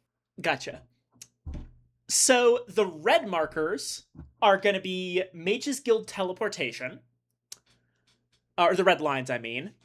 The yellow Goldie straight lines, those are the Silt Strider routes. As you'll notice, the Silt Strider routes tend to mostly go along the west side of the island. Blue lines are boat routes, which go around the whole place, but only on the coastlines. And the green lines are the network of the propylon indexes, which are a form of travel that transport you between ancient Dunmer strongholds. There are some places that don't really have good fast travel. As we read in that one book, the Molagamur region in the approximate southeast is absolutely fucking terrible for travel. And there's going to be several places where we simply do not have an easy way to get there, and we're going to have to use the actual pathways, which are often very dangerous. So, as a little exercise here, I've got the map. I want to get to Caldera. What is the easiest way from Balmora to Caldera, considering that the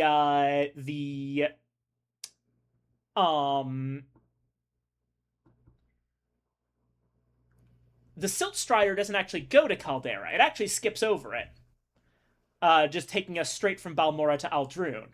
So instead, we notice that Balmora and Caldera are connected along the red line. That's going to mean that we go to the Mages Guild and actually just teleport straight there, because the Mages Guild actually has teleports in Balmora, Aldrune, Sadrith Mora, Vivec, and Caldera. That's actually the 5th place. Basically, the Mages Guild can't really get you anywhere to the north because they haven't really gotten that far yet in terms of how entrenched they are. But the entire south area, and especially the southeast, is pretty heavily covered by mage teleportation.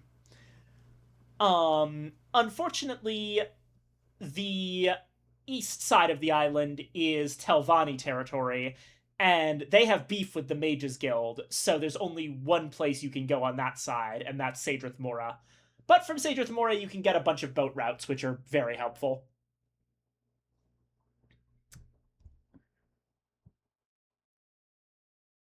And yeah, at least this is the one for the, this is the one for Vardenfell itself. We'll have to use a different travel map when we get to the mainland. Alright. I'm going to be using the travel map frequently throughout this because it is very good for planning your routes. And it reminds me of using the rapids where I live.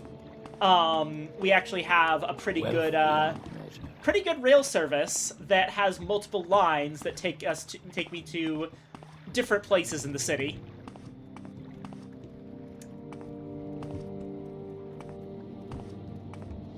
It's also why my immediate instinct was to call it the Red Line, because our train lines have color-coded names.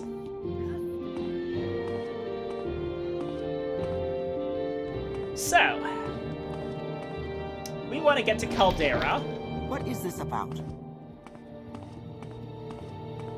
And the best way to do that is through the Mages Guild, which is going to have cheaper services for us because we just joined.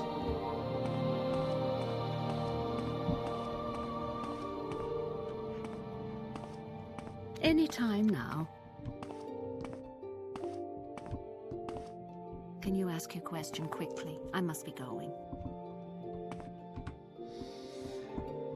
I'm Massalini Marion the Breton, Guild Guide. I provide instantaneous transport between various Mages Guild halls on Vardenfell.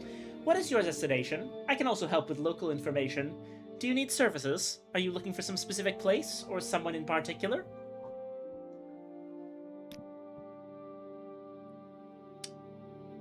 Take me to Caldera. Speak freely, friend.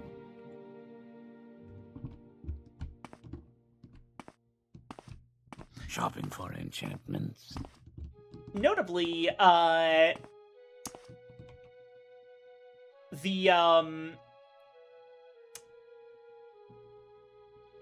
teleports don't actually restore our bars because it doesn't actually cause time to pass. Good day. Unlike Let's do business.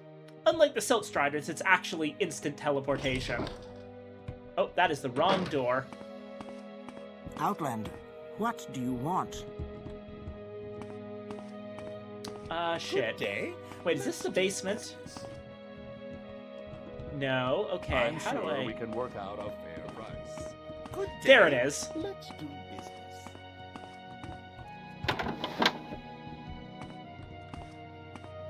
So yeah, Caldera looks a little bit different from Balmora, huh? Like the guide said, it's a more Imperial-style town.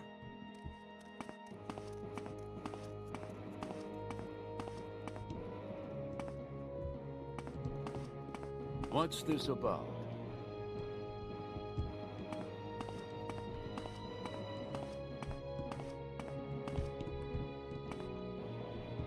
Yes, things. Okay. Let's go ahead and activate, for now, Nucius's Cursed Ring.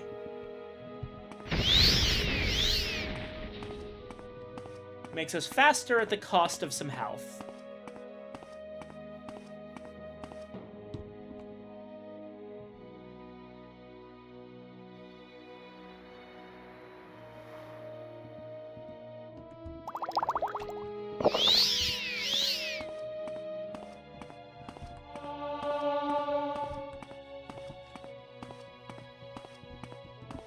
There's athletics at 12.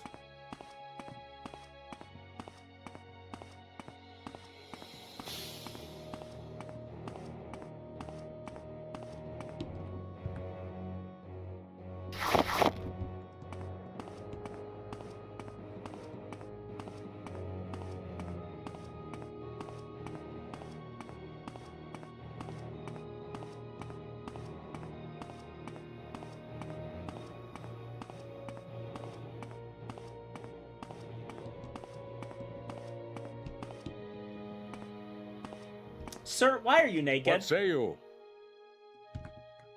Hail and well met, stranger. As you can plainly see, I require some assistance if you be kind enough to grant it. I need help finding the festering witch who has robbed me blind and left me for dead. Makes me living as a fighter for hire, I do. Learn the way as a lad in the basement of every seedy bar in Windhelm. After me father's life was claimed by the snow elves, I had to provide for myself with odd mercenary jobs. I'm good with me fists and better with me axe. I came to Vardenfell once it was open to search out some new fortune among these damn dark elves. Now look what's happened to me. A witch she had to be. I was on my way to Caldera when I met her. She was a stranger here like myself, and our conversations lightened the burden of travel. She was quite friendly, and well, you know, we set up camp together. But that night she revealed the witch inside. Cast a spell on me. I couldn't so much as blink. Stole everything, even my worn-out clothes, but most importantly, she took my prized axe Cloud Cleaver. Join with me, stranger, and let's find her and extract her entrails together. Sure, why not? I knew you had the bloodlust in you, stranger. I believe she is still camped where I left her up to the northwest, though I could be wrong, as the spell disoriented me a bit. It did. You know this area better than me. Lead the way. This witch shall rue the day she met Hlormar Winesot.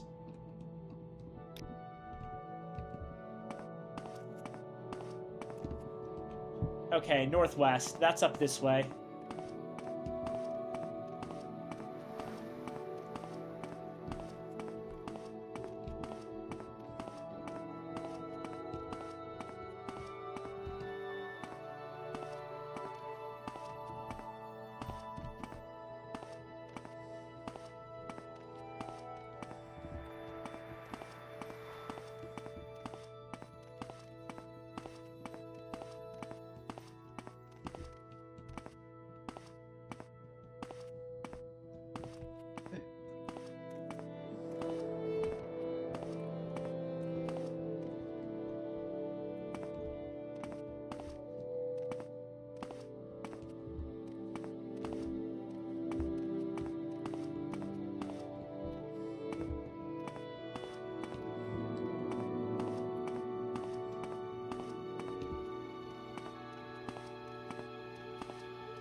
Anytime you're ready. Just don't keep me waiting. Okay, that's actually... Hemony there is the person I wanted to see. But I should probably take care of this, this little issue.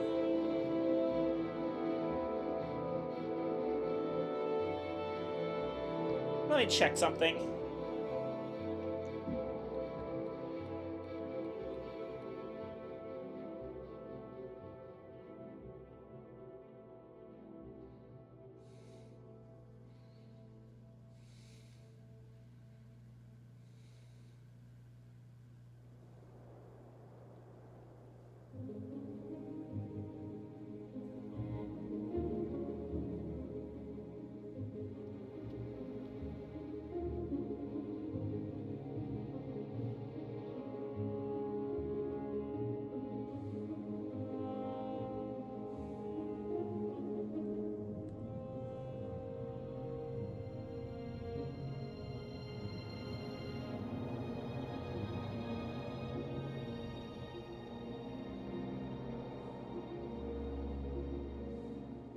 Just a moment.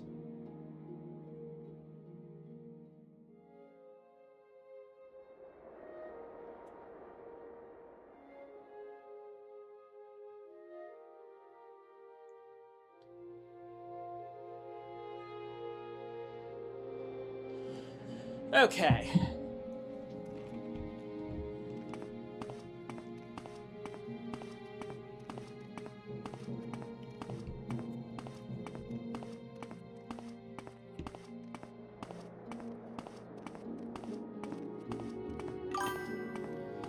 Apparently Gordon Ramsay is doing Uber Eats commercials now. Man, what are you doing with your life, sir? That's a silly question. He's making a lot of money. Ramsay? Yeah, Gordon Ramsay. Gordon Ramsay. Of all people, Gordon Ramsay. I can't blame him for getting that bag. The economy's in the dumps.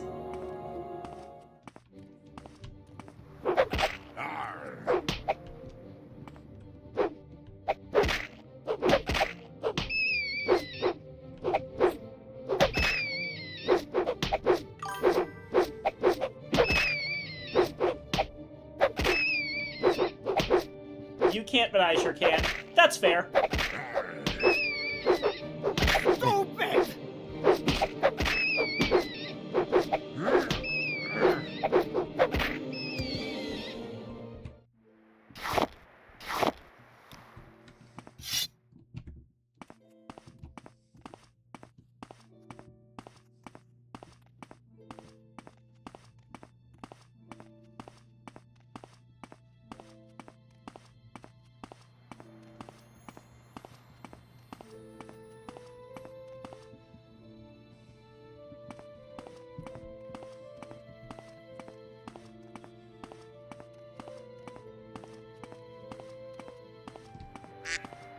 Wow.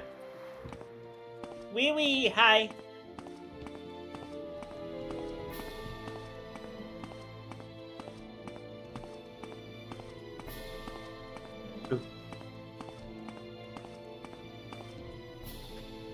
Okay, I think we've probably turned the wrong way somewhere to find this this witch. I'm gonna head back to where we found Pemini and take care of that first. Perhaps you found me all along. Ah, are you the witch who took all this guy's clothes and axe? Yep. What is with people coming into my stream and confessing to in-game crimes? Oh, hi, Aurora! Hi. Is that a running trend? Ollie confessed to murdering the tax collector back inside Anine. Crime and punishment. Yeah. But Aurora, hi, I was under the impression you didn't have internet. It's been paid for. Okay, thank goodness. Are you gonna be okay? Probably not, no. Oh, I'm sorry.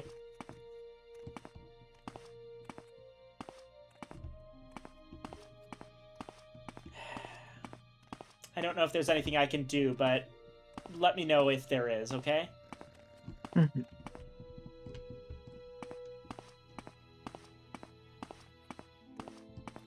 You're streaming right now, so I'm not going to talk about it at all. That is understandable. I am giving you a hug, though. Mm-hmm.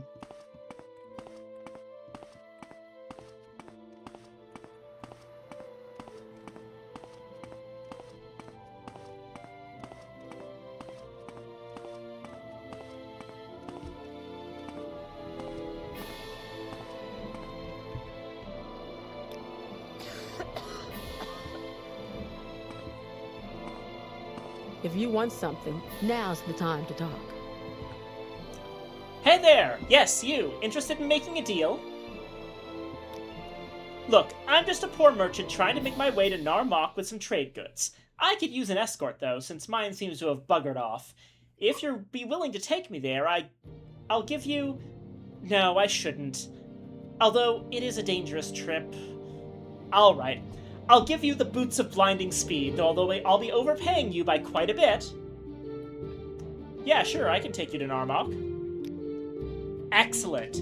Although that seems to be quite a high payment. The boots of blinding speed are a rare and wondrous thing. Never mind, I've made the deal and I'm an honest woman. Let's get going.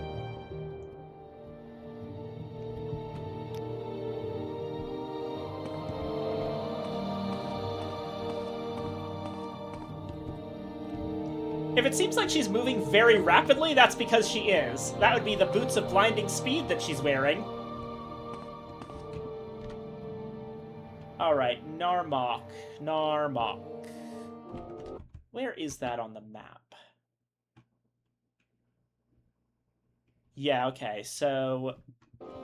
Right.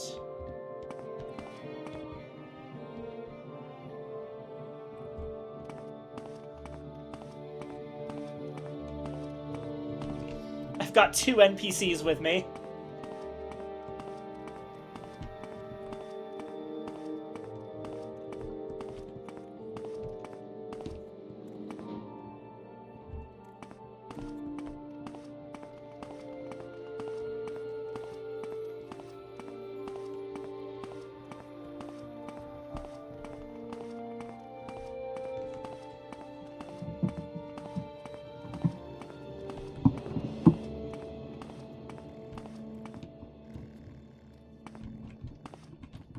Alright, I think that at this point I might want to go hop off and play some, like, Minecraft or something. So I hope you have a good stream, Viking. Hope you guys all have fun watching. You have fun now. Bye-bye, Sully. Bye-bye. Sorry, you were saying, Ruri? I'm being gripped by the throat. He's bringing me with. Oh!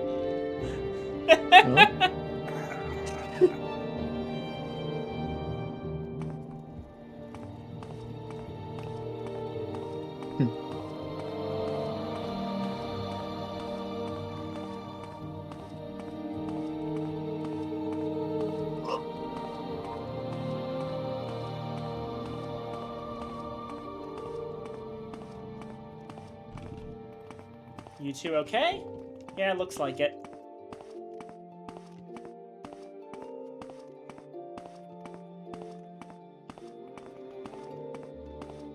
That as fast as you can go?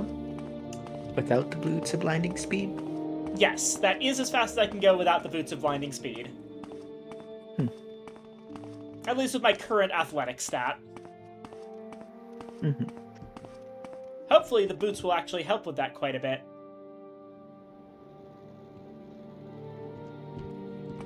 Okay, there's a signpost. I hope we're going the right way. We're looking for the way to Narmok. Yeah, okay, Narmok's this way. It's also not a good idea to go that fast too often because it does drain my stamina to do, and I need my stamina to fight.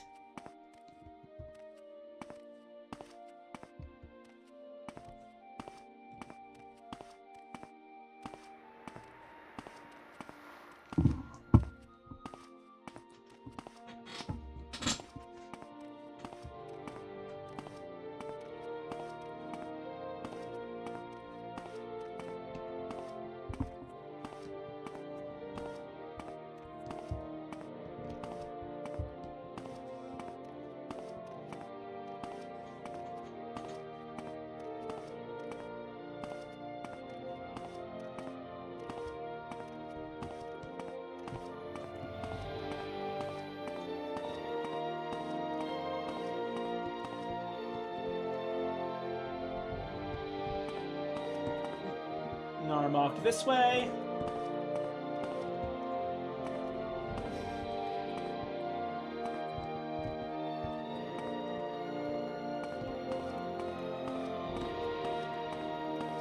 Okay, yep, that looks very bitter coasty. Your companion's okay? They're fine. Flormar is still naked. There's not really a sense of companions in the same way that there is in Skyrim. Everyone that is a companion to you is a temporary quest character.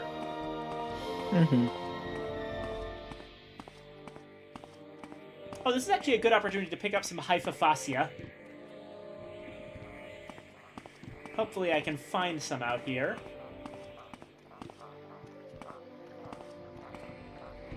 Bingo!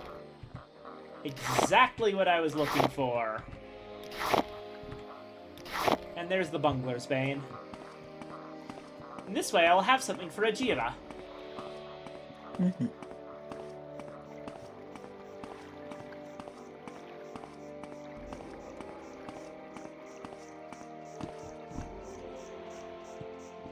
There are enemies in the area, so let's take a rest here.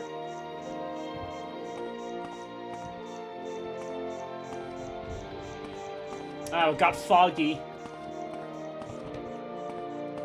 Hopefully that means it's harder for the enemies to see you. Hopefully. Ooh, a netch! Look at the size of that beauty.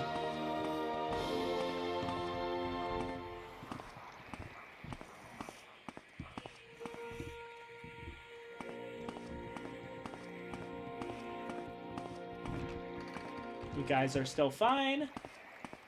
That's good. And I think that that's Narmok over there.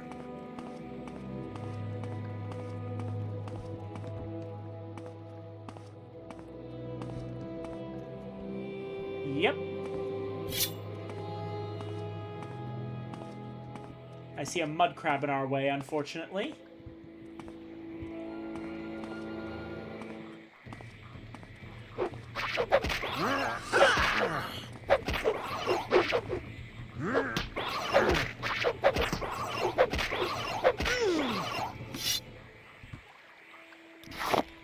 Good job, guys. It bit his balls. Yeah. Well, this is close enough. Thanks for your help. I suppose it's only fair that I give you your reward.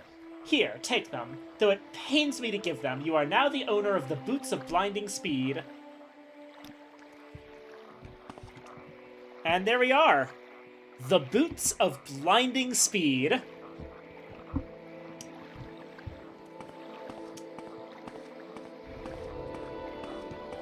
Locking her in just in case. Yeah. Also probably need a place to spend the night. Mm-hmm.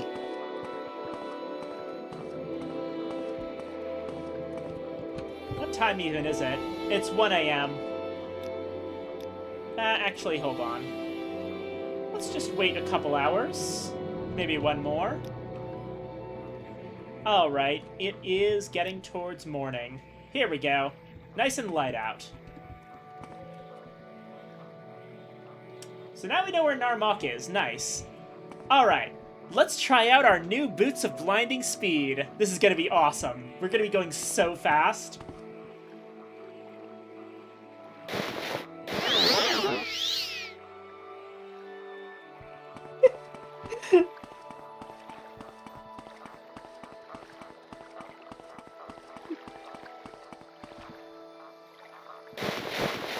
They certainly are the Boots of Blinding Speed. How did she even follow you then? Oh, I guess that's why she needed a companion. There is actually a way around this, and I'll demonstrate it soon. But first, we gotta help out our Nord buddy. Also, I need to check something. One moment.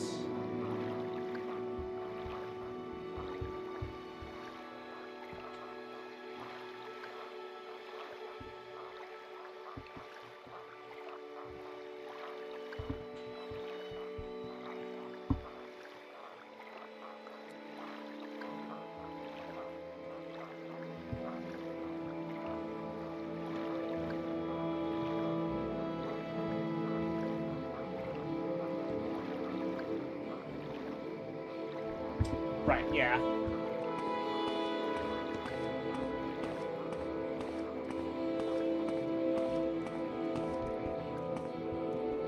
So the initial trick with using these things is just to navigate by the overall map, or your little mini map here. Because the thing is, The speed is no joke. It does make us significantly faster.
Ah, there we go.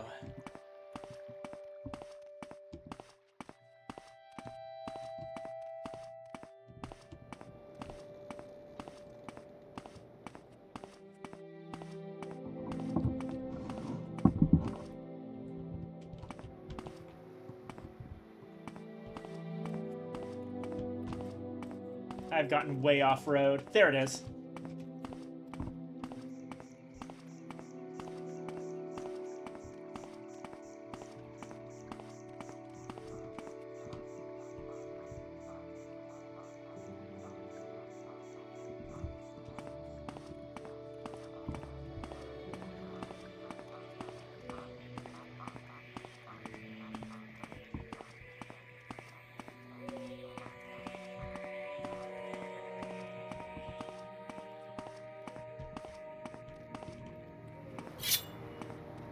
Oh, looks like we got a scrib.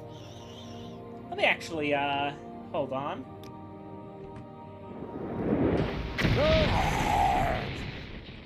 There we go.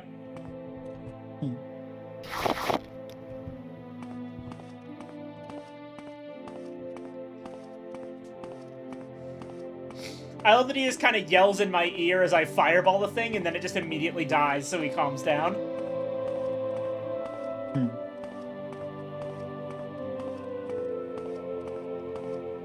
He kind of just sounded like he was angry that you got to kill it instead of him. Fair.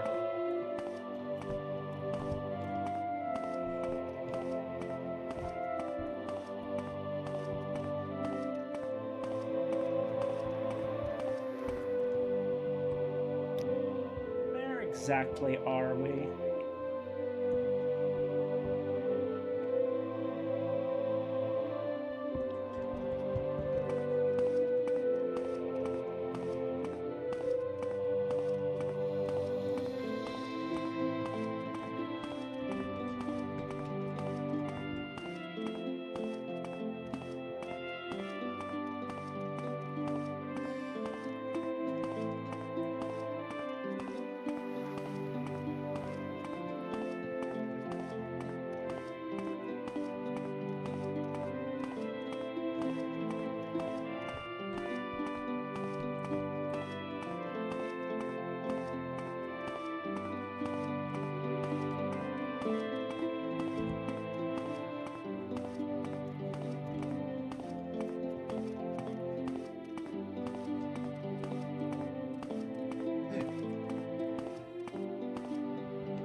There we go.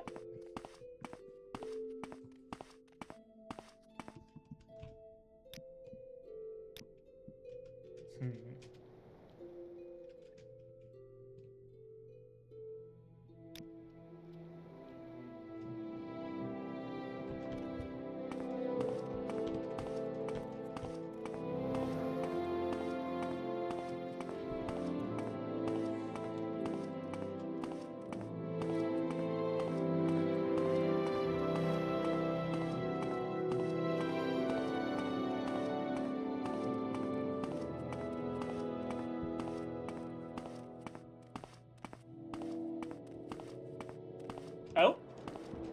That might be the exact witch we're looking for who stole our guy's clothes. Mm-hmm. I'm gonna switch over to resist magicka here. Because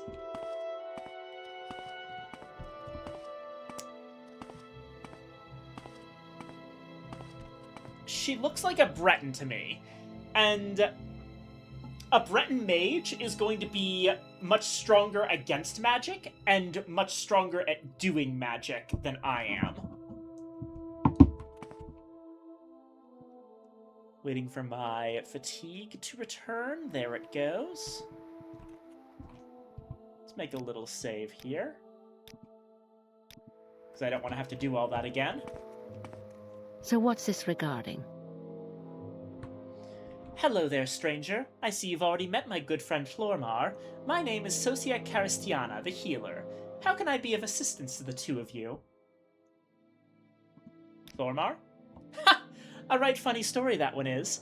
The true story is that I took Flormar on as a traveling companion for protection only for the road to Caldera.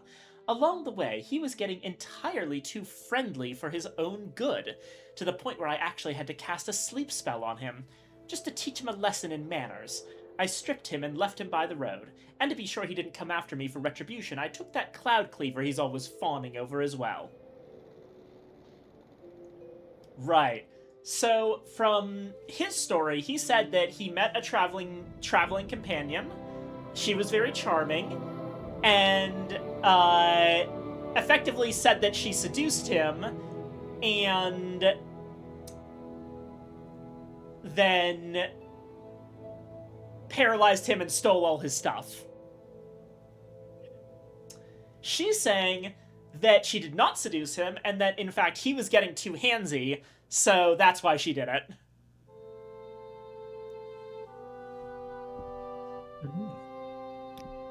Oh, I don't think he's ready to get it back quite yet. I can still see the rage burning in those tiny Nord eyes of his. However, if he meets me in 3 days at the Mages Guild Hall in Caldera, I will return everything I have of his, but not a minute sooner. Tell him that is Socia's offer. Alright, I think that's a fair offer, my dude. Well, I'll not be waiting another 3 days to have my bloody axe when it's in the hands of that damned witch. Are you going to help me, friend, or are you believing the lies spilling out of that witch's face? What do you think, Aurora?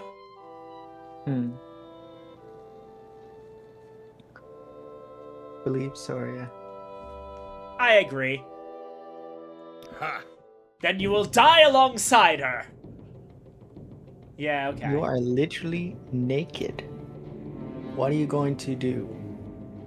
Okay, now Nords are strong against ice. But how about fire?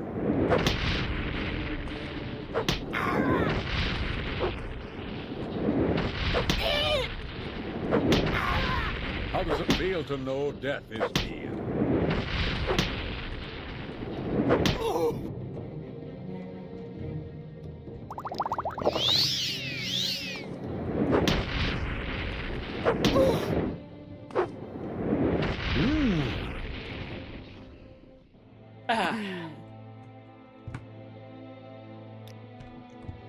He has nothing on him. I'm sorry to hear he is dead, but he was a fool. Such is the way fools meet their end. And I will take Cloud Cleaver to one who can handle its power. Chlormar's obsession with that axe led to his death. I'll leave it with someone who can use it well. I thank you for your help, stranger. I think that hothead would have killed me had you not intervened. Here, take these potions as my gift to you, and seek me out if you ever require my services in the future. And she gives us an exclusive Restore Health Potion, Quality Restore Fatigue Potion, and Quality Fortify Health Potion. Nice. Do you want Cloud Cleaver? Nah, I don't use axes. I mean, you could sell it. Yeah, but... I don't need to be a... Vaint Rallis isn't a brute who just kills people and takes their stuff. You know, there's finesse to this. I'm trying to be a member of House Hlalu here. I need to actually be a little bit subtle about what I do. Alright. Speaking of the opposite of subtlety...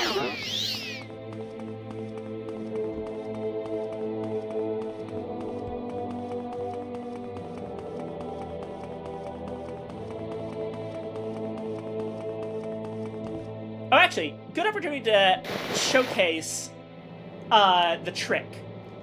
So let me grab my Resist Magicka spell. Alright, I now have a 10% Resist Magicka effect for the next 5 seconds.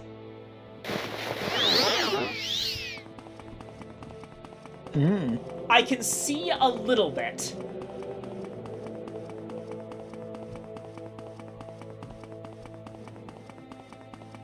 And here's the funny thing about how the Boots of Blinding Speed work.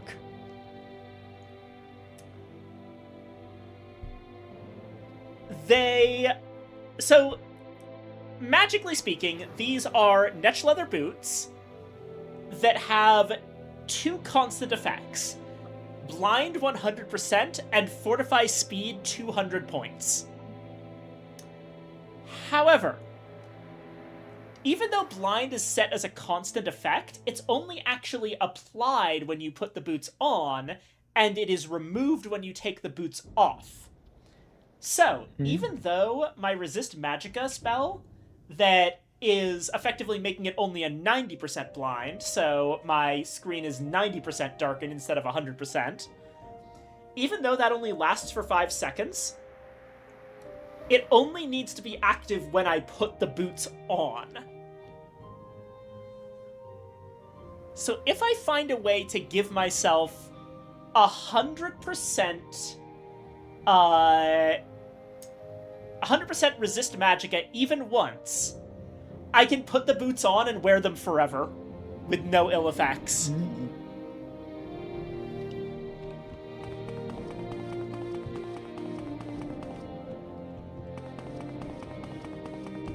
Yeah, at least you can make out the shape of things against a light background. Yeah.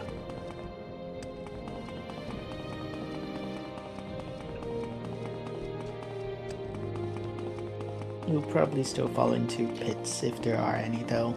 Yeah. Well, I'm in town again, so... There we go.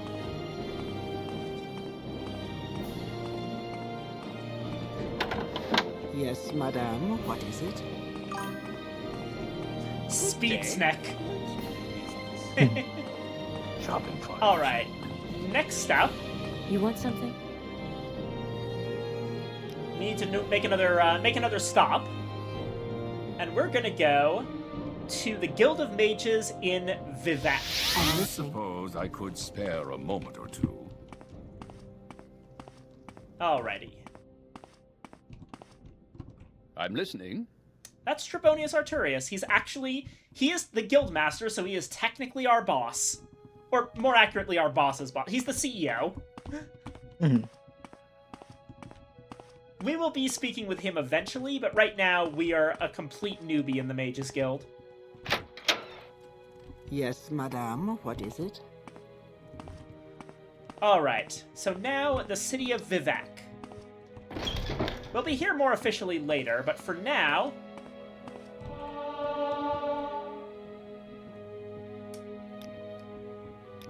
Vivek City is basically a bunch of massive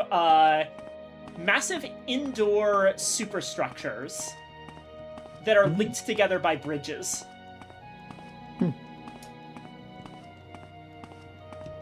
This place is a goddamn nightmare to get around.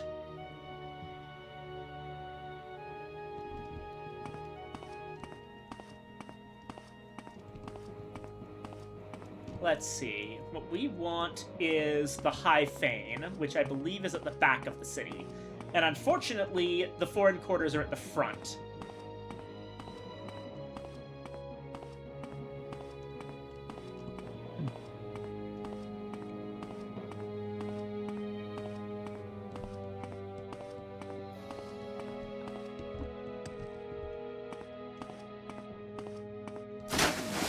Wow!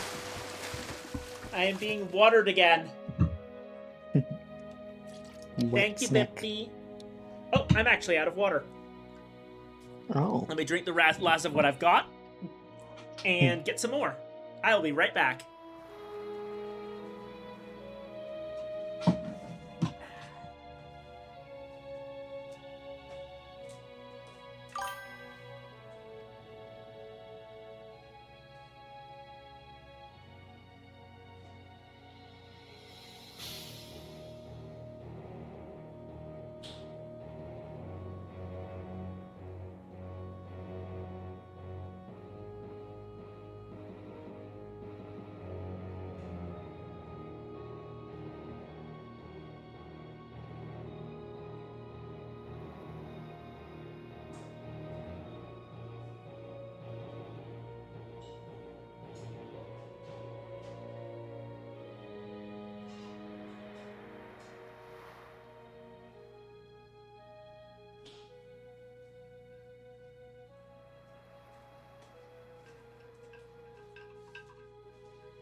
Alright, I'm back.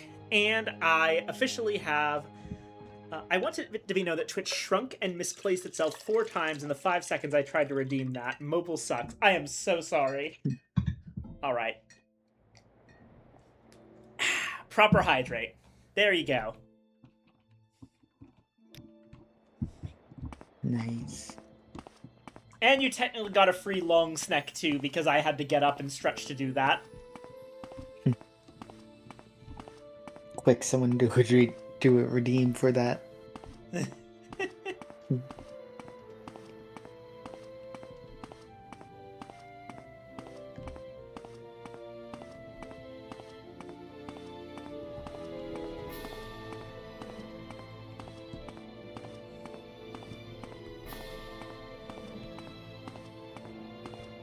God.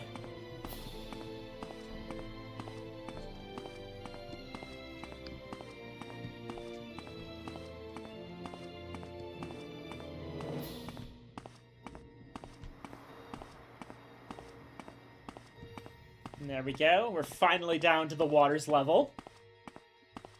Because, yeah, of course, each of these structures are like 3 or 4 stories high.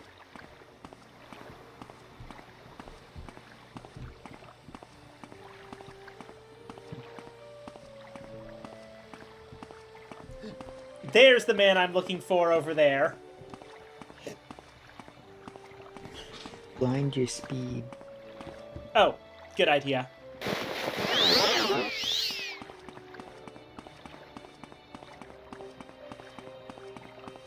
You just got past the bridge. There we go.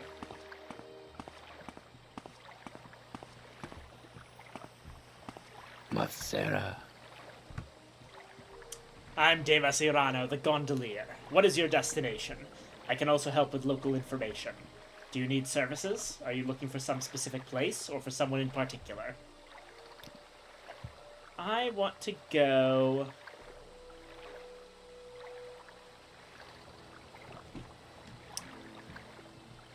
Take me to the arena, I think.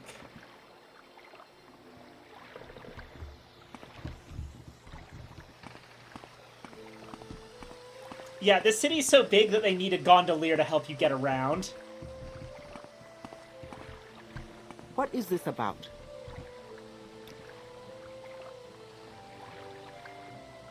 And now I want to go to the temple.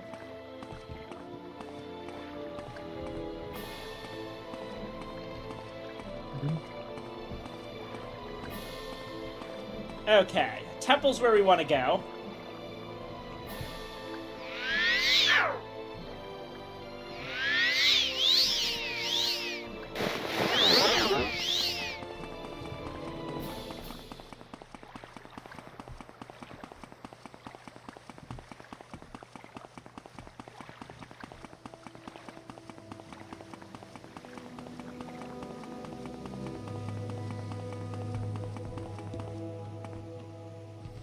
That's the Palace of Vivek. We don't want to go there just yet.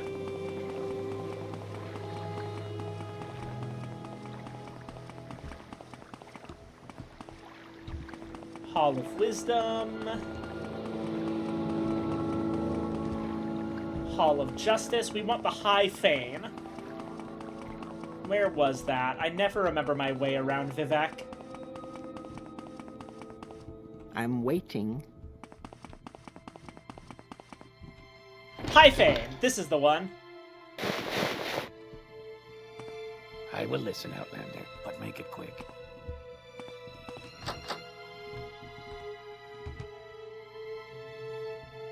No, I don't want to join the temple just yet.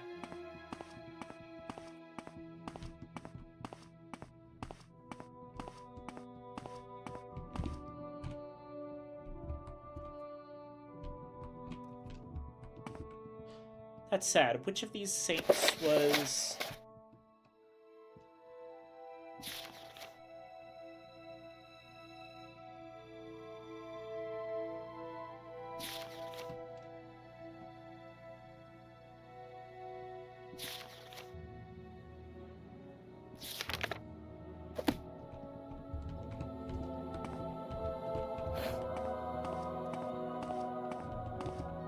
Speak, traveler.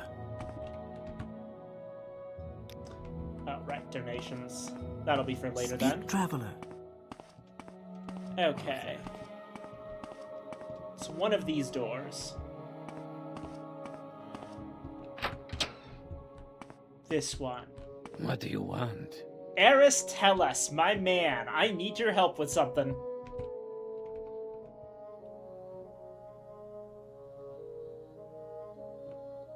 Okay, so here's the deal. What I need is a potion of resist magicka. There it is, cheap magicka resistance.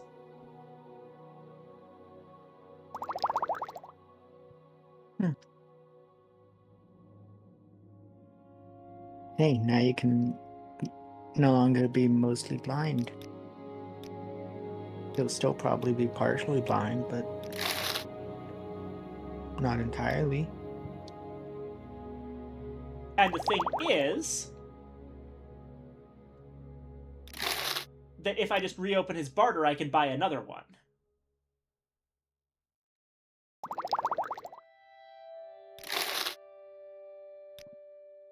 Now, a clever thing you can do, let me buy one more,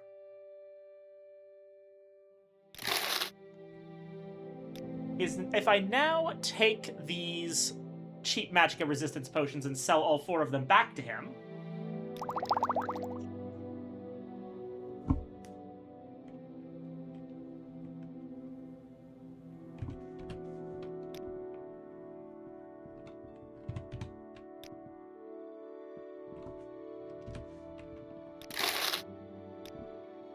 then now he has 5, and those 5 will regenerate every single time. So now I can buy 5 at once.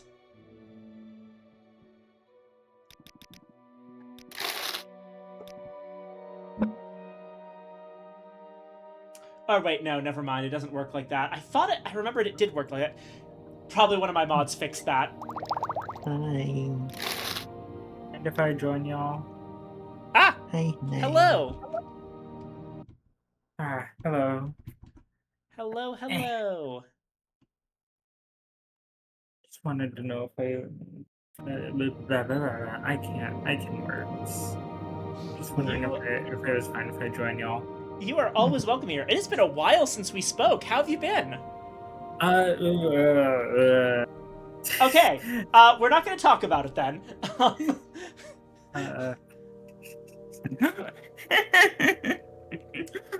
But hey. Yeah, don't worry about it. If you're free this weekend, I'm going to be setting up another one of those vote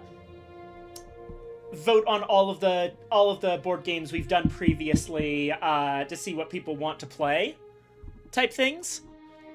I would like to participate in something soon. It's been a while. Absolutely. It has been a long time, and I try to, whenever possible, I try to prioritize people who I haven't played board games with in a while, just so that we don't end up just having like. I want it to be a whole server thing where anyone can join in, not just like a specific clique of people that I play board games with, you know? Yeah. So definitely, if you are free this weekend, you are going to be number 1 on the list of people to invite because it has been way too long.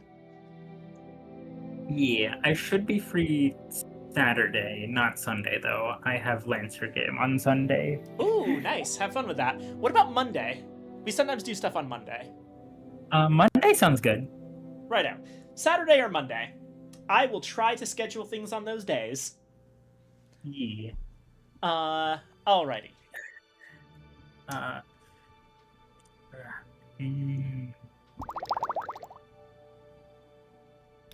should really play Morrowind again sometime, but also I lost all my save files, so I... Well, then it's a good time to start modding. I recommend Tamriel Rebuilt. That's the one that it's still being worked on, but it adds the mainland. Basically, they're like... Yeah, I know about that. I know that it adds the mainland to Morrowind, which is a huge thing, come to think of it. Yeah, like, the thing is, Vardenfell is about a third of the total landmass of Morrowind. Yeah, Vardenfell is just like the little island to the northernmost part of Morrowind. Well, it's not little. It's still quite the big island. Big island. But that's the thing, is that in order to do Tamriel Rebuilt properly, they've essentially had to make the content of 2 more copies of Morrowind and put it in my Morrowind. Yeah, because like that's a whole like landmass that borders like Cyrodiil, Blackmarsh, and is there anywhere else that borders? Skyrim. It borders Cyrodiil, Blackmarsh, and Skyrim. It's like a whole landmass. That's like the entire like easternmost part of the continent. Right. Okay. Here we go. So, I think we have enough now.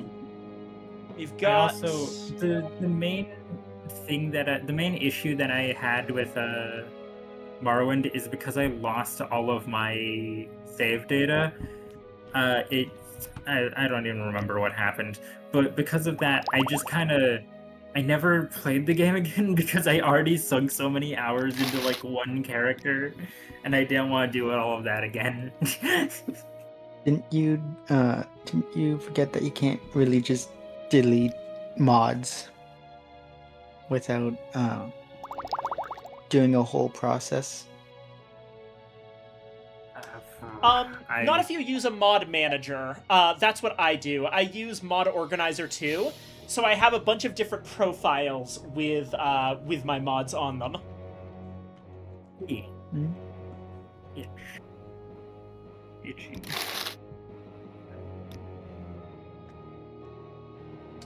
And one more. Okay, so what we're gonna do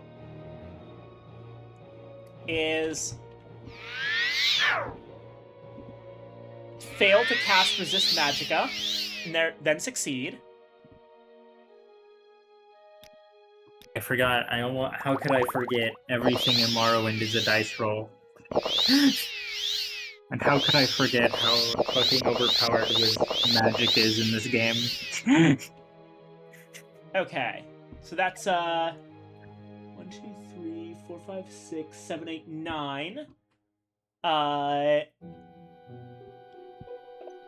finally, I think can I got put the on my exact right boots with blinding speed.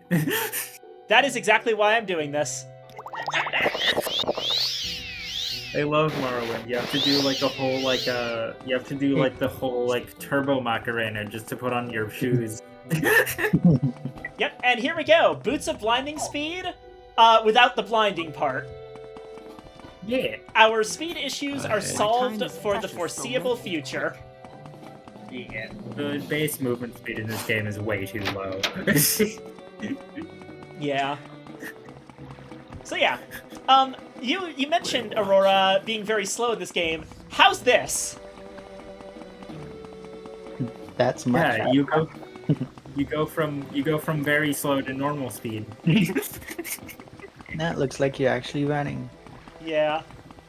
instead of attempting to run.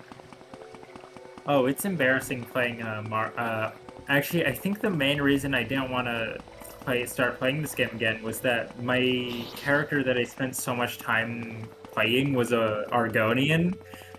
She couldn't wear shoes. Oh no!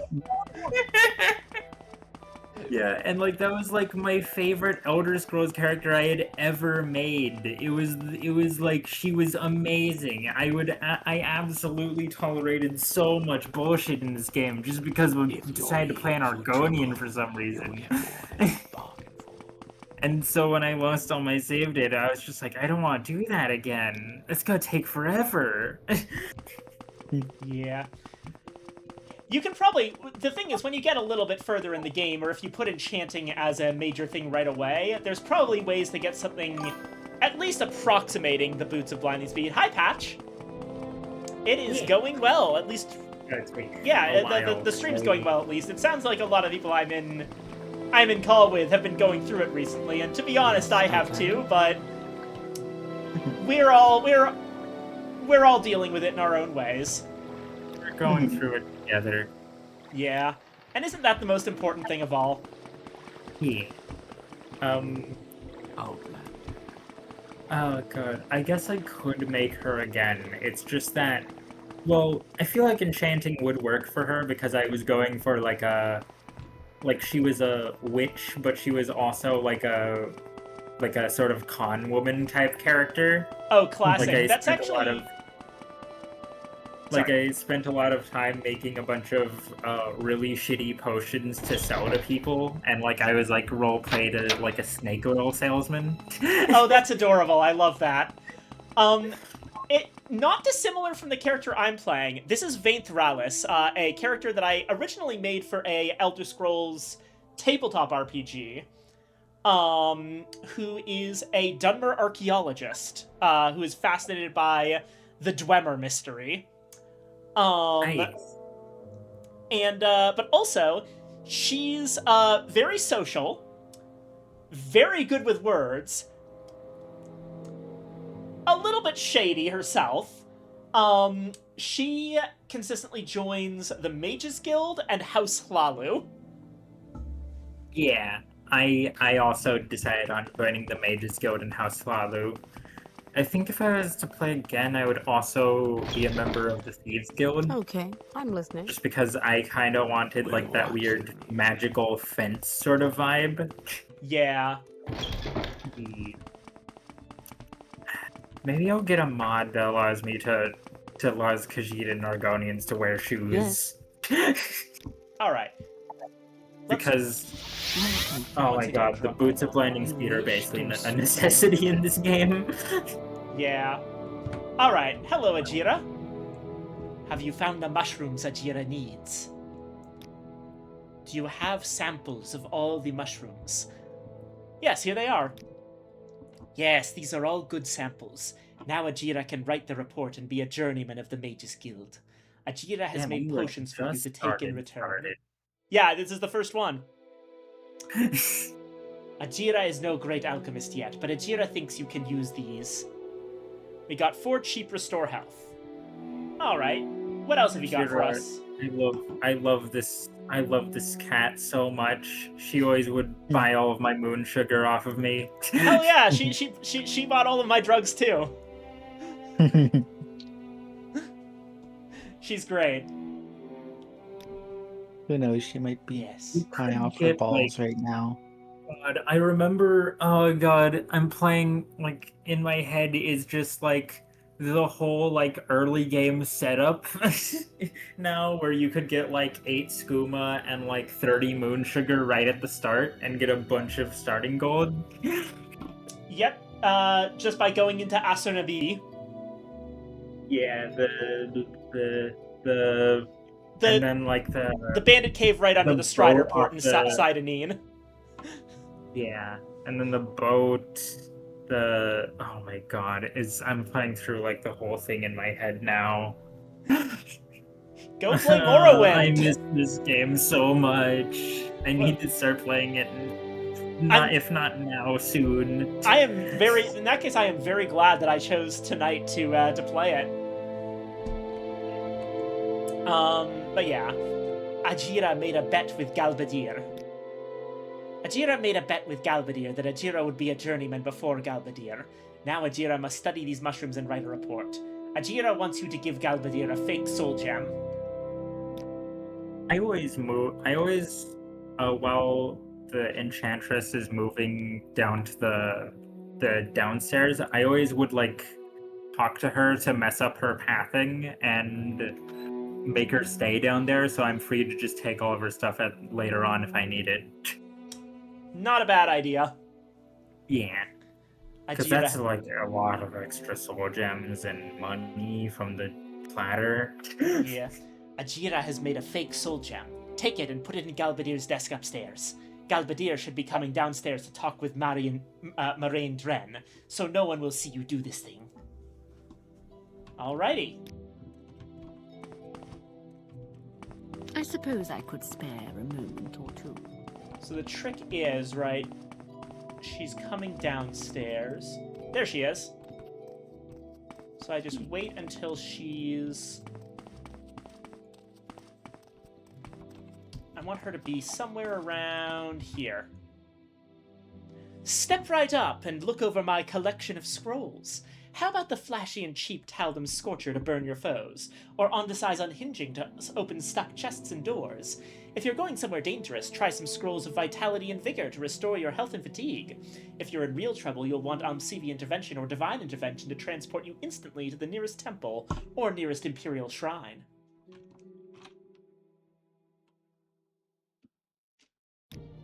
I'm Galbadir, Enchanter and Journeyman of the Mages Guild. Wait, isn't she supposed... Isn't for the sake of this bet she's supposed to not be a journeyman yet? They don't expect you to talk with her now. That's they fair. They expect you to talk to her after From the where quest. do you hail, friend? I think actually the pathing away might have been something that got eventually fixed with the patches I'm using, so we may not be able to pull that trick. Yeah, I mean, you can still steal all our shit. The thing is, I've actually found that these are so expensive that it's near impossible to actually find a place to use the true. Grand Some Soul things Gem. are just too expensive for you to actually Yeah. sell. I can't really make anything with it yet, and selling it would be a problem. I still would keep it in a box for later. Yeah, that's not a bad idea. Those things are not common, and you can always sell the platter. Yeah. Okay. Just in case. Just in case. Saving the platter's here. like what, 600 gold? And I forget, the little hand on ring symbol there. I think that means that I am successfully sneaking and out of sight of everyone. Yes, it means you're hidden. God, that thing is so tiny though. It always messes with me. Yeah. I'm so glad they made it a little bit easier to read in later games.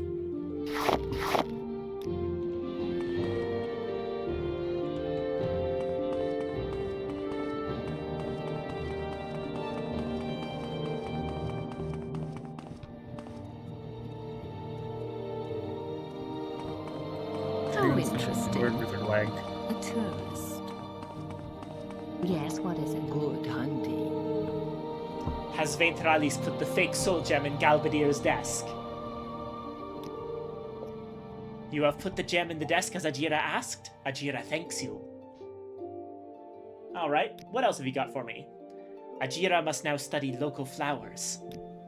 Yes, Ajira must study flowers now. Ajira needs samples of gold canets, stoneflower petals, willow anther, and heather. These can all be found on the shores of Lake Amaya. Every time I play it, whenever I would start a new playthrough of this game, or like on the off chance that I would, I always just took it upon myself to collect all the flowers and the mushrooms just immediately. Just so I didn't need to go out. I wanted to strike a balance with this playthrough in particular, between like doing the stuff that'll save me time later, like getting the Boots of Blinding Speed very early, and, you know, not immediately scaring everyone off by doing a bunch of shit that they don't understand yet. That is true. If you, like, you can technically get the Cuirass of Hircine and whatever that other Daedric artifact that's a mace, level 1, but you know. Yeah. It's not really in the spirit of things. It's not really in the, well, I think it is in the spirit of I mean, things. okay, Morrowind is a game. It's in the spirit of things if you're playing casually, but in a stream, I actually want to present the game on its own terms. Yeah. And the one big thing that I'm going to say, okay, but not these terms too, is the base movement speed. So I get the Boots of Blinding Speed early. Yeah. The base movement speed is so slow. It's so bad. To get to Lake Amaya, go southeast out of Balmora past Fort Moonmoth. Then follow the signs and take the road to Pelagiad. After you cross the Fayada Mamaka, go towards Suran at the next crossroads. All the flowers Ajira needs are near the path to Suran, which runs across the north shore of Lake Amaya. Fayadas are valleys made by lava from Red Mountain. Fayada Mamaka is very old, very easily recognized. An old Dwemer bridge crosses the Fayada near Fort Moonmoth. Alrighty.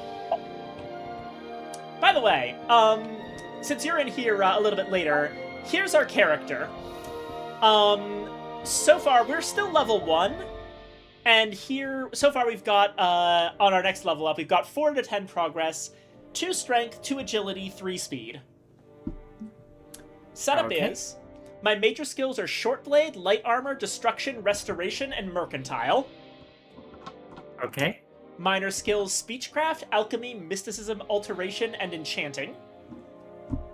Everything else is miscellaneous, but I have I missed the Mysticism skill. Yeah. I've got a little bit extra in Longblade, Athletics, which is now up to 13, Illusion, Conjuration, Unarmored, and Marksman. And I've gotten a couple levels in Acrobatics as well. My build was just oops, all magic, and then the Mercantile and Light Armor. Mercantile, Light Armor, and Speechcraft.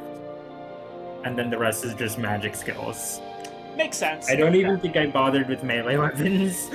I specifically am not putting anything just yet into Illusion or Conjuration. Yeah. I did a Barbarian build in Skyrim, very fun. Yeah, Barbarian builds are a thing, but I've always shied away from the fighter because this is a little thing about me. Anytime I'm looking at people fighting in fiction, I always prefer the skillful quick fighters over the strong, powerful fighters. Yeah, except in Avatar: The Last Airbender, because Earthbenders are cool. That's fair, that's fair.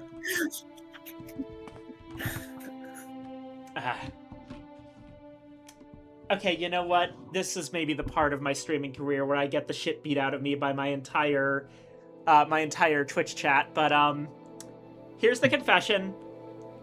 I've never actually seen Avatar: The Last Airbender. Never? Never. I think I watched one episode at one point, but I don't remember under what circumstances. I highly recommend it. I have heard excellent things about it. But yeah. Alright, so. I think out of, like, every character that's just, like, well, I guess there's still, like, wizards in a way, but I think out of every character that's, like, can be defined as, like, the really strong one that just unga bunga smashes things, I think Toph is one of my favorites. Yeah. No, Toph is just so cool. I've heard good shit. Alright, so now... I also liked Old Lady Toph in Legend of Korra. Let's go ahead and actually do our stuff in Aldrune. Because we have... Oh, Jesus! Okay.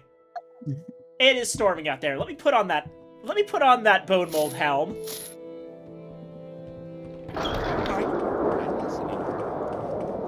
Wait, what, does the sandstorm actually do something? No, but I'm role-playing. Oh, okay. I was just like, wait, what? This is a mechanic I never heard of.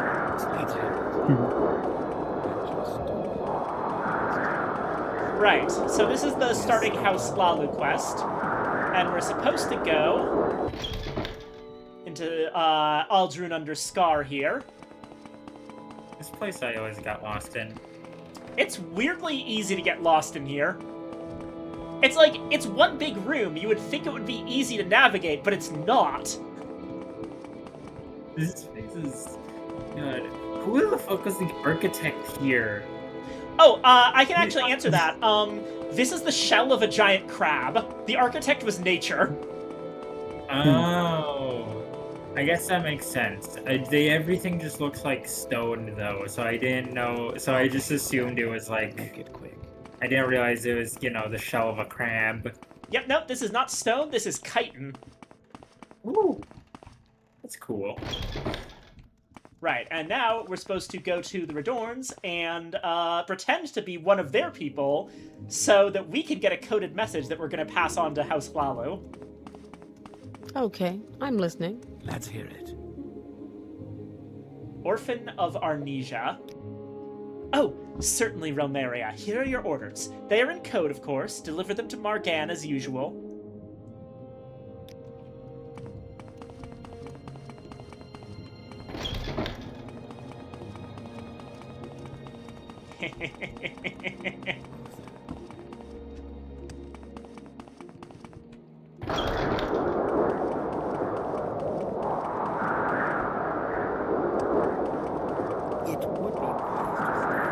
She willingly handed the code over. Well, because she didn't confirm. Yeah. Now that I think about That's it, on her. So the actual they reason were really bad at keeping things a secret. To be fair to them, the stated reason for all this is so this bone mold helm that we're wearing, the person that's supposed to get the code had her face disfigured in battle and would wear a bone mold helm to hide it, and it was kind of like just a thing that she did. And apparently, according to the Hlalu person that gave us this job, by sheer coincidence, we sound exactly like her. It's really funny. Wow. But I'm like thinking about like a situation. Wait, I don't remember doing that quest as an Argonian. What then? Oh, because Argonians can't wear helmets? I don't know.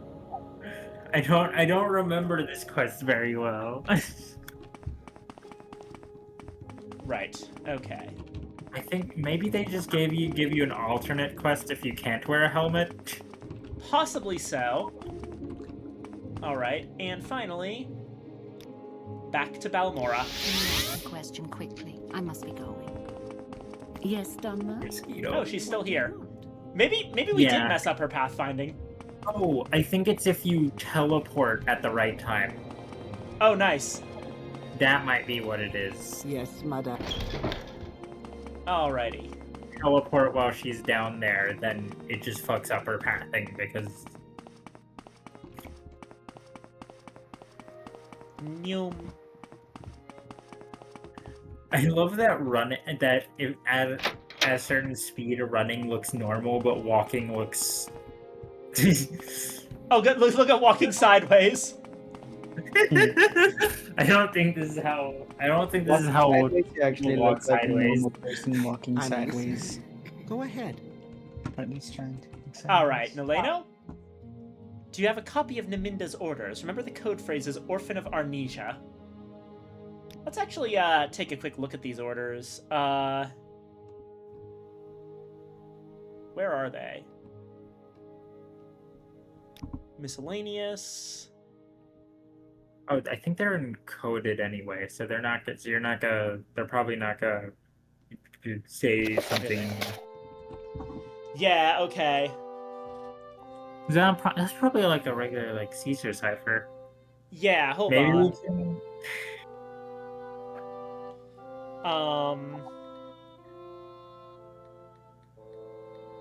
I don't want to just check a wiki.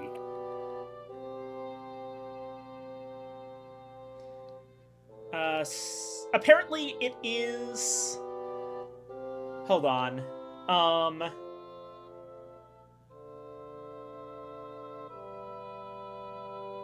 It's a reversed Caesar cipher, so, like, Z is A, Y is B, and so on.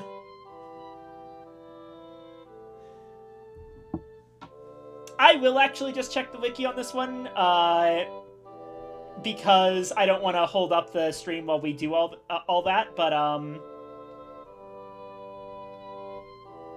it says... Hlalu rumored to be opening Rethan Manor as their next stronghold. Lethri believes he found evidence for illegal Hlalu ebony shipments from Caldera. Send agent to speak with Lethri and send agent to watch Rethan. Athen will use influence with Duke to block contracts if possible.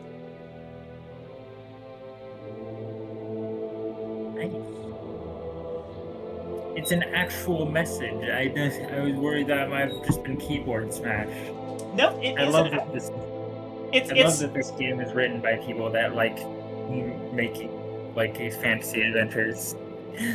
Yeah, it's good shit. It's and the thing is, not only is it a message, but all of that stuff is actually relevant to the House Hlalu questline. Like, yeah, it's almost like they expect you to try to decode it. Yeah, like when it says rumored to be opening Rethan Manor as their next stronghold, if you, the player, get a stronghold, it's Rethan Manor. Yeah. And, okay, another thing about this game that I really like is it really makes you feel like you're, like, a budding adventurer because of stuff like the fact that, that the fast travel in this game requires, like, multiple magic items or, like, multiple knowledge of spells and, like, a map of the game to know which temple or church you're going to teleport to when you cast those two spells. It's great. I actually showed the travel map on stream earlier. It is... the travel map is so cool to me, because, like, I actually had to, use my brain to figure out where the hell I was going. Yeah. And sometimes I'd mess up and I'd lose a bunch of progress and I would just try again. It's great stuff, and it's stuff Especially that got... since it's stuff Argonians that got... are not fast. Yeah, it's stuff that got taken away when, like, okay, to be clear here, I am not normally the kind of person who, like, unironically refers to people as console peasants or anything like that. I do not have a, like, superiority complex around PC versus console. I use both. Consoles are good for some things. I especially tend to use consoles for bigger games that take up more space on the PC. Or platformers or fighting games, those kind of require a controller to me. Yeah. Oh, I have ways to plug in controllers to my PC anyway, but... yeah, same here. But broadly speaking, I do a lot of stuff on console. And I also have ways to stream consoles to my PC, so that's another thing. Nice. I think that there's not actually all that much difference between them, but I will say that one of the big differences is that good role-playing games are a PC thing. Consoles present a lot of major impediments to role-playing, one of the biggest one being that if you need to read a lot of text, it's better to be sitting in front of a computer screen than to be sitting across the room from a TV screen. And like RPG that I've recently been playing a lot of is Dread Delusion. I also kind of recommend it. Oh, Try Dread not Delusion. to compare it too much to Morrowind, but yeah, I've played a little bit of Dread Delusion. It's good stuff. I'm very excited for when they finally release Ardenfell. Or Ardenfall, I think it was. Because Ardenfall is a Morrowind-style RPG that's very much like a spiritual successor to Morrowind, to the point that they named the game Ardenfall, which is just slightly off from Vardenfell. Yeah.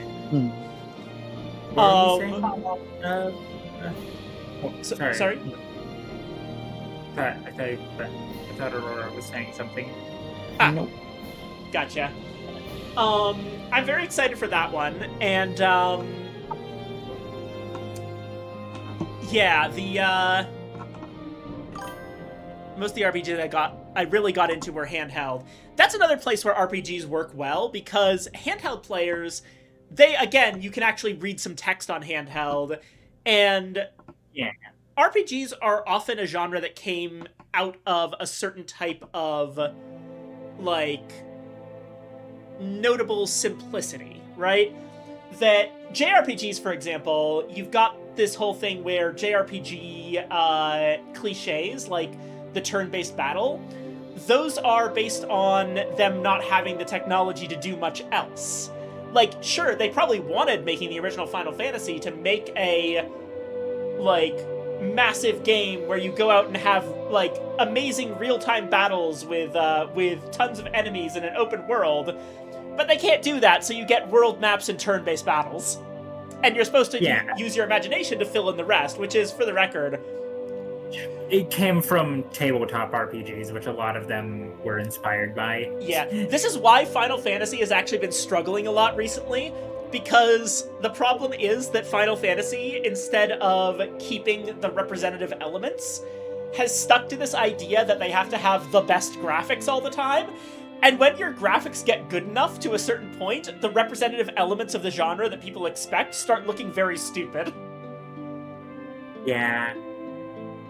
It's like... I do find it interesting how at the time especially like with the NES and the Super Nintendo, there was like this weird thing about there's this difference between adventure game and RPG. Like, The Legend of Zelda is an RPG and an adventure game. Yeah. But like it was clearly like designed in a way where you weren't really where the concept of role-playing was having a little guy you controlled that is pretty nondescript and going out to fight monsters in a real-time battle. And then as those stories became more complex, they pushed more towards abstracting the concept of the fighting element of the game.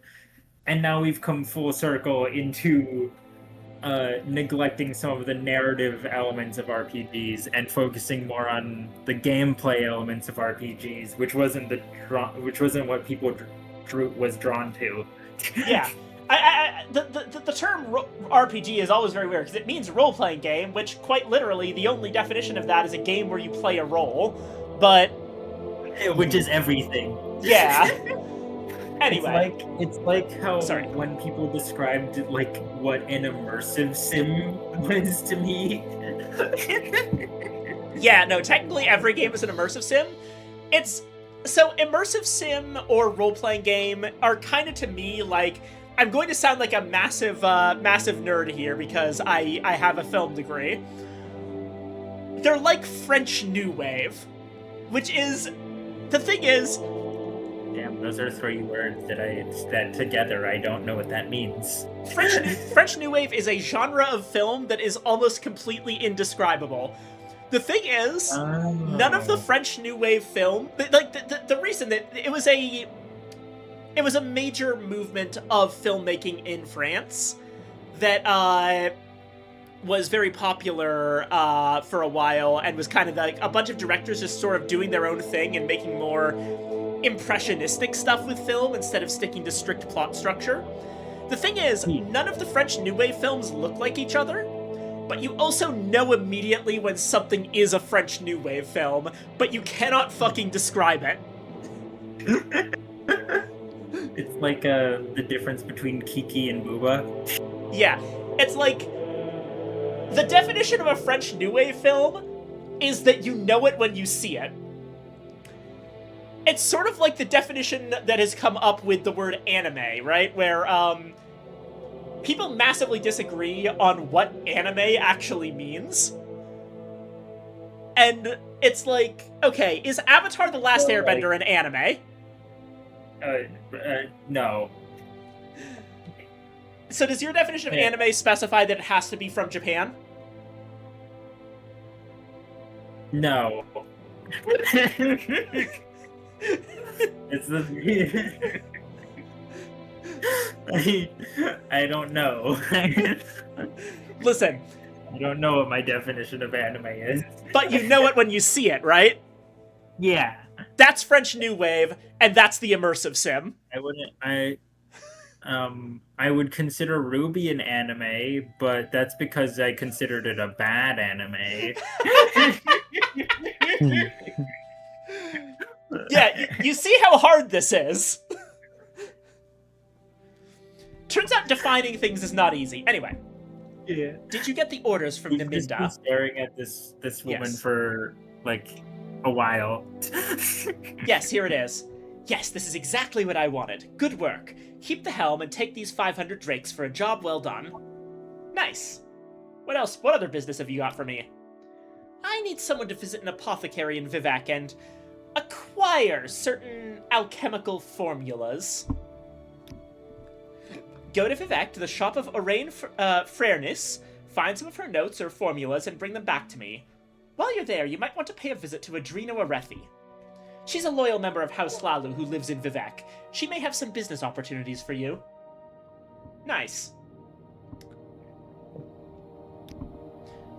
Her shop is in the foreign quarter of Vivek. You can take the Silt Strider there, have the Mages Guild teleport you. Help us by stealing some of her alchemical formulas.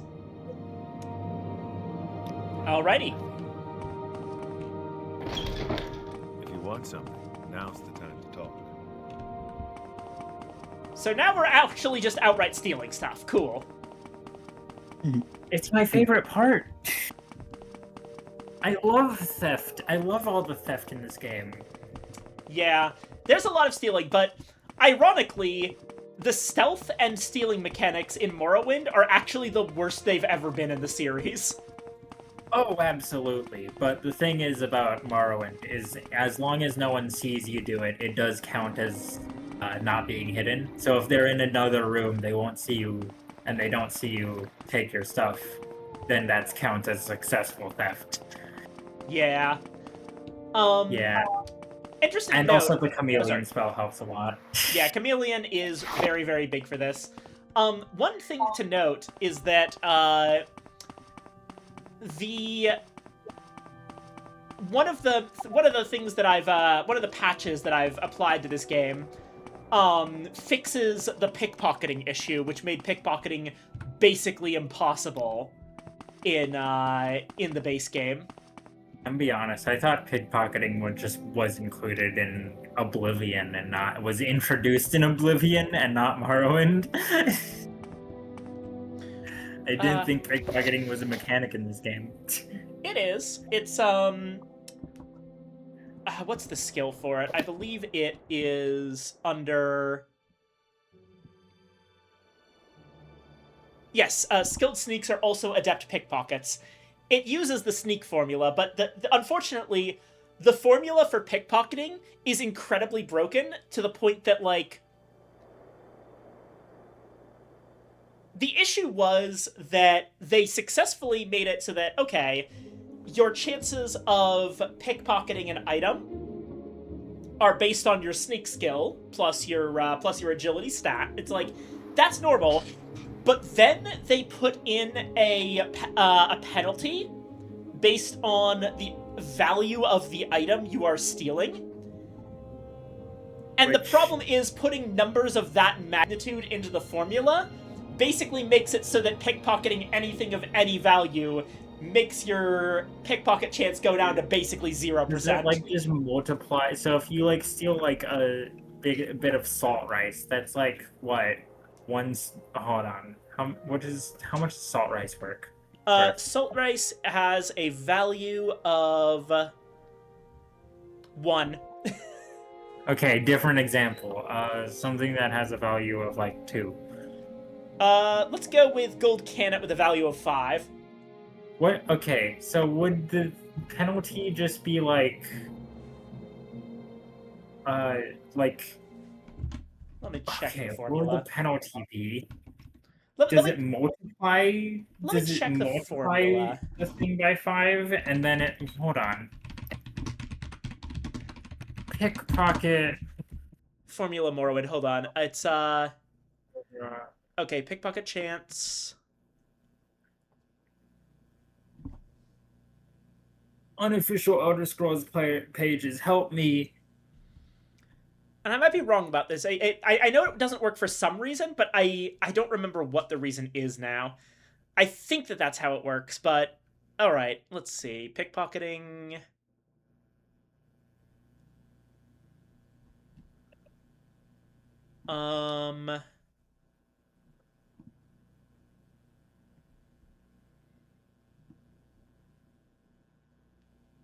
Okay, so first off, we take... Yeah,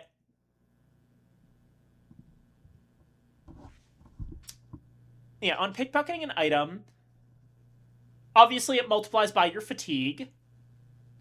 Yeah, everything does. And it takes into the value. So, X is... So you multiply...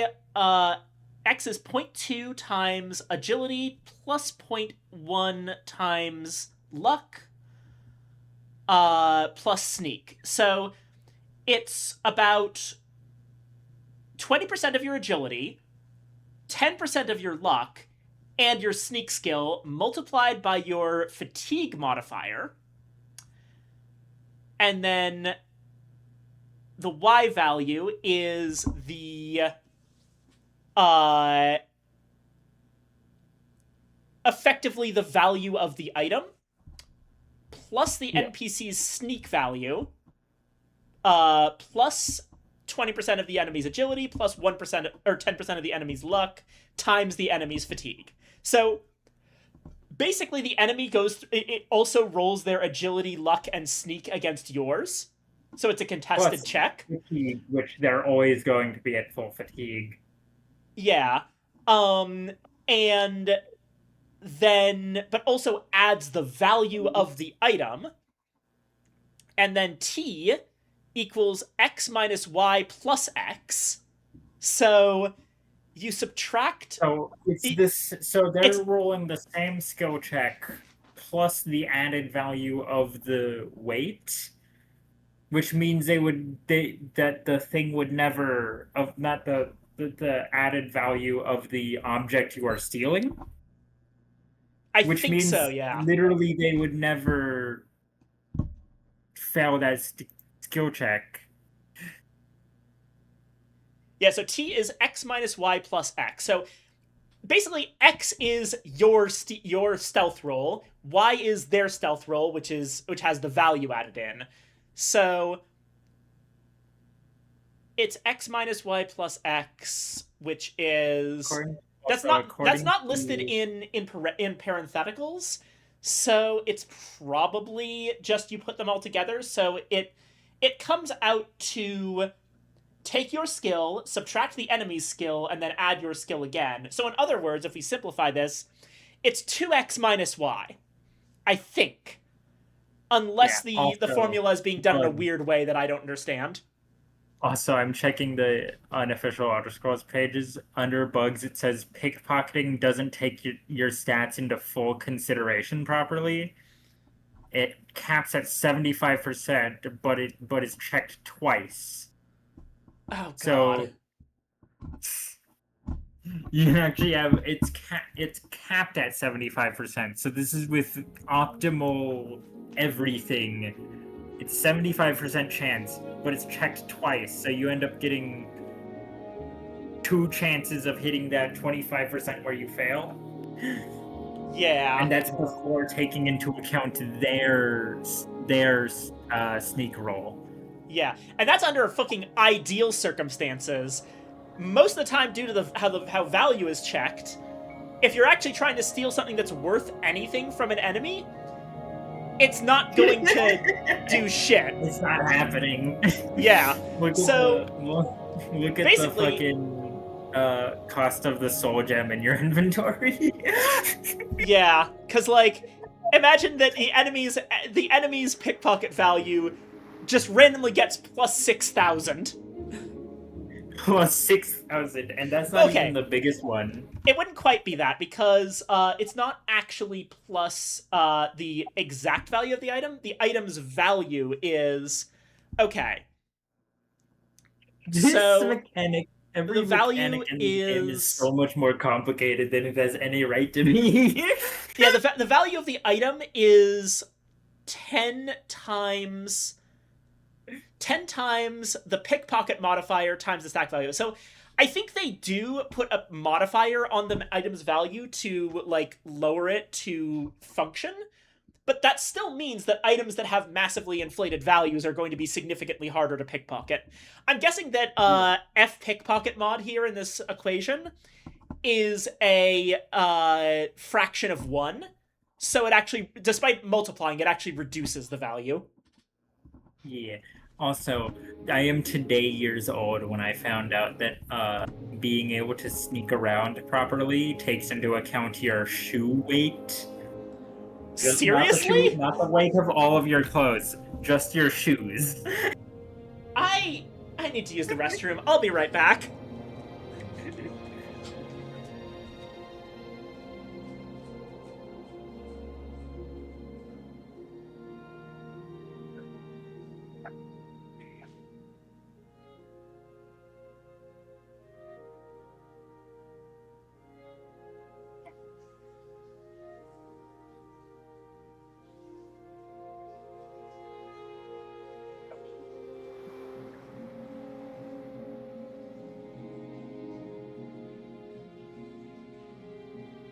What are y'all saying in chat, actually? I have Twitch. I can look at what your guys are saying.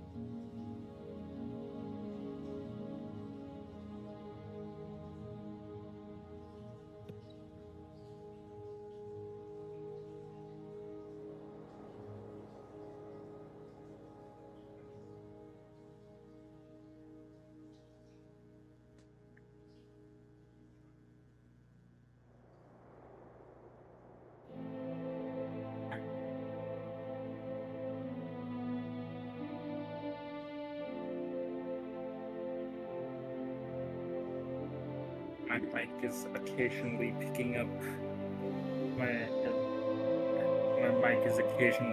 up some random noises, so it just looks like I'm getting bigger and yelling at you.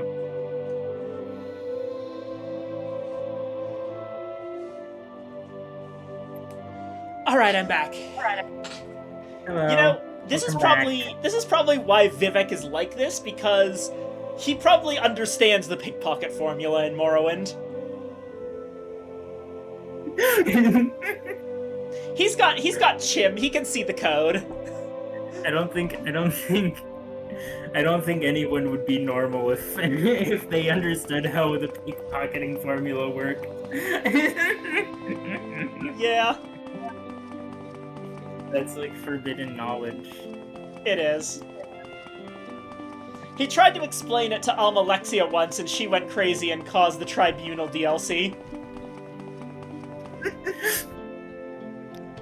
She tried to explain it to herself once, and she ended up fucking more like Ball. No, I think that was Vivek that did that.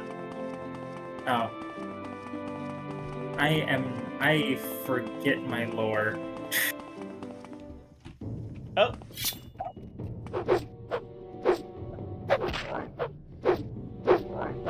This fucked up looking dog. Yep, the fucking Nyx Hounds. Okay, hold on. Do I have enough for Firebite? Morrowind Gaming!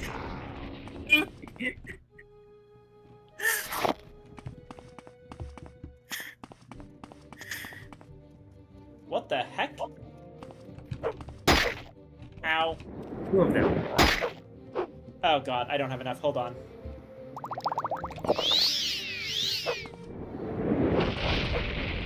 Morrowind Gaming.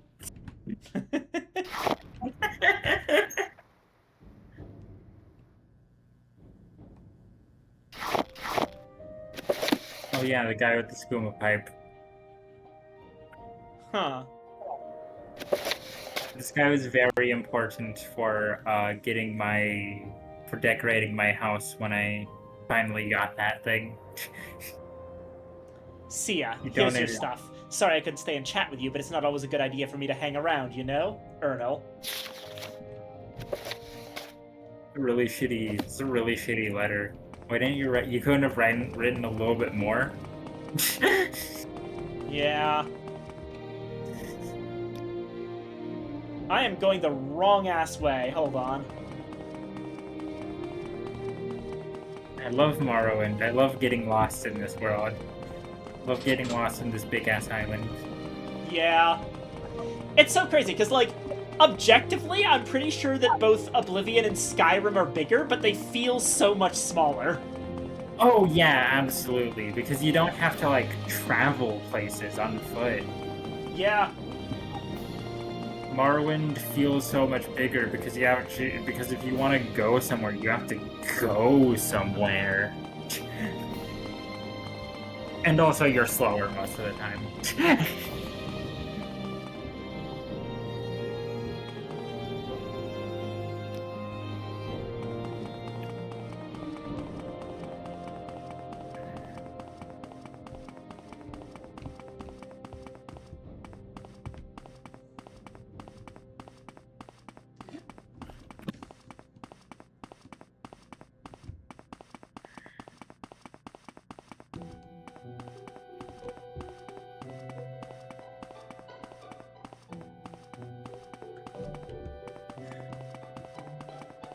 I miss levitation magic. If he was... I know why levitation magic was removed in later games, but I miss it. You actually... Here's a question. Why do you think it was? Because generally, like, cities had like actual out of bounds areas. Well, here's the thing, right? I actually don't think it's that. I think that's the excuse that they used. But the thing is, in the Tribunal DLC, they actually have a solution to this. When you're in Mournhold, there's actually just a magical effect in the city being maintained that prevents you from using levitation because it is illegal in city grounds. Also, welcome back, Patch. So, like, they had the technology to do that. The actual reason, I think, is because they started designing dungeons in this really specific, like, way, where... In a much more straight line kind of way. Yeah, like, you go to the end of the dungeon, and then it kind of wraps around up, and then you fall off a cliff, and you're back at the entrance. And in order to keep those... It's like an amusement park ride. Yeah, to keep the people from sequence breaking, they took out levitation. I see. Yes, Outlander? Funnily enough, they started using secret doors for the same purpose in Skyrim, but they didn't put levitation back in because they're hacks. Yeah. Huh. But also, I just think levitation is cool. And also, like, they use the same lore reason why you can't use levitation for it, because, you know, it's illegal in most places for whatever reason. Yeah. And, like, you know the funny thing about that? Consider from the perspective of, like, the Oblivion Mages Guild questline. Let's say that you are in I the haven't finished Oblivion, I'm gonna be honest. But okay, so the entire plot of the Mages Guild questline is that the Necromancers are mad because the new head of the Mages Guild banned necromancy. As I would be too, if my job just decided to no longer exist one day because one guy was upset, I'd be pretty angry. But imagine this for a second. Let's say that you're a wizard, and you have all the spells, and you do necromancy, and you do all the other stuff. What would you actually be more mad about, logically speaking? a ban on necromancy or a ban on levitation? A ban on levitation would be not as bad as a ban on an entire school of magic. I actually disagree. I like necromancy. There are valid reasons to oppose necromancy, and but I think that like the levitation ban is so utterly arbitrary. I would have 100% revolted against the Mages Guild at that point, instead of it being later when they banned necromancy. Like, I guess when you put it that way, there are a lot of times where Tamriel got overrun by undead armies. Yeah. It happened quite a few times, or threatened to get overwhelmed by undead armies. Yeah. You'd think they'd stop burying the bodies with their weapons.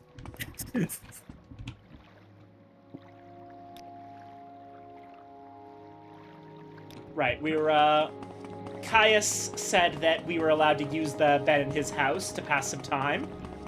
Let's go do that. But I found Sia's house. I found the place right here that is the person in that note with the pipe. Levitation ban resistance would have more mainstream appeal than resistance and necromancy bans. Exactly what I'm saying. Like, if you were to say, hey, this is bullshit that they're telling you, the common man, that you are not allowed to have the power of flight, I think people would get up in arms about that. Yeah, to be honest, if you told me that, yeah, you could fly, but now you're not allowed to. Do you want something from me? I'd be so angry. Yeah, it's fucking, and like, oh my god, all the poor mystics just having their entire school of magic just not exist anymore. Yeah. Like, yeah, all your spells are now considered conjuration or alteration, even though that doesn't make any sense whatsoever. Or restoration somehow. You know what I'm still amazed by? With all of, like, the cuts that they've made to magic throughout the Elder Scrolls series, including the complete cutting out of the spellcrafting system, how the hell has Turn Undead managed to make it all the way through into Skyrim?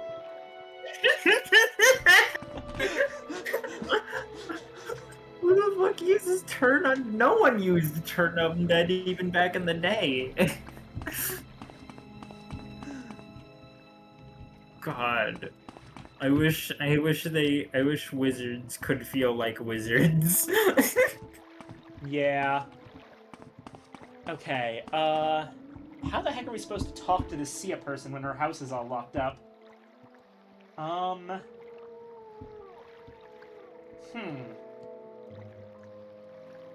Break a window. I'm through it. What I would do in this game was I would exploit alchemy to make a really big spellcasting potion, and then use the spellcrafting system to just create a 100% chameleon and then lockpick combo. Hold on, let me, alright, it's time to use this. My solution to everything was just a lot of money and a ton, and my solution to everything was just a lot of money and a really big potion. By the way, fun fact about crime in Morrowind. You may have noticed that Sia is not at all annoyed with me for breaking into her house despite the locked door.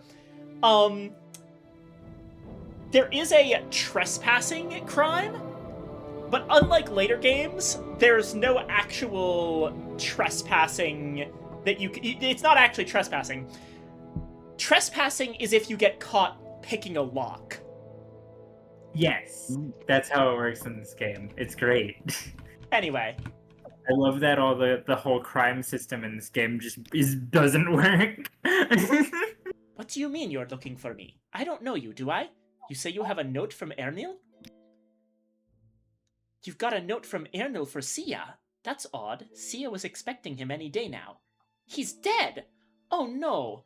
Ernil was a good man and always dealt fairly. Sia doesn't suppose you found anything he might have been delivering to Sia, did you?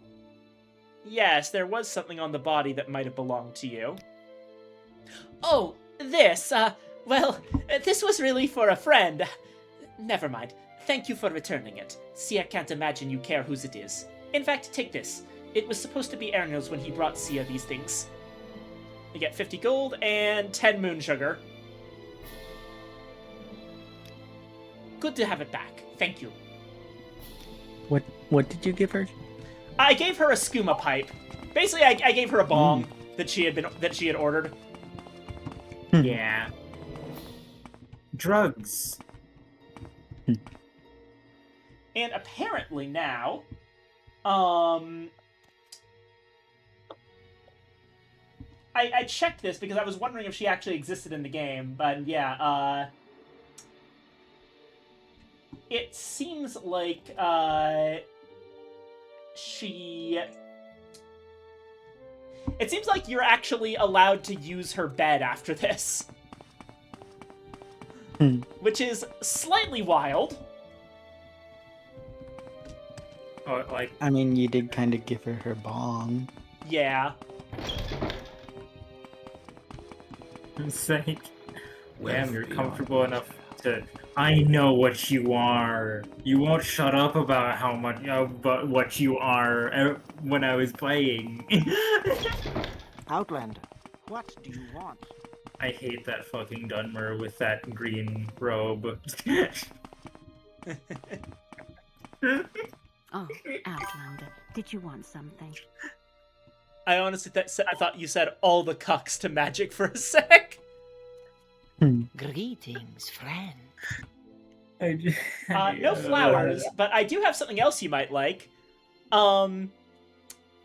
Here's 10 moon sugar. I cannot imagine playing like a regular barbarian character in this game because like the magic system is just so cool.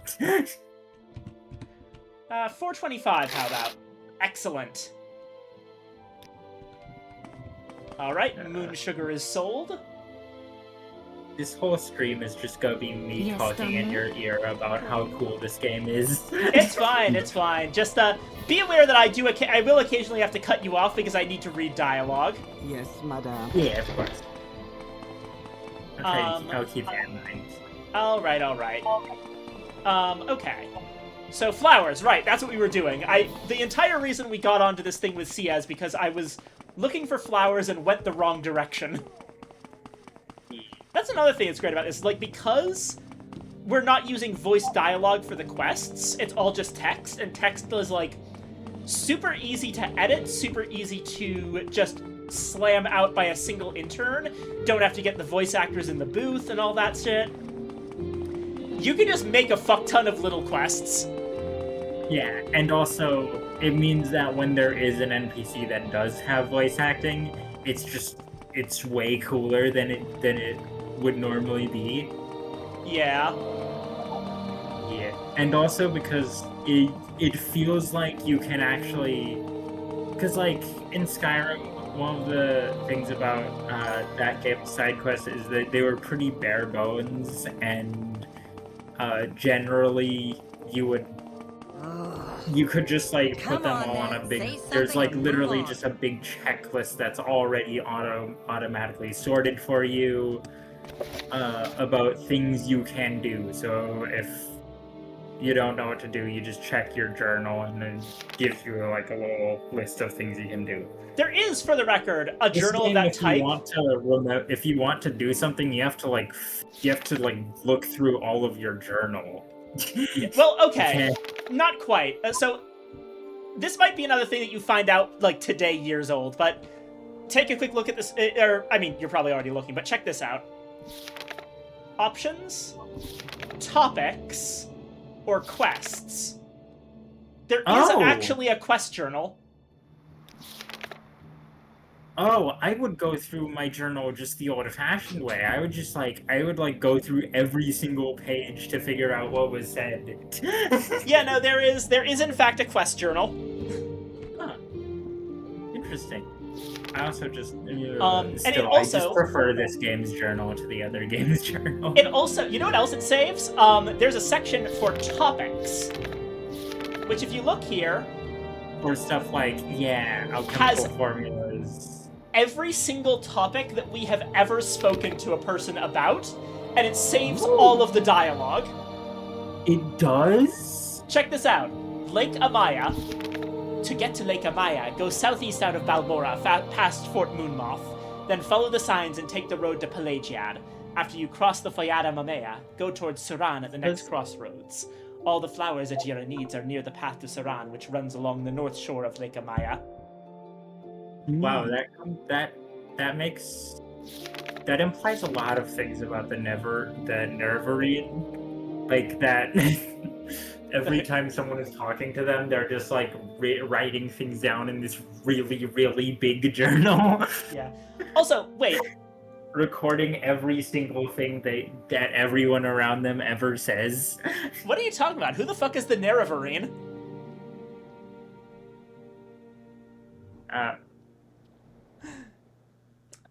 The people on stream don't know about that yet. Don't worry about it. We'll get to that later. Yeah, I know and you know what that is, but no, the people here might not know. Ah, shit. It's fine. It's fine. It means nothing to anyone yet. It's a really cool thing. Trust me. We'll get there eventually. For now, just take it as it's a thing that people who play Morrowind sometimes call the main character. Yeah, like how people call there's the Nerevarine, the champion of the light boy, the Dragonborn. Yeah, there's so in terms of like Elder Scrolls protagonists, there's the I don't remember what people call the protagonist of Arena. Generally the Daggerfall protagonist is called the Agent. Morrowind's protagonist is called the Nerevarine. Oblivion, it's either the hero of Kvatch or the champion of Cyrodiil.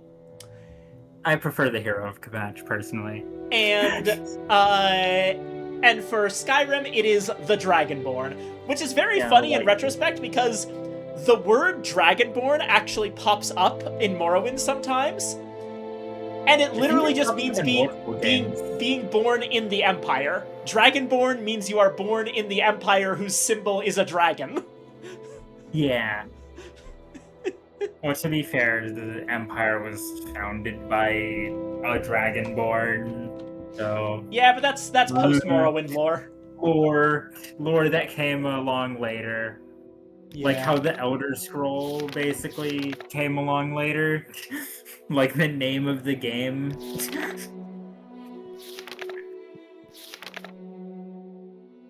But yeah, all sorts of stuff. So, okay, we're looking for Lake Amaya, which is southeast out of Balmora. Okay. I also want to talk about some Elder Scrolls lore that I kind of think is really cool, but I'm kind of disappointed in how it's portrayed in the games. Go ahead. So are you familiar with how familiar are you with Khajiit lore?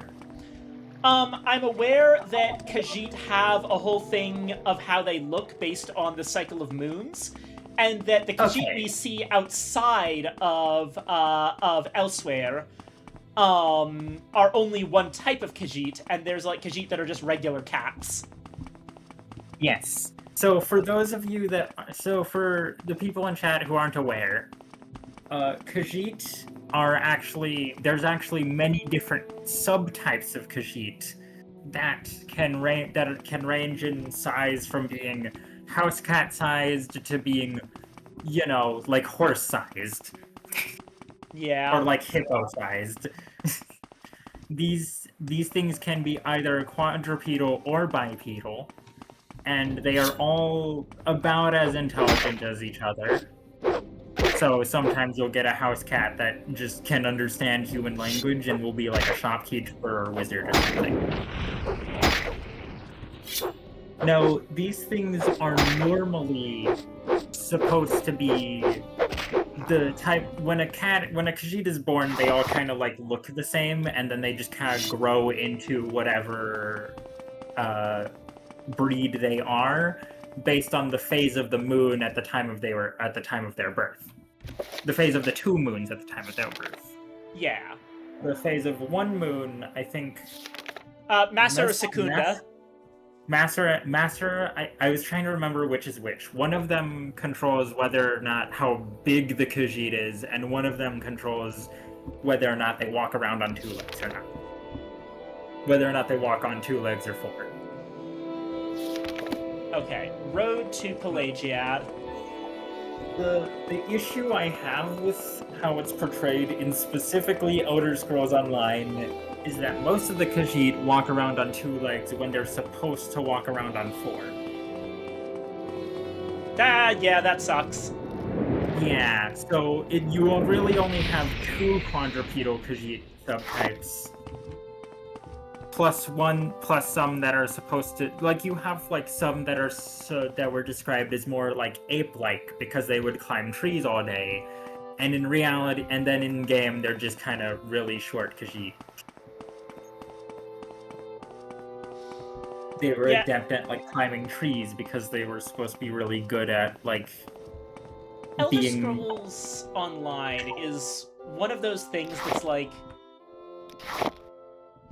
I almost feel like you think you want that until you realize you don't, because so much of Elder Scrolls lore doesn't feel like it's meant to be seen in person. It's stories from far away. It's Marco Polo. Yeah, a lot of Elder Scrolls lore, like the entire fucking the Mythic era. Yeah. That whole thing is like the whole point is that like there are stories told a lot of times by a lot of different people with their own perspectives. Yeah. Yeah. And so some khakis are just talking cats? Yes. Yeah. Actually, those Khajiit were supposed to be completely mute because the idea was you could mistake them for actual house cats without realizing they were Khajiit until they cast Fireball on you. God, incredible. Anyway, I think I'm gonna hop off. By the way, it's getting late for me. All right. It's been really fun to have you. Come back anytime. I'm gonna be probably swapping as I please between Morrowind and Voices of the Void, which I'm also playing. Yeah, I probably shouldn't join you for Voices of the Void then, because I don't want spoilers. Yeah, that's fair. Again, I will try to get things rolling on a board game this weekend. Okay. Yeah. See you then. See you then. Bye-bye. Love you, Aurora.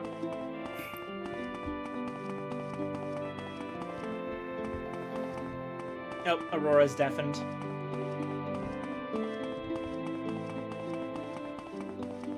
I stepped away for a second. What happened? Oh, fucking, yeah, unsuspecting rodent, said she had to go. And, but she said she said, love you, Aurora. Oh, wow. Yeah.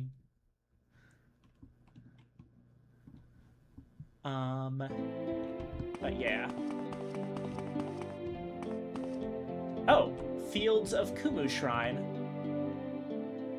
Here in the Fields of Kumu, Vivek acted as a beast of burden for a poor farmer who could not harvest muck sponge after his guar died. Interesting.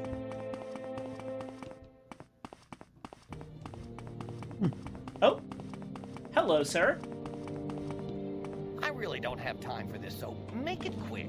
What? Sir! Sir, please. Hello? Please, might you be of some assistance? My friend is lost, and I'm very worried about him. Your friend? Yes, my friend Adris Oral and I were traveling to Vivek, and he heard a strange animal sound nearby. He's sort of an amateur naturalist, and he felt compelled to seek out what was making the noises. This was hours ago, and I'm afraid something terrible has happened to him. If you could find him and bring him back safe, I'd really appreciate it. I'd go myself, but I'm really more of a scholar, as is he. That's why we were traveling together, a little safety in numbers, you know. Can you help? I'll try to find your friend. Thank you, oh thank you, truly, I fear for his life.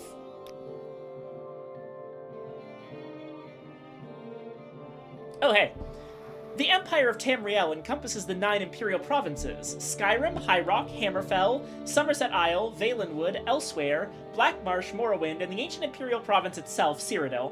Dating from the First Era Cyrodiilic Empire, the Empire is almost 4,000 years old, but more properly, the current Empire dates from the beginning of the Third Era and the crowning of Tiber Septim as Emperor of Morrowind over 400 years ago. The current Emperor is Uriel Septim, 24th of the Septim line.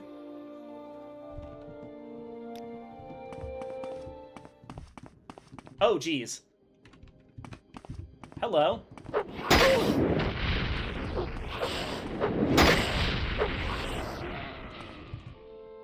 Mating Kaguti.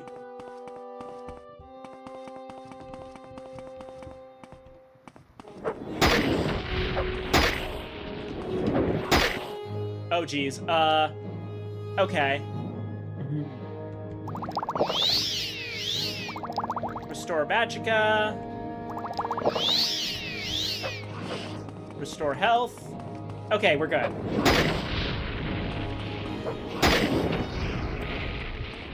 Whew. And we've got a Kaguti hide.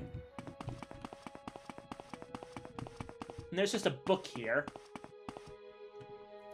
Kaguti Mating Habits by Adris Oril. Oh geez, that's the guy that we're looking for. That's not a good sign that his book is just out here. Observations made on wild Kaguti in southwestern Vardenfell. Kaguti do not seem to travel in large packs as previously believed. Perhaps they group into larger packs when mating season is imminent. Females seem to be dominant sex. Males will bring gifts of food in exchange for mating advantage. Males sometimes attacked. Loud vocalizations heard exchanged, believed to be from males, especially at night. Fascinating. Males do not seem to engage in physical confrontation for reproductive rights, some posturing but no conflict. All Kaguti display increased aggressiveness during mating. Must be careful not to be seen. Mating Kaguti found to be increasingly territorial.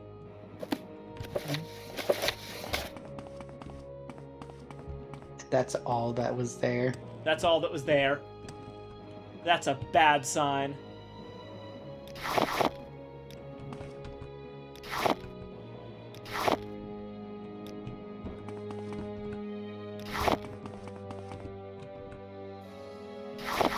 Basically just pocketing everything as you're looking around for this guy.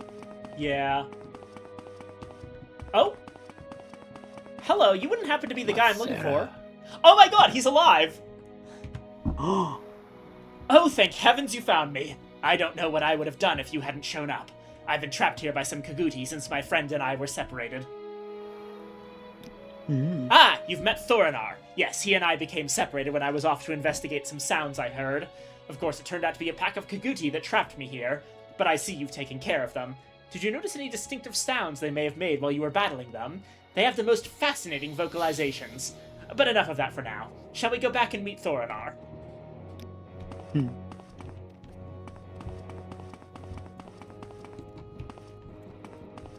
Okay, so happy ending. This guy is in fact alive.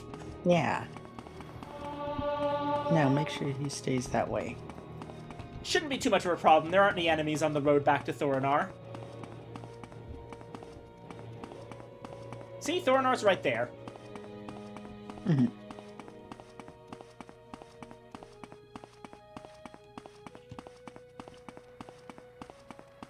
Sorry, stranger. My time is short, so get on with it. Ah! You found my friend Adris. Wonderful! Thank you so much. I can't tell you how much this means to me. I'm afraid I don't have much to give you as a reward, but this amulet may help you in your travels. It's helped the two of us out on a number of occasions. Take care! And we get an amulet of slow falling. That is going to be quite useful for me. It's good to be away from those Kaguti, though they're really marvelous beasts. Did you notice the coloration? And the larger one was a real ripper. Magnificent beasts, aren't they? Truly gorgeous creatures. a little bit scared to leave you two alone, but okay, just don't do that again, all right?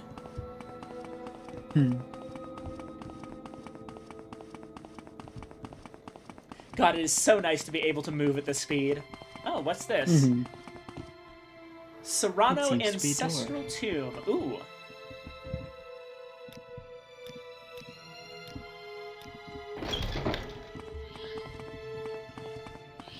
Oh!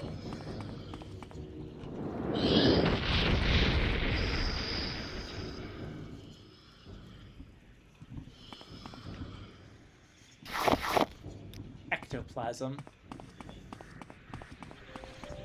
Well, we are an Good thing you didn't archaeologist. have more blindness.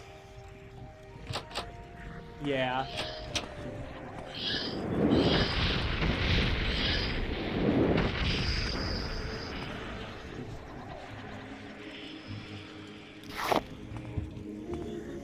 We are an archaeologist, after all. It's high time we did some archaeology. Oh, geez. I forgot the trapped chests exist. Is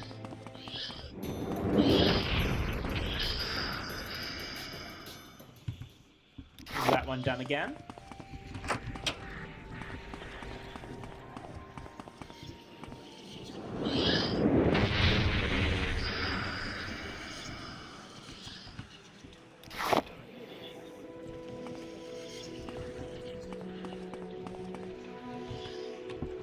Urns with bone meal in them.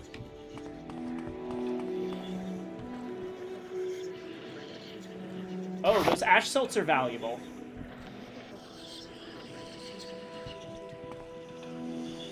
How do you untrap a chest, though?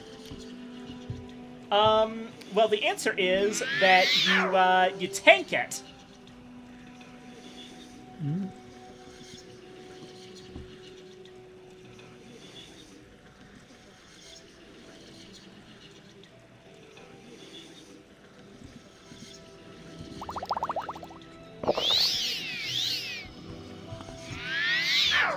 Basically, just stare a bomb and directly.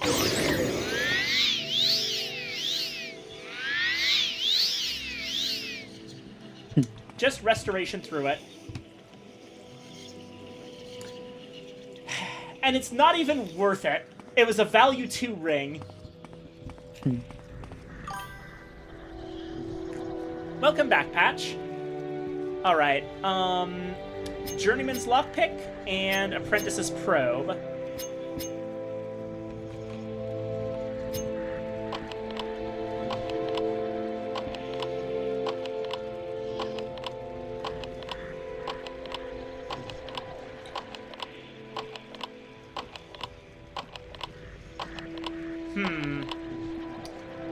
My security is pretty low.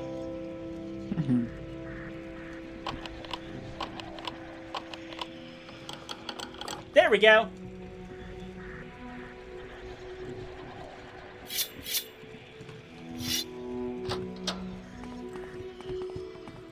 Get out your fireball.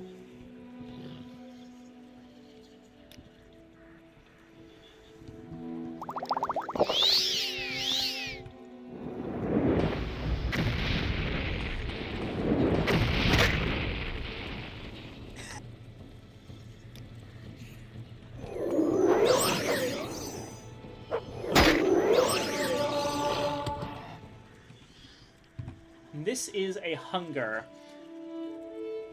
Holy shit, Serrano Ebony Helm. Whoa. That's worth a lot. As is this Daedra skin and a Daedra heart.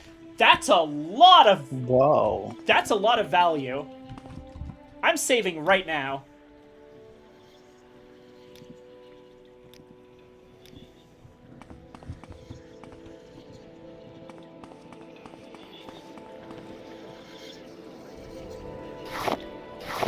Fire salts and grave dust.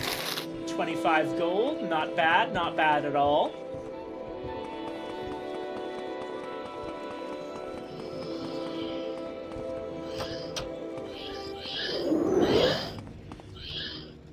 Oh, hold on.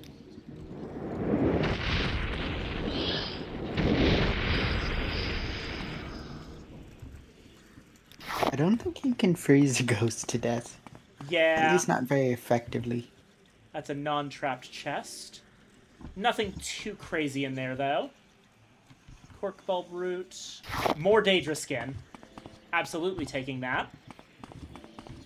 Also, yes, we are just grave robbing at this point, but hey, it's archaeology. Ow! Stares directly at skeleton. Doesn't see it. Honestly, I didn't see it either. I was on the lookout for ghosts, not papyrus. Okay. Oh, jeez.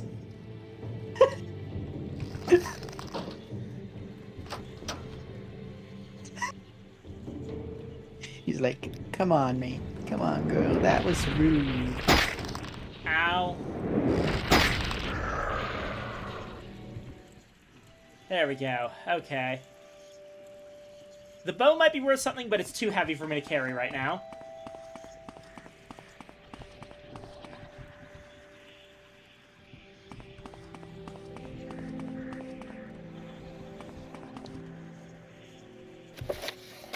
The ranks of the blessed. Blessed are the bone men, for they serve without self in spirit forever. Blessed are the mist men, for they blend in the glory of the transcendent spirit. Blessed are the wrath men, for they render their rage unto the ages. Blessed are the masters, for they bridge the past and span the future. The litany of service, the boneman's oath. We die, we pray, to live we serve. The master's voice, you swore to serve your lord.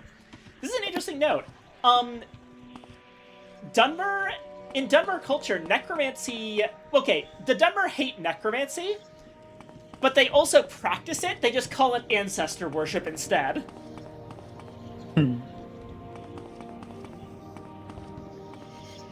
So basically just don't do it unless you're related. Yeah. There's some moon sugar. Alright. One more save here. And let's grab that journeyman lockpick again.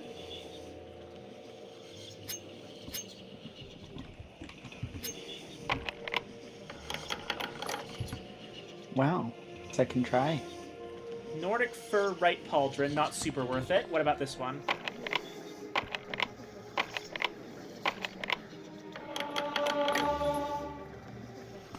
Nice. I literally on the last use of that lockpick. Penny soul gem I'll take. Alrighty. And that's that for here. We can come back in later if we need any of this other stuff, but I think I've gotten the most valuable stuff out of this place. I mean, the stuff with the most archaeological significance out of this place. Yeah, Anna is not like this as an archaeologist, but Vainthralis absolutely is.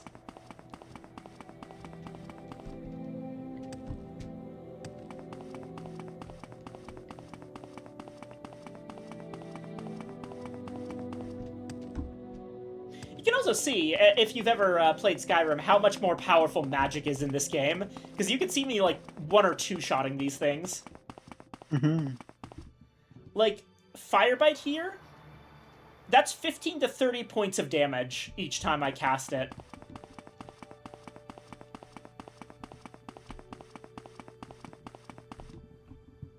I know when I was playing Oblivion, I have to cast like my entire mana pool just to kill one enemy. Yeah. At some points. Oblivion's actually even worse than that because due to how leveling works in that game and the fact that you need to level, making powerful spells is a terrible idea. You want to make weak spells that are cheap. So, because casting despite doing the same amount of damage, casting a 300 damage spell once and a 1 damage spell 300 times, The second one gives you 300 times the XP of the first one. It is entirely down to how often you cast spells. You basically just held a... For that one, you basically just held a fireball and smacked him in the head. Yeah, it's not actually a fire... So Fireball is the ranged one. This is Fire Bite, which just makes our hands start burning. It's touch range. So yeah, like Fire Bite... Fireball is...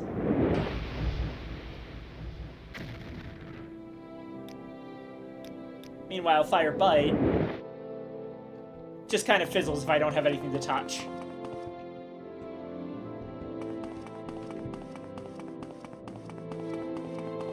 Well, we got all the flowers for Ajira.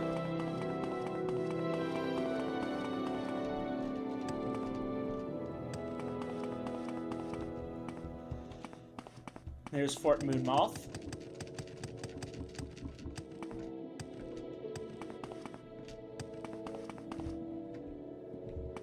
This way.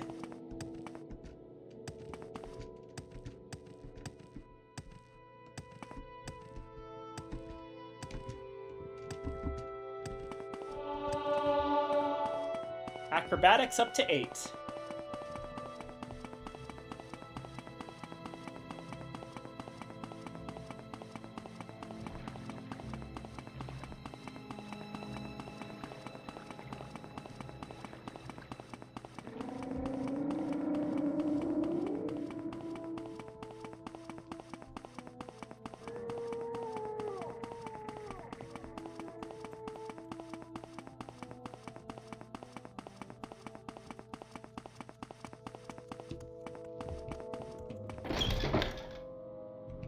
Hurry this up, will you? Gonna just real quick check to see if this Serrano Ebony Helm is something that's used for a quest anywhere.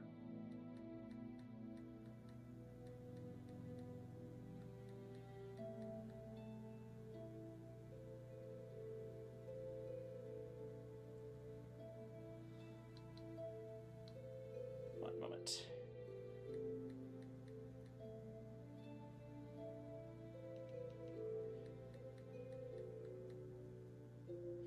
Serrano Ebony Helmet.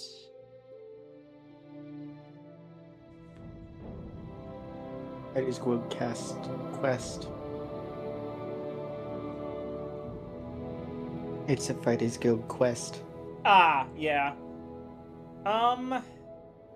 You planning to join the Fighters Guild?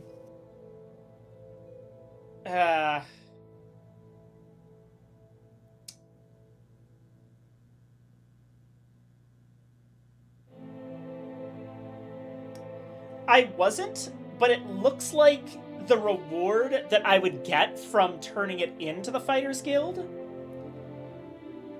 would be significantly better than what I would get for selling it. That's a tricky one. The value is a lot, but you get more from the Fighters Guild.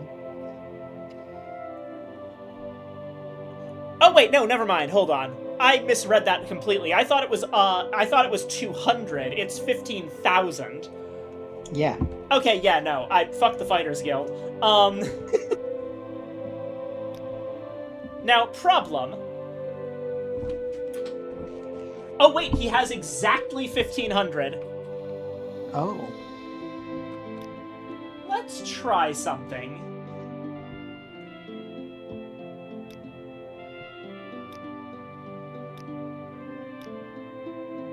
No, okay. I'm not succeeding often enough for that to really work.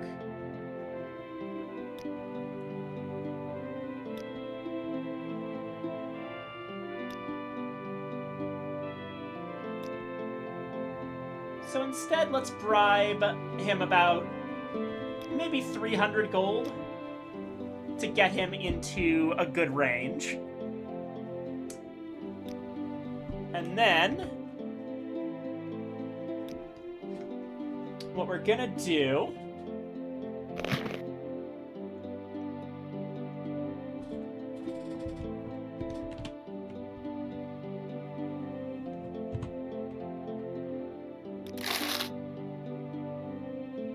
Oh my god, he puts it on!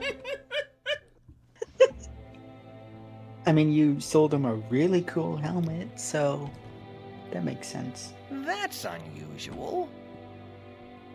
Actually, out of curiosity, I actually want to check something.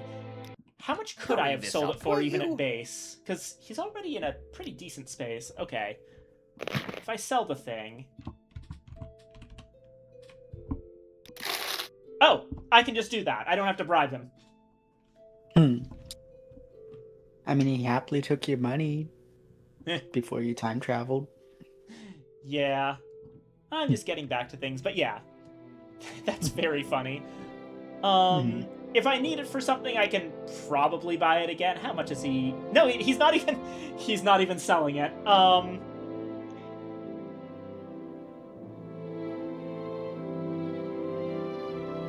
mean, it is a really cool helmet. Yeah, you know what? He's just gonna look like this from now on. One less face to see. But it is still pretty friendly. Yeah. And now we've got about 3,700 gold. Not bad for a first couple days. How many days in are we? Hey, we have not even spent a week in Morrowind and we're already a multi-thousandaire. You have my attention. See, this is what those people mean when they talk about like pulling yourself up by your bootstraps. Just go rob your local ancestral tomb. I must be going. Greetings, friend. Yeah, here are the flowers. Yes, these are the flowers that Ajira needs. Ajira has made more potions for you. Ajira hopes that you will use them well. Cheap restore magicka, nice. Alright, what's next, Ajira? Ajira is very sorry. Ajira has much work to do on these reports so Ajira can win her bet with Galbadir. Maybe you could fetch a new ceramic bowl for Ajira. Yes, take these 10 drakes and go find Ajira a ceramic bowl. Ajira thinks Ravir the trader here in Balmora has some. For the record, the only reason we're being sent on this particular quest is because the game needs to spawn in some items for the next quest, and it needs us to be outside of the Mages Guild to do it. Makes sense. Yes. Oh, I was actually basically looking just for... a shoo. Get out of here. Here's Ravir. I like him. Has no time for you. Here's the other guy in Balmora who will buy skooma and moon sugar from you. Ravir knows why you are here. You want to buy Ravir's famous Daedric weapons. Oh, he's got Daedric weapons?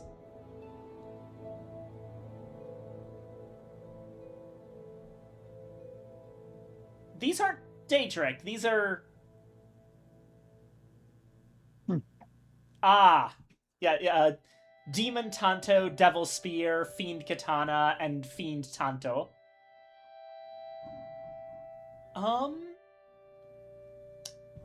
Let's talk to him about that. What? You say these are not Daedric weapons? No, you are right, but Ravir is no liar. When you wish it, Ravir's Fiend, Demon, and Devil weapons will be as sharp as fine Daedric and as light as Netchair sack. The magic lasts a short time, but long enough to punch through the toughest armor. Ravir buys them direct from the Telvanni. You'll not find any cheaper in all of Balmora. So, this is a clever bit. It's a great, sense of what enchanted items can do. Because, let's say we were to purchase the Fiend Tanto. This is, I think, an iron or steel level Tanto. But it has an attached enchantment effect to summon a bound dagger, which is, whenever you summon bound items, they're actually Daedric. So basically, what these do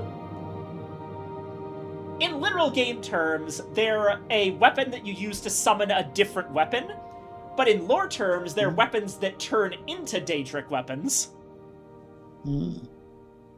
Just named differently? Yeah.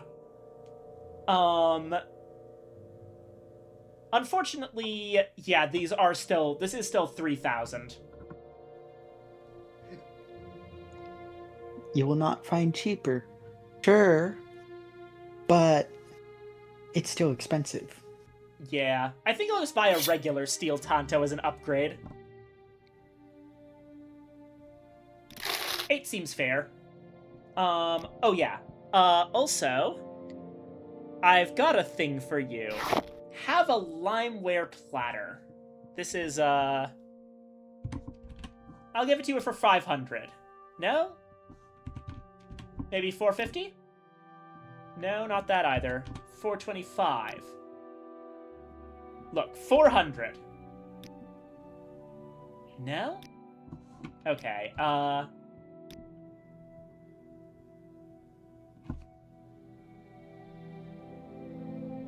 limeware platter for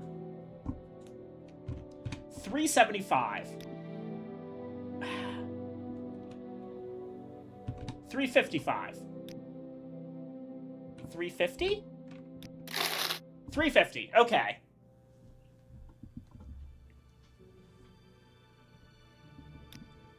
And Gotta go to the bathroom. oh, okay. See you soon. See you soon. We want a ceramic bowl.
Sorry, stranger. My time is short, so get on with it.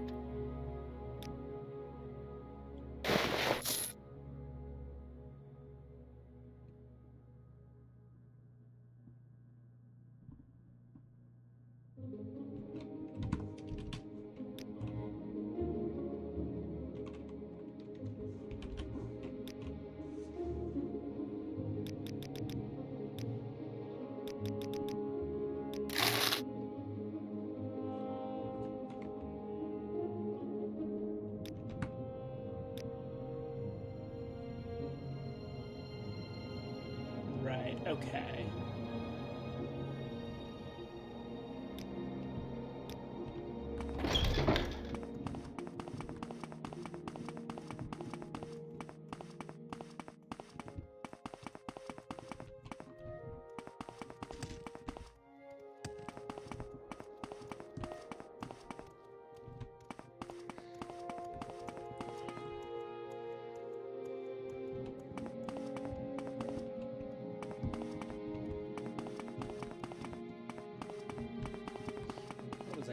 Right. I was gonna sell some of my,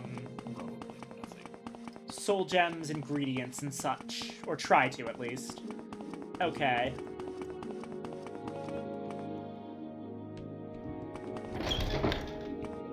Now, Karia is the alchemist here. I suppose it is my duty to help those less fortunate than myself. Righto.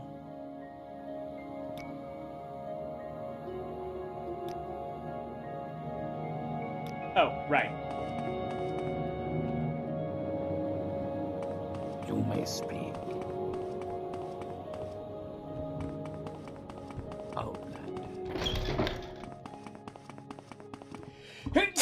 Sorry.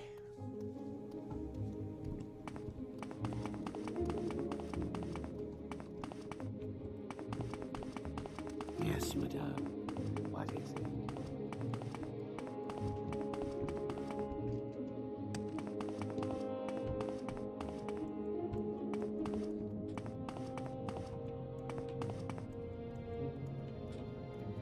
I kind of wanted Aurora to see the next part of the Mages Guild stuff. Let me see what else I can do in the area. Unfortunately, actually, hold on. I'll just sell the moon sugar to Revere. You want something?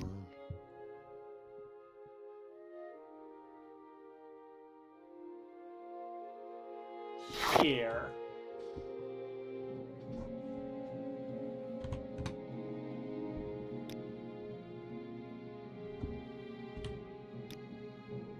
Ah. He is asking for way too cheap.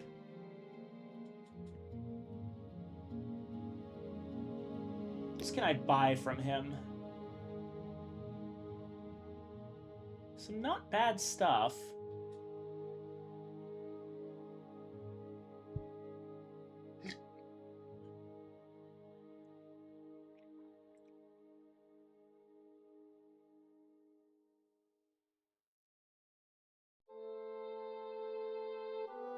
Oh, wait, hold on.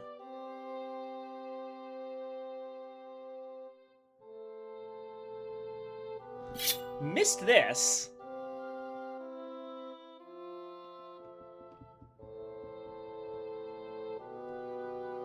This particular Fiend Tanto might be worth having.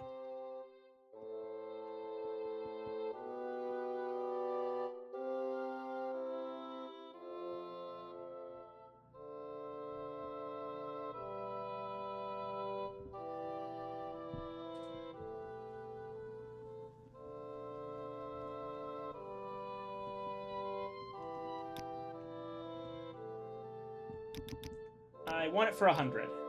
No? 110.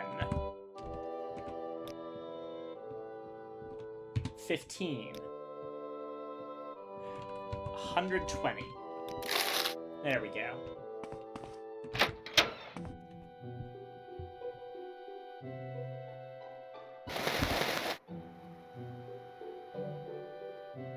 We also got some books. Invocation of Azura by Sigilla Parate. For 300 years, I have been a priestess of Azura, the Daedric princess of Moonshadow, mother of the rose, and queen of the night sky.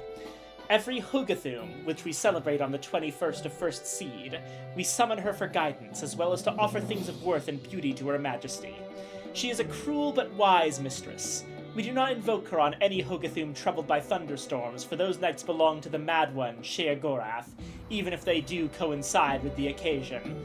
Azura at such times understands our caution. Azura's invocation is a very personal one. I have been priestess to 3 other Daedric princes, but Azura values the quality of her worshippers, and the truth behind our adoration of her. When I was a dark elven maid of 16, I joined my grandmother's coven, worshippers of Molag Bal, the Schema Prince.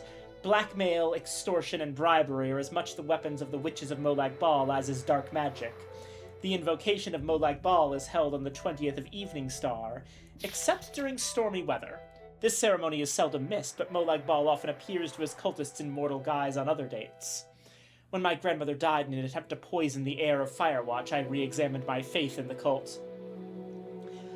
My brother was a warlock of the cult of Boethia, and from what he told me, the Dark Warrior was closer to my spirit than the treacherous Molag Bal. Boethia is a warrior prince. I know, I'm just picturing Anna slithering around Morrowind, finding artifacts, and meeting cute... Lil Muffet? I don't know what that is. Lil Muffet? Lil Muffet? Let me... Hold on. Are you referencing something? 1 second.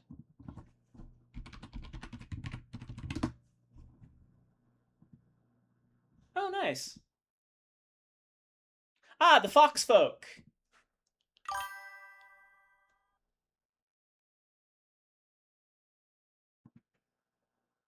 Apparently, ESO lore.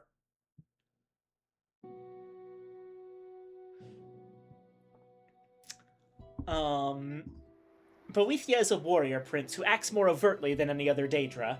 After years of skulking and scheming, it felt good to perform acts for a master which had direct, immediate consequences. Besides, I liked it that Boethia was a Daedra of the Dark Elves. Our cult would summon him on the day we called the Gauntlet, the 2nd of Sun's Dusk. Bloody competitions would be held in his honor, and the duels and battles would continue until 9 cultists were killed at the hands of other cultists. Boethia cared little for his cultists. He only cared for our blood. I do think I saw him smile when I accidentally slew my brother in a sparring session. My horror, I think, greatly pleased him. I left the cult soon after that. Boethia was too impersonal for me, too cold. I wanted a mistress of greater depth. For the next 18 years of my life, I worshipped no one. Instead, I read and researched. It was in an old and profane tome that I came upon the name of Nocturnal. Nocturnal, the night mistress. Nocturnal, the unfathomable. As the book prescribed, I called to her on her holy day, the 3rd of Hearthfire. At last I had found the personal mistress I had so long desired. I strove to understand her labyrinthine philosophy, the source of her mysterious pain. Everything about her was dark and shrouded, even the way she spoke and the acts she required of me. It took years for me to understand the simple fact that I could never understand Nocturnal. Her mystery was as essential to her as savagery was to Boethia or treachery was to Molag Bal. To understand Nocturnal is to negate her, to pull back the curtains cloaking her realm as of darkness. As much as I loved her, I recognized the futility of unraveling her enigmas. I turned instead to her sister, Azura. Azura is the only Daedra princess I have ever worshipped who seems to care about her followers. Molag Bal wanted my mind, Boethia wanted my arms, and Nocturnal perhaps my curiosity. Azura wants all of that, and our love above all. Not our abject slavering, but our honest and genuine caring in all its forms. It is important to her that our emotions be engaged in her worship, and our love must also be directed inward. If we love her and hate ourselves, she feels our pain.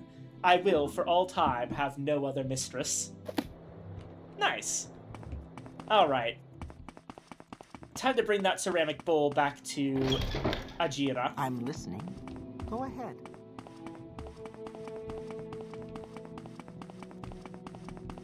What was I thinking? I suppose I could spare a moment. Welcome, friend. Swift hunting, friend. Ajira must find her stolen reports. Stolen reports? Ajira needs your help very badly. Galbadir stole Ajira's reports on the properties of local mushrooms and flowers. Ajira knows Galbadir did not leave the Mages Guild, so the reports must be nearby. Alright.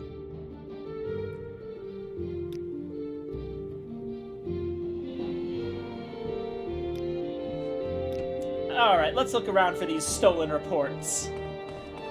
This bit's very, very funny if you remember what we've been doing for Ajira. Hi, Galbadir. What about these stolen reports? Of course not. Are you suggesting that I would steal something from a fellow guild member? Of course you did, but I can't prove it.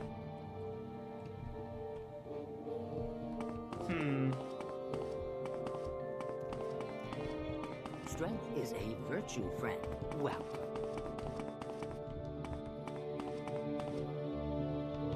Oh, there's one. Ajira's Flower Report. Flowers of Lake Amaya, Journeyman Report of Ajira.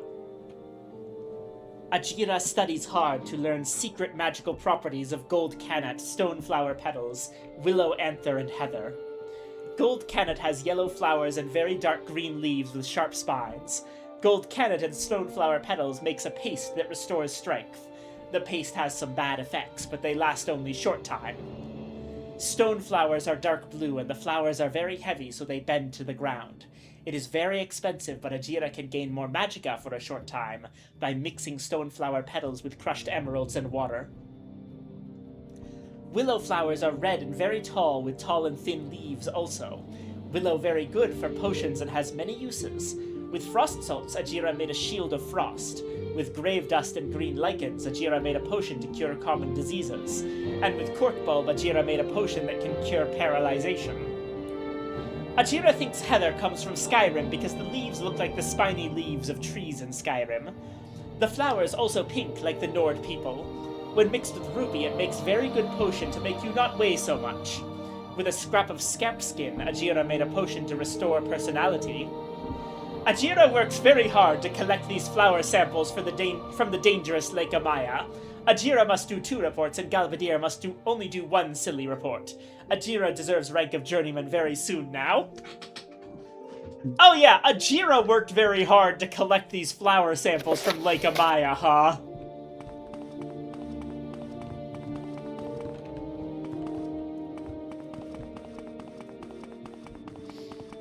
Alright, where's her mushroom report? There it is.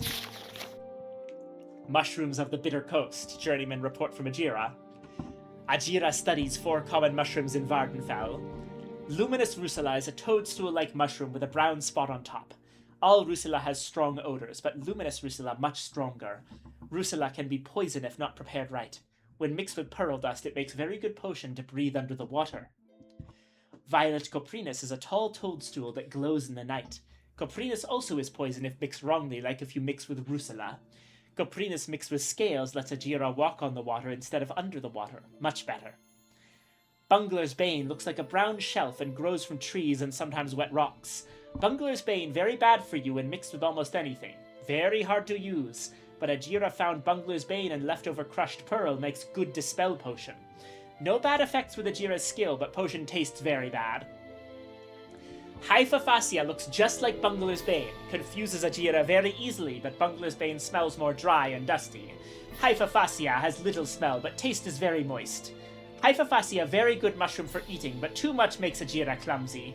Ajira used Hypophasia to make the Nyxhound meat more edible, and Ajira could smell all enchantments in Ajira's room. Ajira found no other use for Hypophasia. Ajira works very hard to go all over Bitter Coast and collect all these mushrooms. Ajira deserves rank of journeyman much sooner than Galvadir. She's taking credit for all the shit she had us do for her.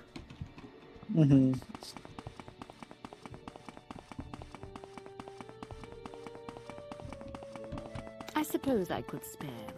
What can Khajiit do for you? Has Ventralis found Ajira's stolen reports? Here they are. Yes, these are the reports Ajira needs. Ajira thanks you. Ajira is your friend always. Ajira worked very hard on these potions for you.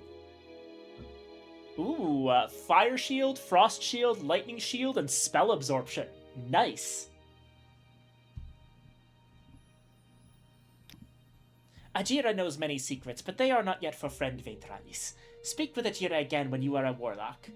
Rannis Athris here may have duties for you, but Ajira does not like Rannis much.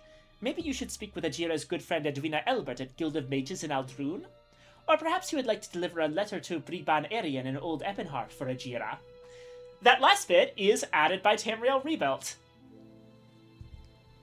The actual next step is to go talk to Edwina Elbert. Ajira is very excited about her promotion and would like to tell her friend Briban Arian the good news. Will friend Ventralis help Ajira send a letter to Briban Arian? Sure, why not? Ajira thanks you. Here's Ajira's letter. Ajira's good friend is at the Guild of Mages in Old Ebonheart, the big city on the mainland across Inner Sea. There is a boat in Ebonheart you can take to get there. The Mages Guild also has a guild guide in Vivek that can take faction members to the mainland, but the guild restricts travel to those who are conjurer rank and above. Alright. And now...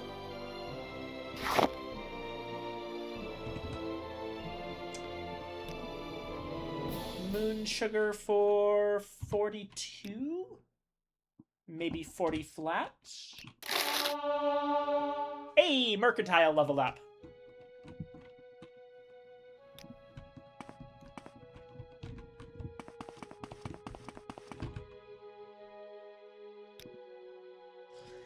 You helped Ajira, but I cannot blame you. I know now how a dark elf thinks. I should have made you a better offer.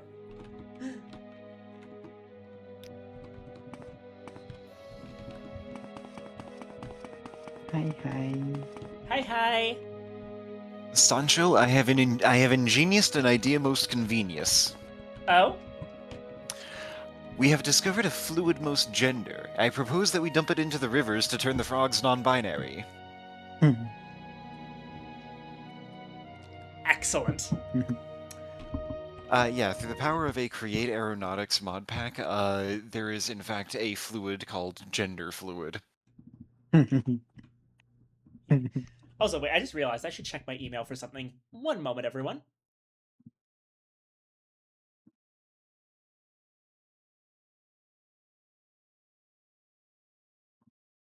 Okay, that is nice and easy.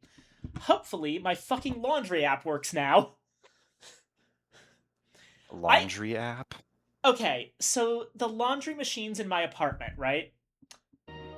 They take either quarters, and only quarters. They do not have, like, a place where you can put in a card.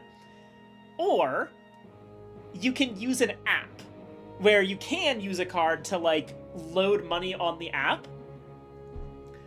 But, on the other hand, you just have to, like, use the app to scan the QR code on the front of the machine.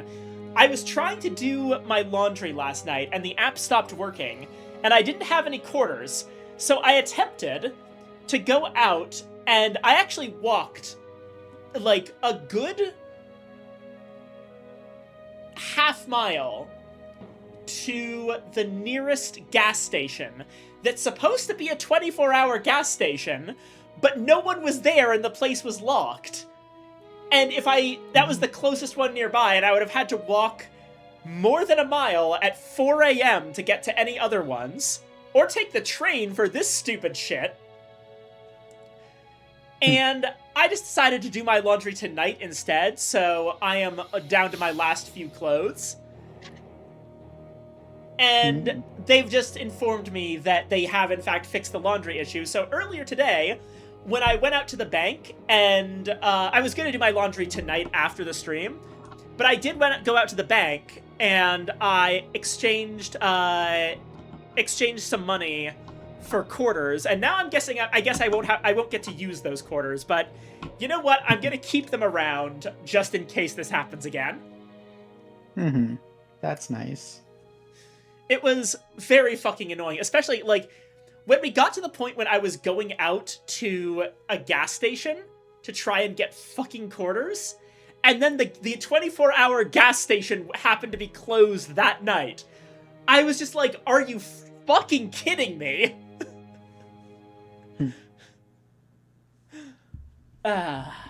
Anyway. I'm listening. Go ahead. Rannis, am I ready for advancement yet? I did a bunch of stuff for Ajira, and she says she's done with duties for me.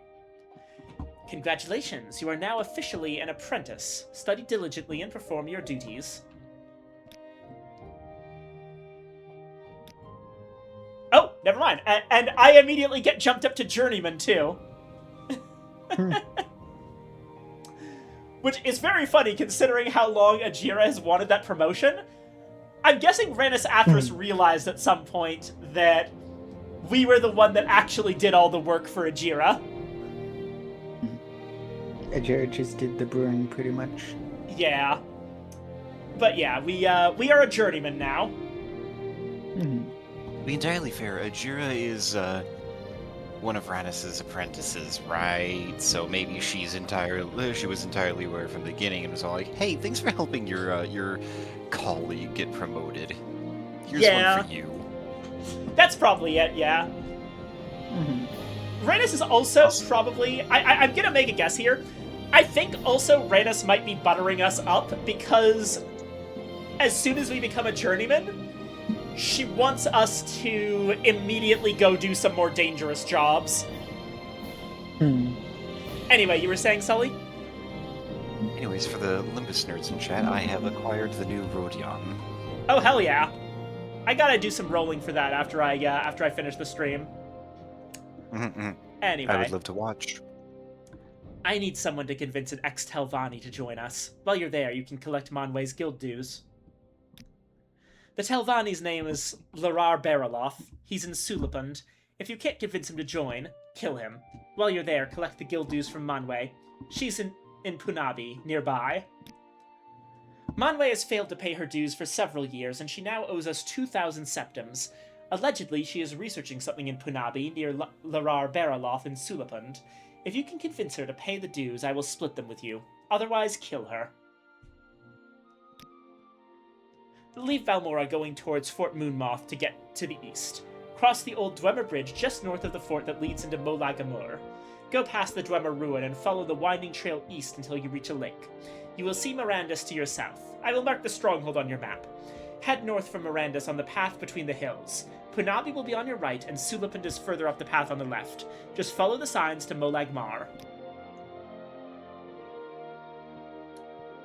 Alrighty.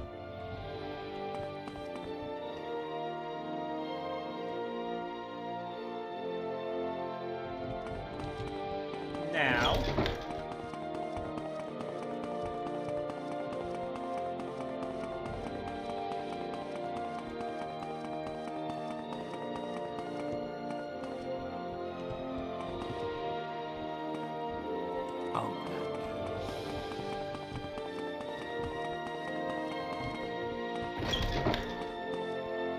Can we hurry this along?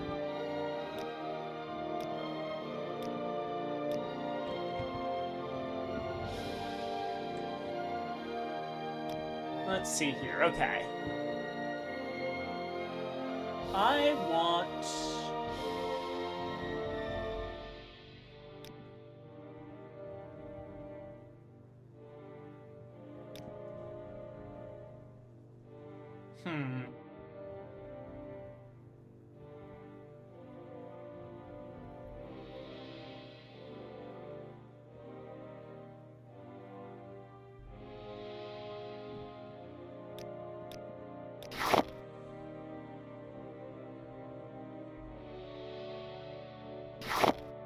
Oh, right, she doesn't buy soul gems. Okay. In that case, instead of the Master's Mortar and Pestle for now, let's go with a Journeyman Mortar and Pestle. And...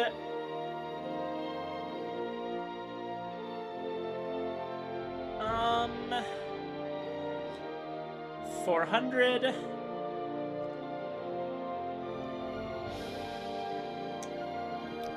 I'll sell you a Daedra skin right back.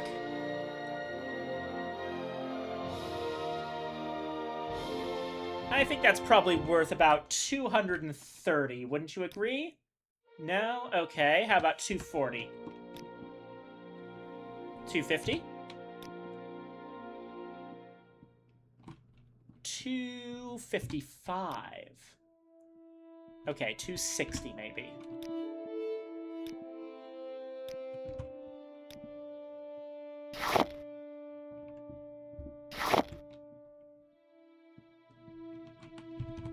$265. 267. There we go.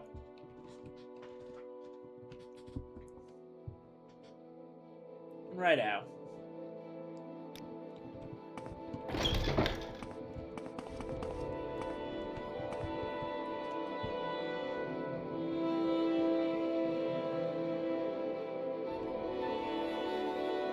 And now that we have a mortar and pestle, we also got an alembic and a retort, though not a calcinator. Let's see if we can't do some alchemy. Okay. So, as I recall, Sully here actually gave me a really fun recipe that you found, right? It was... Yes, but beware that it doesn't seem to have a very good success chance. I think the more advanced a potion is, the more difficult it is to craft a potion from it, although that might be part of one of the balance patches that I've gotten. Right, okay. We want hound meat? Hound meat? Scuttle. Where do I have scuttle? I know I have some. It should be a dark red. Dark red. There's Quama Cuddle. If you can't find any, go into the basement of the temple in Balmora. I could have sworn I had some. Do you have Heather? You've got Heather. Definitely have Heather. Alright, Balmora Temple, you said? Yep. That's over Just here. that away. Go into the basement and then take a right. You'll find a merchant who sells spells and alchemy-related stuff. Basement, basement, basement, basement. Do take care. That scuttle stuff is pretty expensive. What now? Okay. Yes. Not that much. It's 50 for 5 of it. Yeah, the real problem comes when you inflate the supply.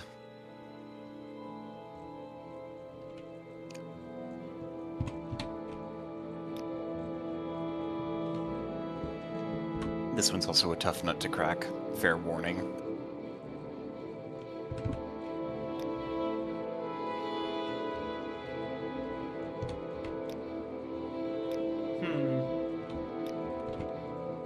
Yeah, okay, it seems like this one has a decent mercantile herself. We're probably not going to get it for any less than the listed value.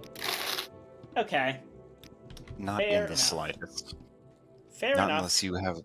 Not unless you have a spell to cover for your mercantile difference. Okay, Scuttle, Houndmeat, Heather. Good luck. Alright, and we're gonna call this potion...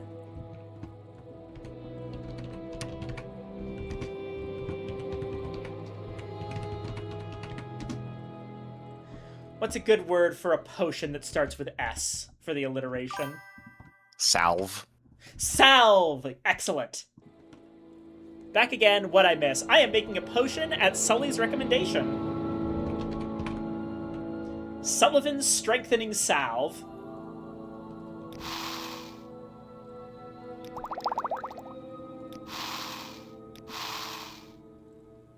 Well, we managed to get one. A 25% success rate is much better than I was expecting.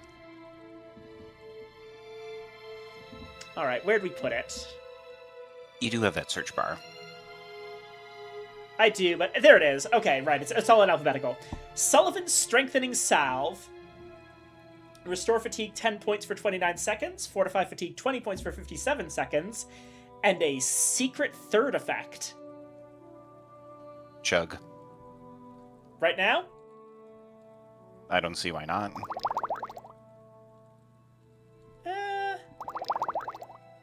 Yeah, sure. And that Take a third look. effect is 10 points feather. That will get astronomically higher with time and Yeah. practice.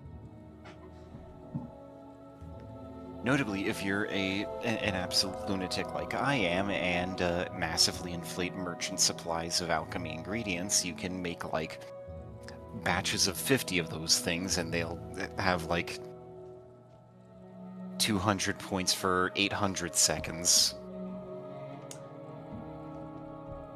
For some reason, I found that I couldn't do, I think maybe one of my patches fixed it, I couldn't do the whole thing where you can sell stuff back to merchants like that to inflate their stock. Did you make sure that you were doing so with an item that is naturally restocking? I did, yes. Let's try it, for example. Okay, buying 5 more scuttle. And then I'm gonna want to cancel out and sell it back, right? Finalize this transaction, then sell it back.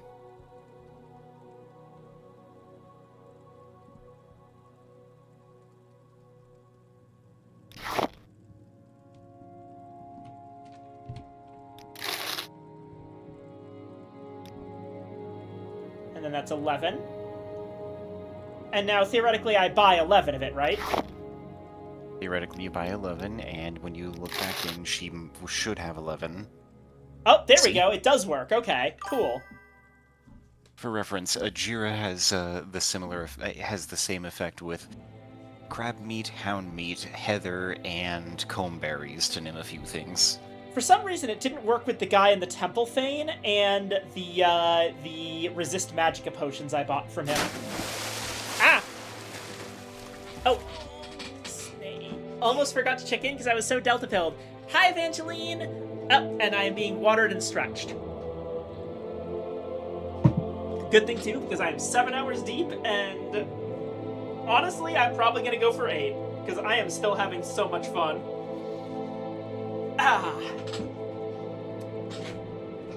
Long steak. Alright.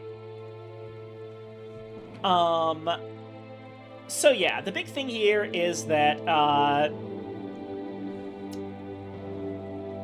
I would need more heather and hound meat, which I believe that we get from a Jira.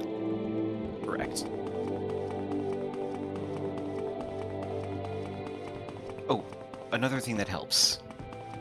There's another merchant in that basement who sells spells to fortify attributes, and one trick that I like to pull is I create a 2-second max strength fortify intelligence buff to give my potions a little bit more kick and a higher chance of success.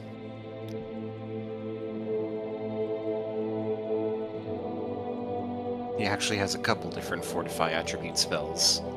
We probably want wisdom to fortify intelligence, right? Well, it doesn't really matter. They're all the same spell effect, just with different choices being made for which attribute it is. Well, in that case, I think that wisdom and fortitude are tied for being the cheapest. And I think wisdom works.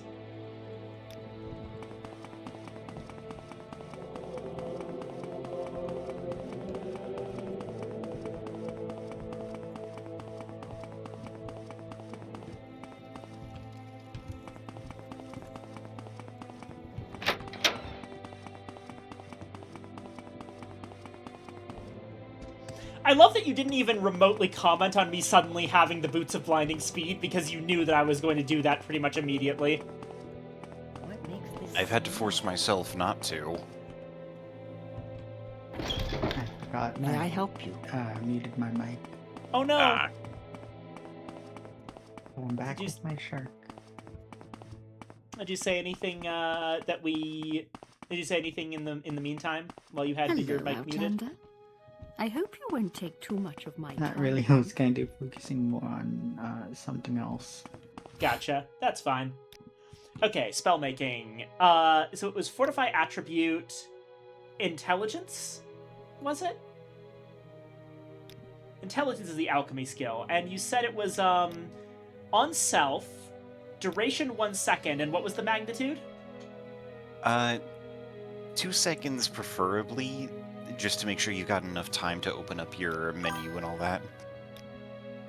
And maximum strength. If you can at the very least cast it, you can make incredible use of it.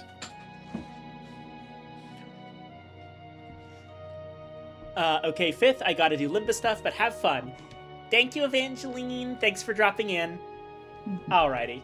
Bye-bye. So, we're gonna make a new spell here, and we're gonna call this one...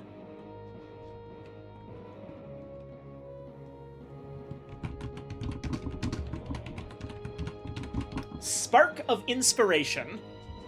Not bad, not bad. I like to call mine fleeting genius. Oh, that's also a good one.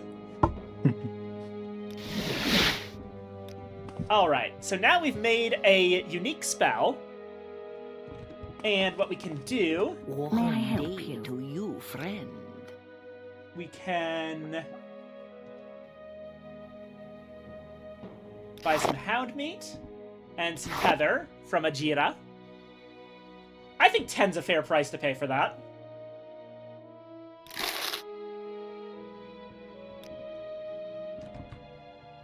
Ajira likes us the most out of anyone ever. What was I thinking? We are her little meow meow. Is that a microaggression, actually? Probably. Alright. So, the trick is...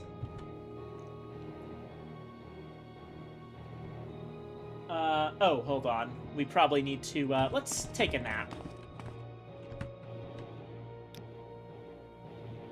Although, hold on. Let's see here. Doesn't, I don't know if you know this, but poor little Meow Meow, or little Meow Meow, is kind of slang for someone who is not actually very good at all, but you still empathize with them. Yeah. Well, that fits Vane Thralis. She's kind of a shithead. Let's be real. Isn't Meow Meow like a short boyfriend? I don't think that...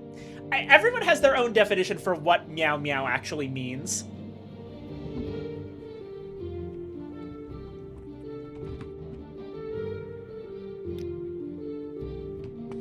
Alright, here we go. My little shithead is kind of fitting in this context. Okay. We are now having our intelligence boosted to 140 for about 2 seconds. That's fine.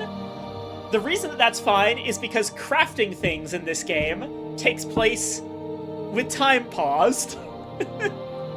That's right, you too can craft 52 fucktillion tinctures of booze. Alright, here goes. All within 1 microsecond.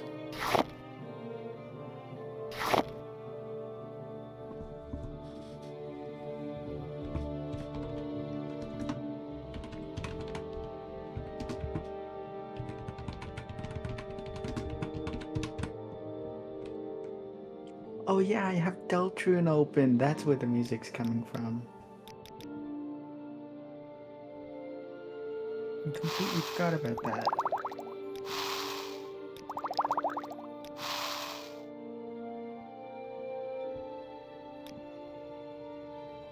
And this version of Sullivan's Strengthening Salve is Feather 14 points for 39 seconds, Restore Fatigue 14 points for 39 seconds, and whatever that last one was.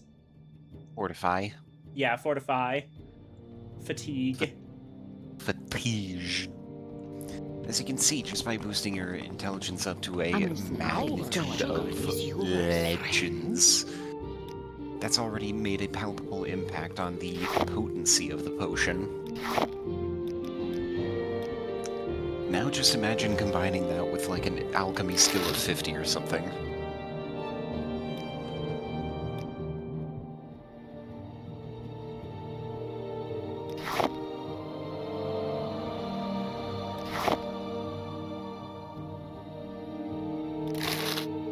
Oh my god, we can now buy those from her for 9 and sell them back for 10.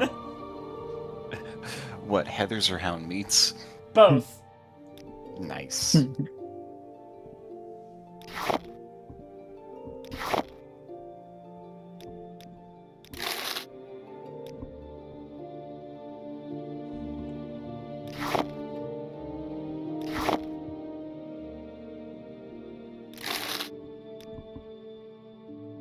And here we go. 20 Heather, 20 Hound Meat.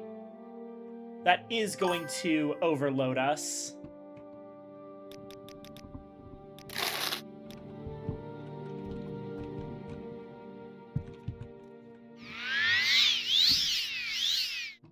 Okay. Journeyman's Mortar and Pestle. Round meat? No, hound meat.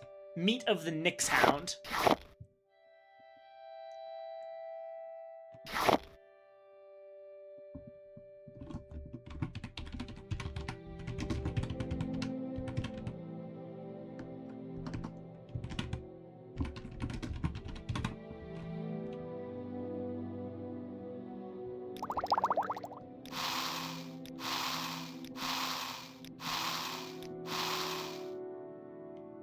Damn.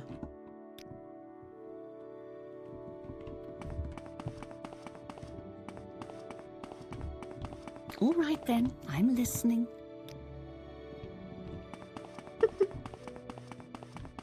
I'm listening. Stares at you sleeping for an hour. May I?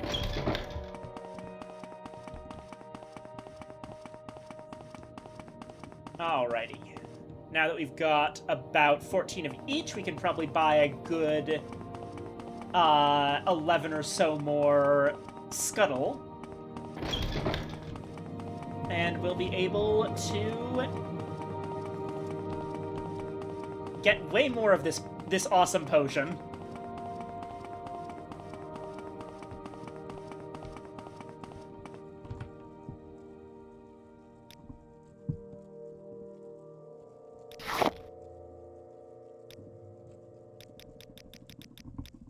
I'll take it for 100. No? 105. 108. 110. Nah, okay. I don't have a lot of patience for questions, Outlander. Okay. So definitely first wait for stamina to regenerate, because we don't want to be doing it with anything less than full stamina.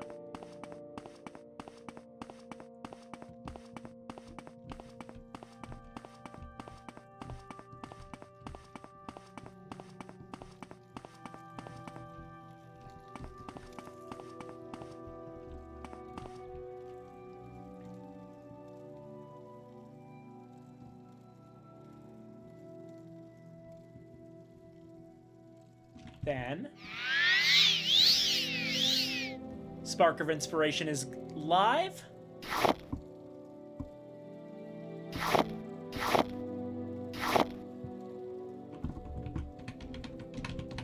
I love that you're taking the time to name it every single time. This is the name of this potion.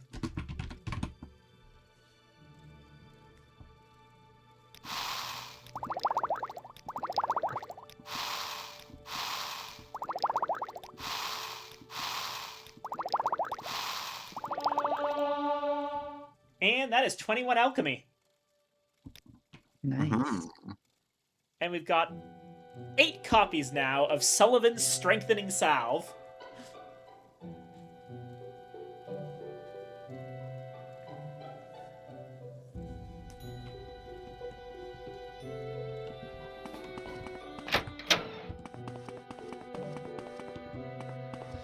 So that right there, the shit I just pulled, that with that 100-point fortify attribute for 2 seconds while crafting, that is just a fraction of the bullshit that you can do with spells in Morrowind.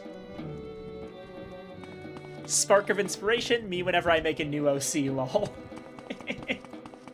Nice. Actually, as a matter of fact, that's also only a very tiny... That's not even a taste of what alchemy on its own can do. There's a very infamous loop where you take...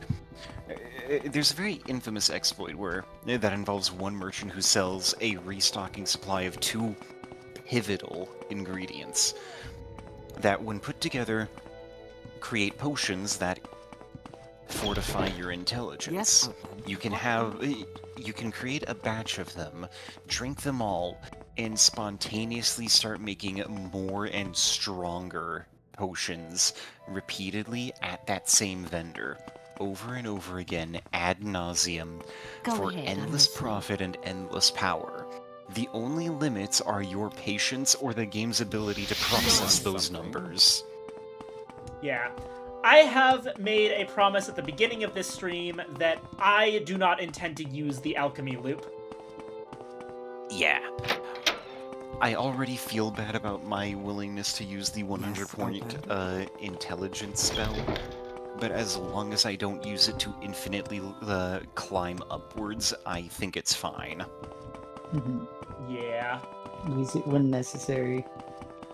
And if you're doing bulk, well, you needed that, so might as well use it. I specifically use it to create a bunch of Restore Magicka potions because the character that I'm playing uses the Atronach birth sign for a massive increase to Magicka at the cost of not being able to regenerate it naturally.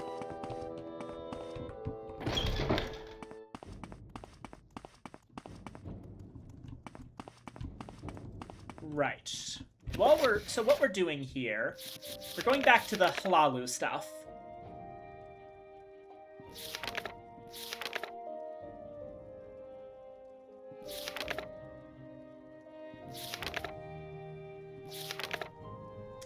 Okay, no, that was all...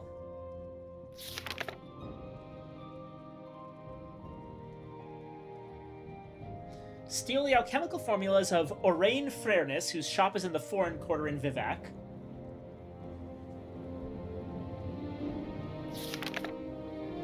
Go to Vivec to find the shop of Orain Frereness, find some of her notes or formulas, and bring them back to me. While you're there, you might want to pay a visit to Adreno Arethi.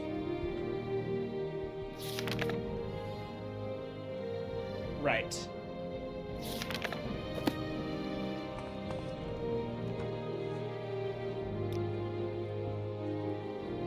Imperial Guilds. Hlalu are in the Hlalu compound, so we definitely need to go there.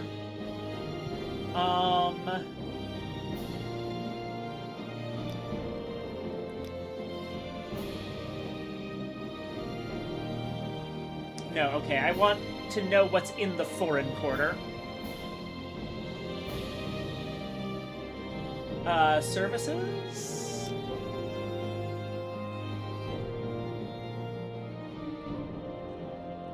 Okay.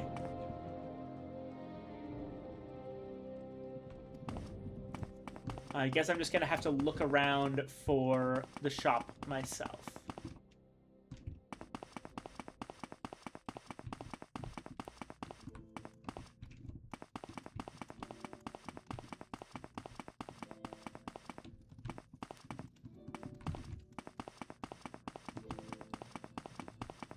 Not now, Outlander.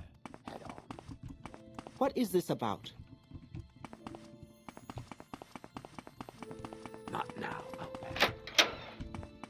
Maybe down Outlander, here? what do you want?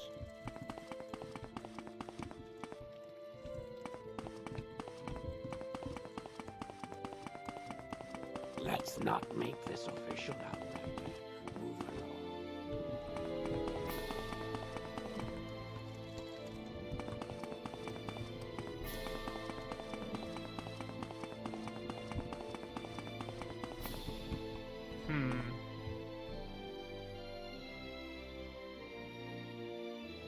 Oh, there it is. Okay.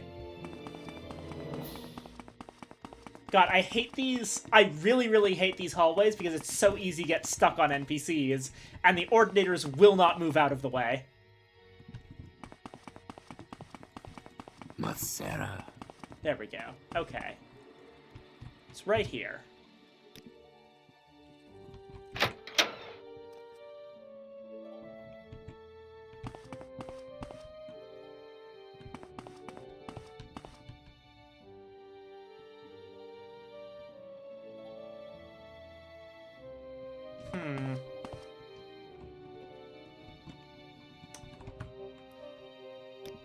Those are secret. I will not reveal them to you. So what do you want?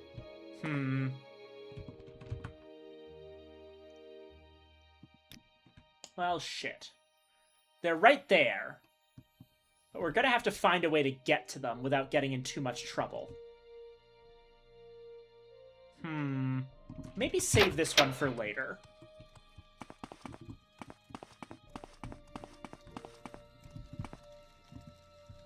We're not particularly great at sneaking. In fact, we're quite bad at it. Macera. Actually, what? Sneak uses agility.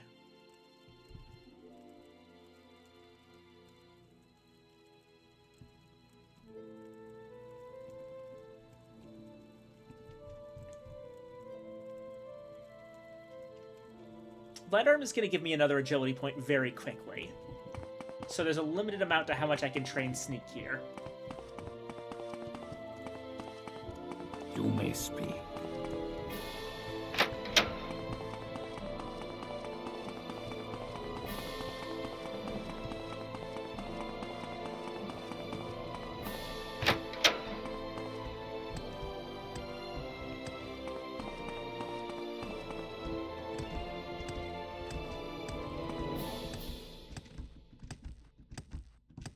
At some point, here we go.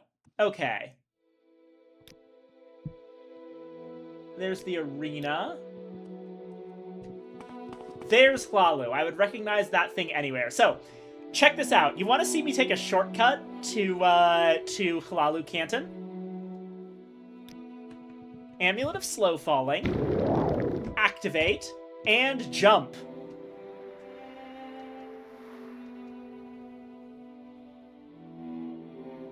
Be kind of funny if you just started plummeting. I was just about to, but I reactivated the amulet.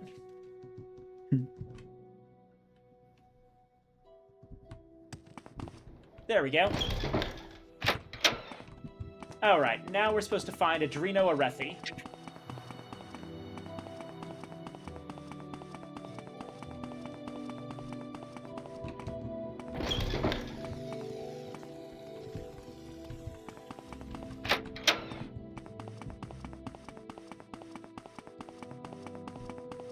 Some of the quarters have bridges between them, but the foreign quarter notably doesn't. Probably for reasons of they want foreigners to waste their time.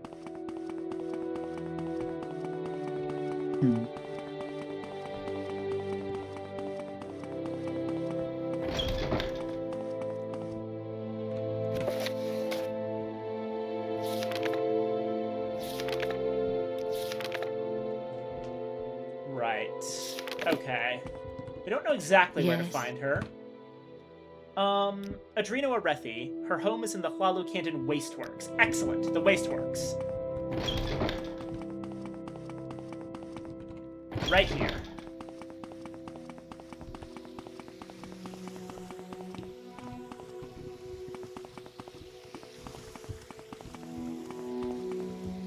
I really don't have time for this, so make it quick.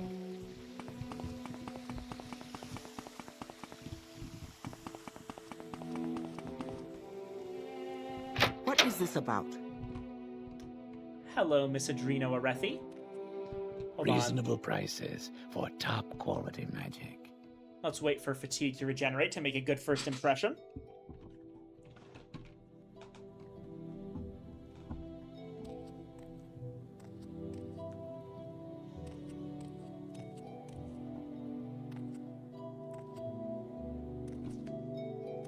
Basically walked into their home/shop and just stood there, breathing heavily.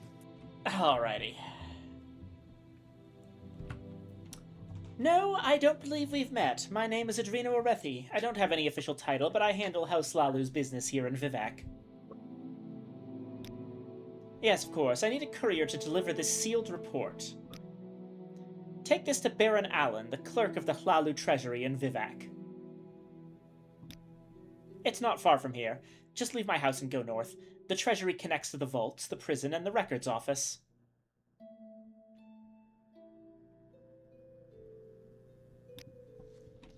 Alright.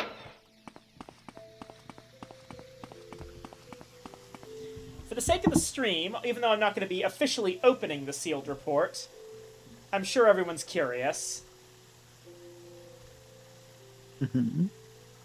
One moment.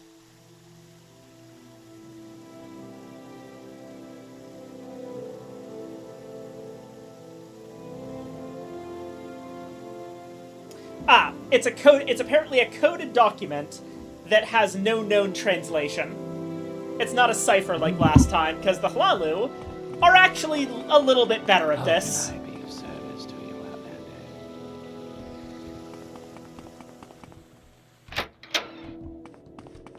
You may speak. Alright, you want this to go to Baron Allen.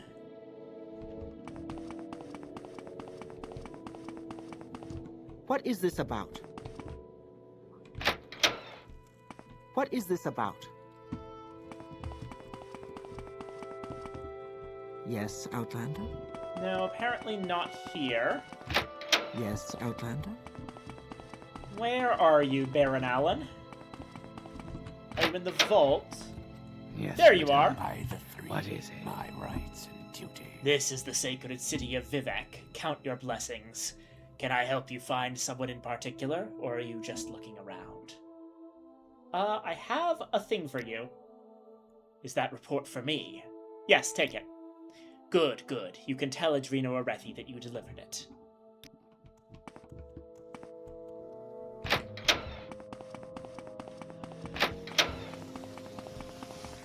If you're here, how can I be of service to you? What is this Reasonable about? prices for top quality magic. I'm glad you were able to get that report to Baron Allen in time. Here, take these 50 drakes for your trouble. No problem. Got anything else you need me to do? I need someone to collect a debt from Marudius Flaccus. Marudius Flaccus owes House Hlalu Noble over 800 drakes in gambling debts. He lives in Hlaod. Go there and get the drakes from him. If he refuses to give you the money, you can kill him, but if you get the money, you can keep half of it. Nice. Alright. Okay, apparently she doesn't want to trade with me, or train me because I'm too low of a rank. How can I be of service to you? Keep moving.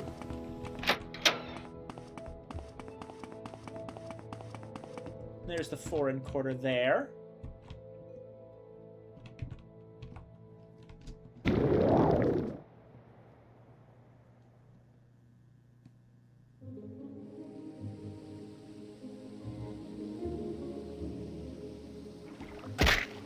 Ow.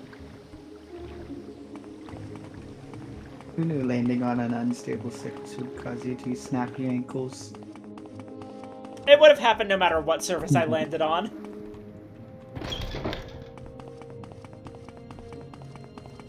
What wealth beyond measure have no trouble here.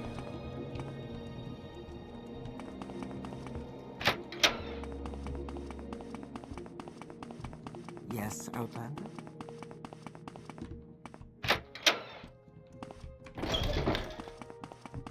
Probably want to go through one of the other directions. Yes.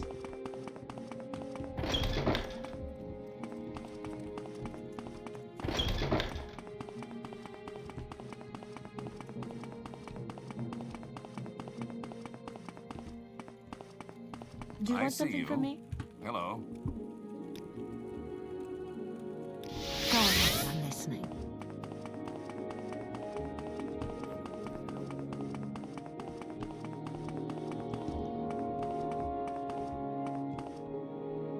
Do you want something from me? Oh hey, Galbadir finally got back to her desk.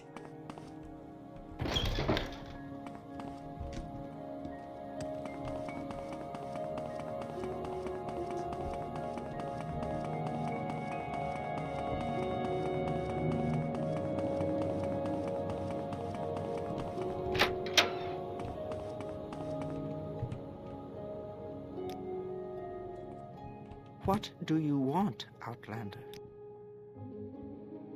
Okay, short blade, light armor, and security. We don't really need short blade or light armor.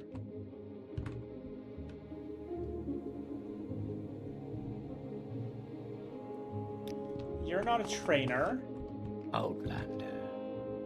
You're not a trainer. You're the guy who helps me build my house. I remember you. You're a trainer.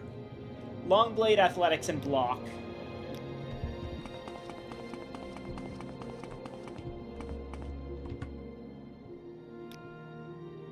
Short blade, light armor, and marksman. I'm willing to share my insights for the right price. There you are! I was looking for a sneak trainer.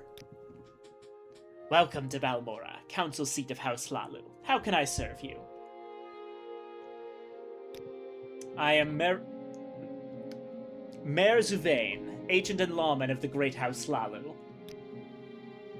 Yes, we both belong to House Lalu. Are you here to discuss business?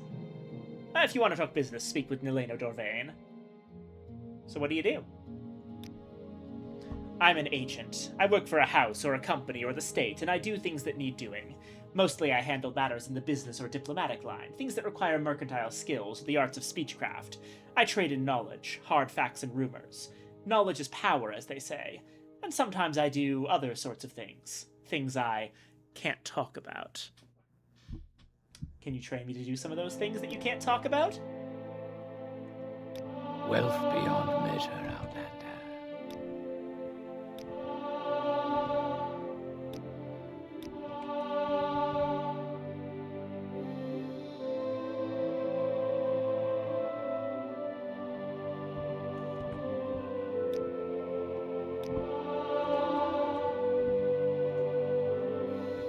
Alright, we've gone up to 3 agility, which I think means that we hit 6 individual casts of an agility thing.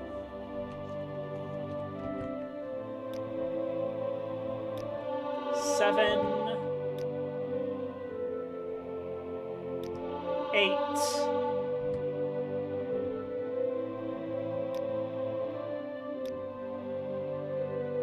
Let's leave it there for now. Our sneak is now at 11 instead of the 5 it was at before.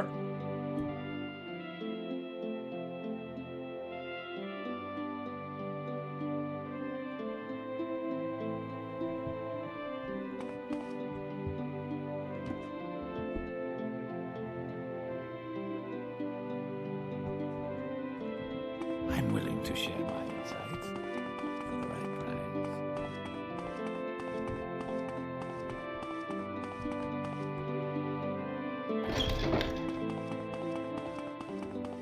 Right, bit of sneakiness.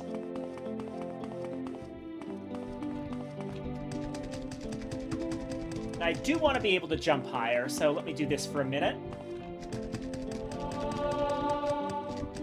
Say your business. Say your business. My business is jumping up these stairs.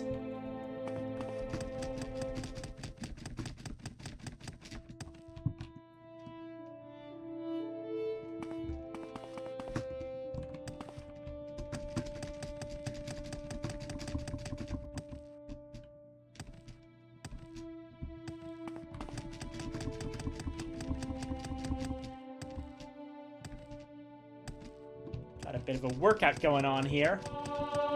And there we go. Acrobatics to 10.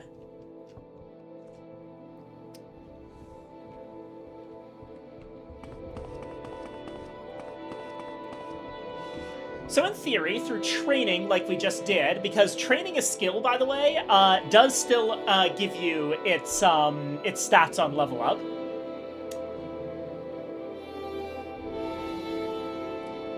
We can use illusion for personality, conjuration for intelligence,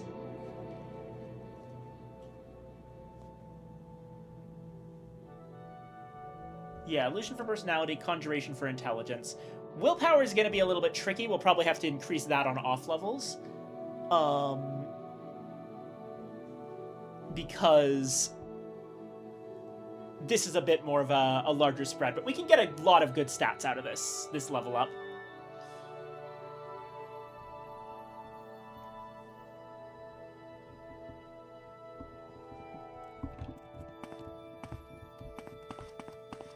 Outlander. Go ahead, Outlander. What do you need? I return from a great and mighty toothbrushing, happy to announce that I have 1 feline. Nice. Aww. All right. Hello, Outlander. I think, I hope you won't take honestly, too much of my time. we've gone 6 days deep into a Morrowind playthrough, and we have managed to do some pretty crazy stuff. We went from having 80 gold to 2,800 gold very, very rapidly. We're kitted out in full light armor with the boots of blinding speed.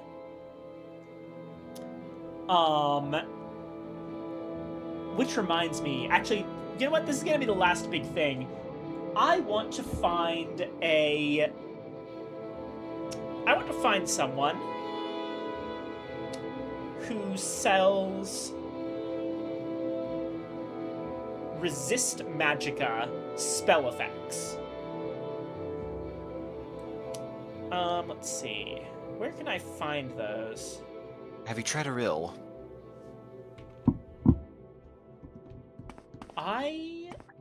Oh, that's not a bad idea. A rill does sell spells.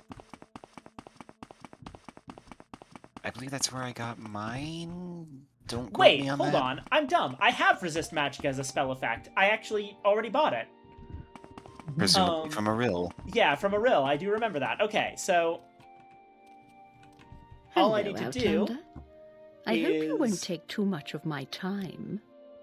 Make a spell, resist magicka, for 2 seconds, 100%. And that's on South.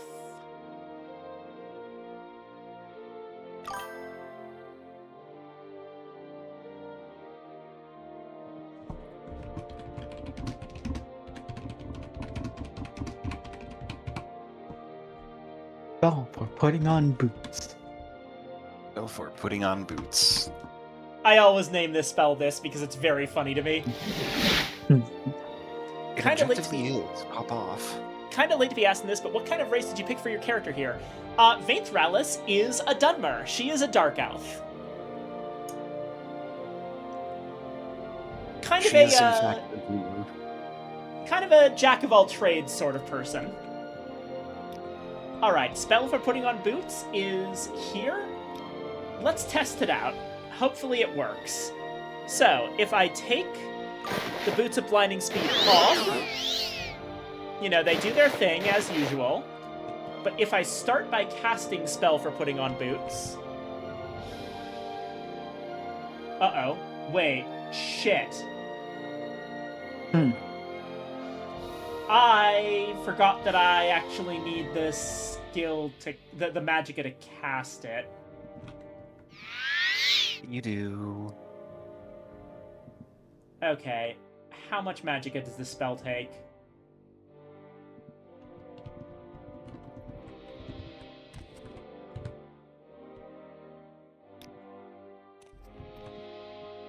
$65, okay.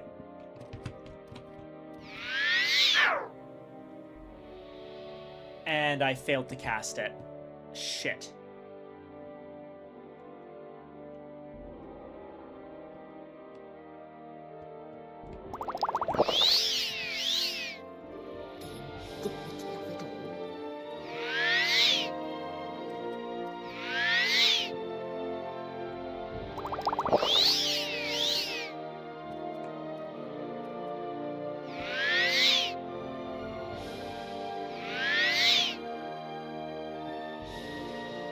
Well, you need to be absolutely max for that.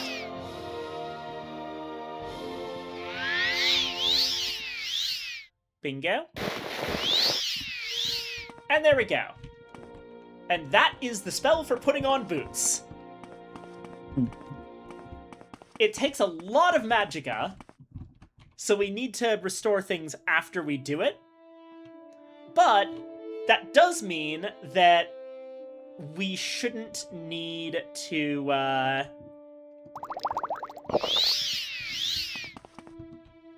we shouldn't need to do anything too crazy in regards to getting those boots back on if, for whatever reason, we're forced to take them off. So yeah, those are our two created spells so far, Spark of Inspiration and Spell for Putting on Boots. I'm happy with them.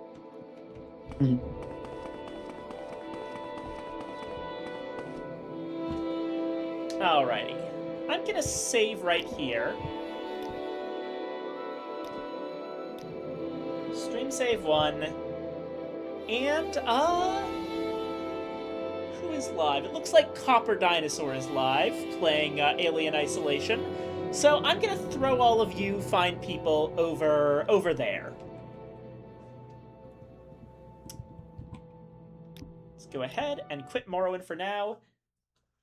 This has been an incredible amount of fun. Thank you all for coming.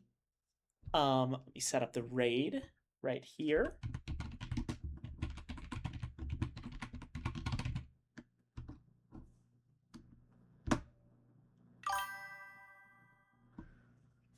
Thank you all so much for coming. I appreciate every single one of you. I hope you have a wonderful day, and I will set up sometime tonight the vote for the board game for the week. And great stream, Anna. I'll talk to you on Discord. Yee! And Wow. I have ruins to explore and maps to follow, so if you'll excuse me for now, have a wonderful night, everyone. Bye-bye! Bye-bye. Raid.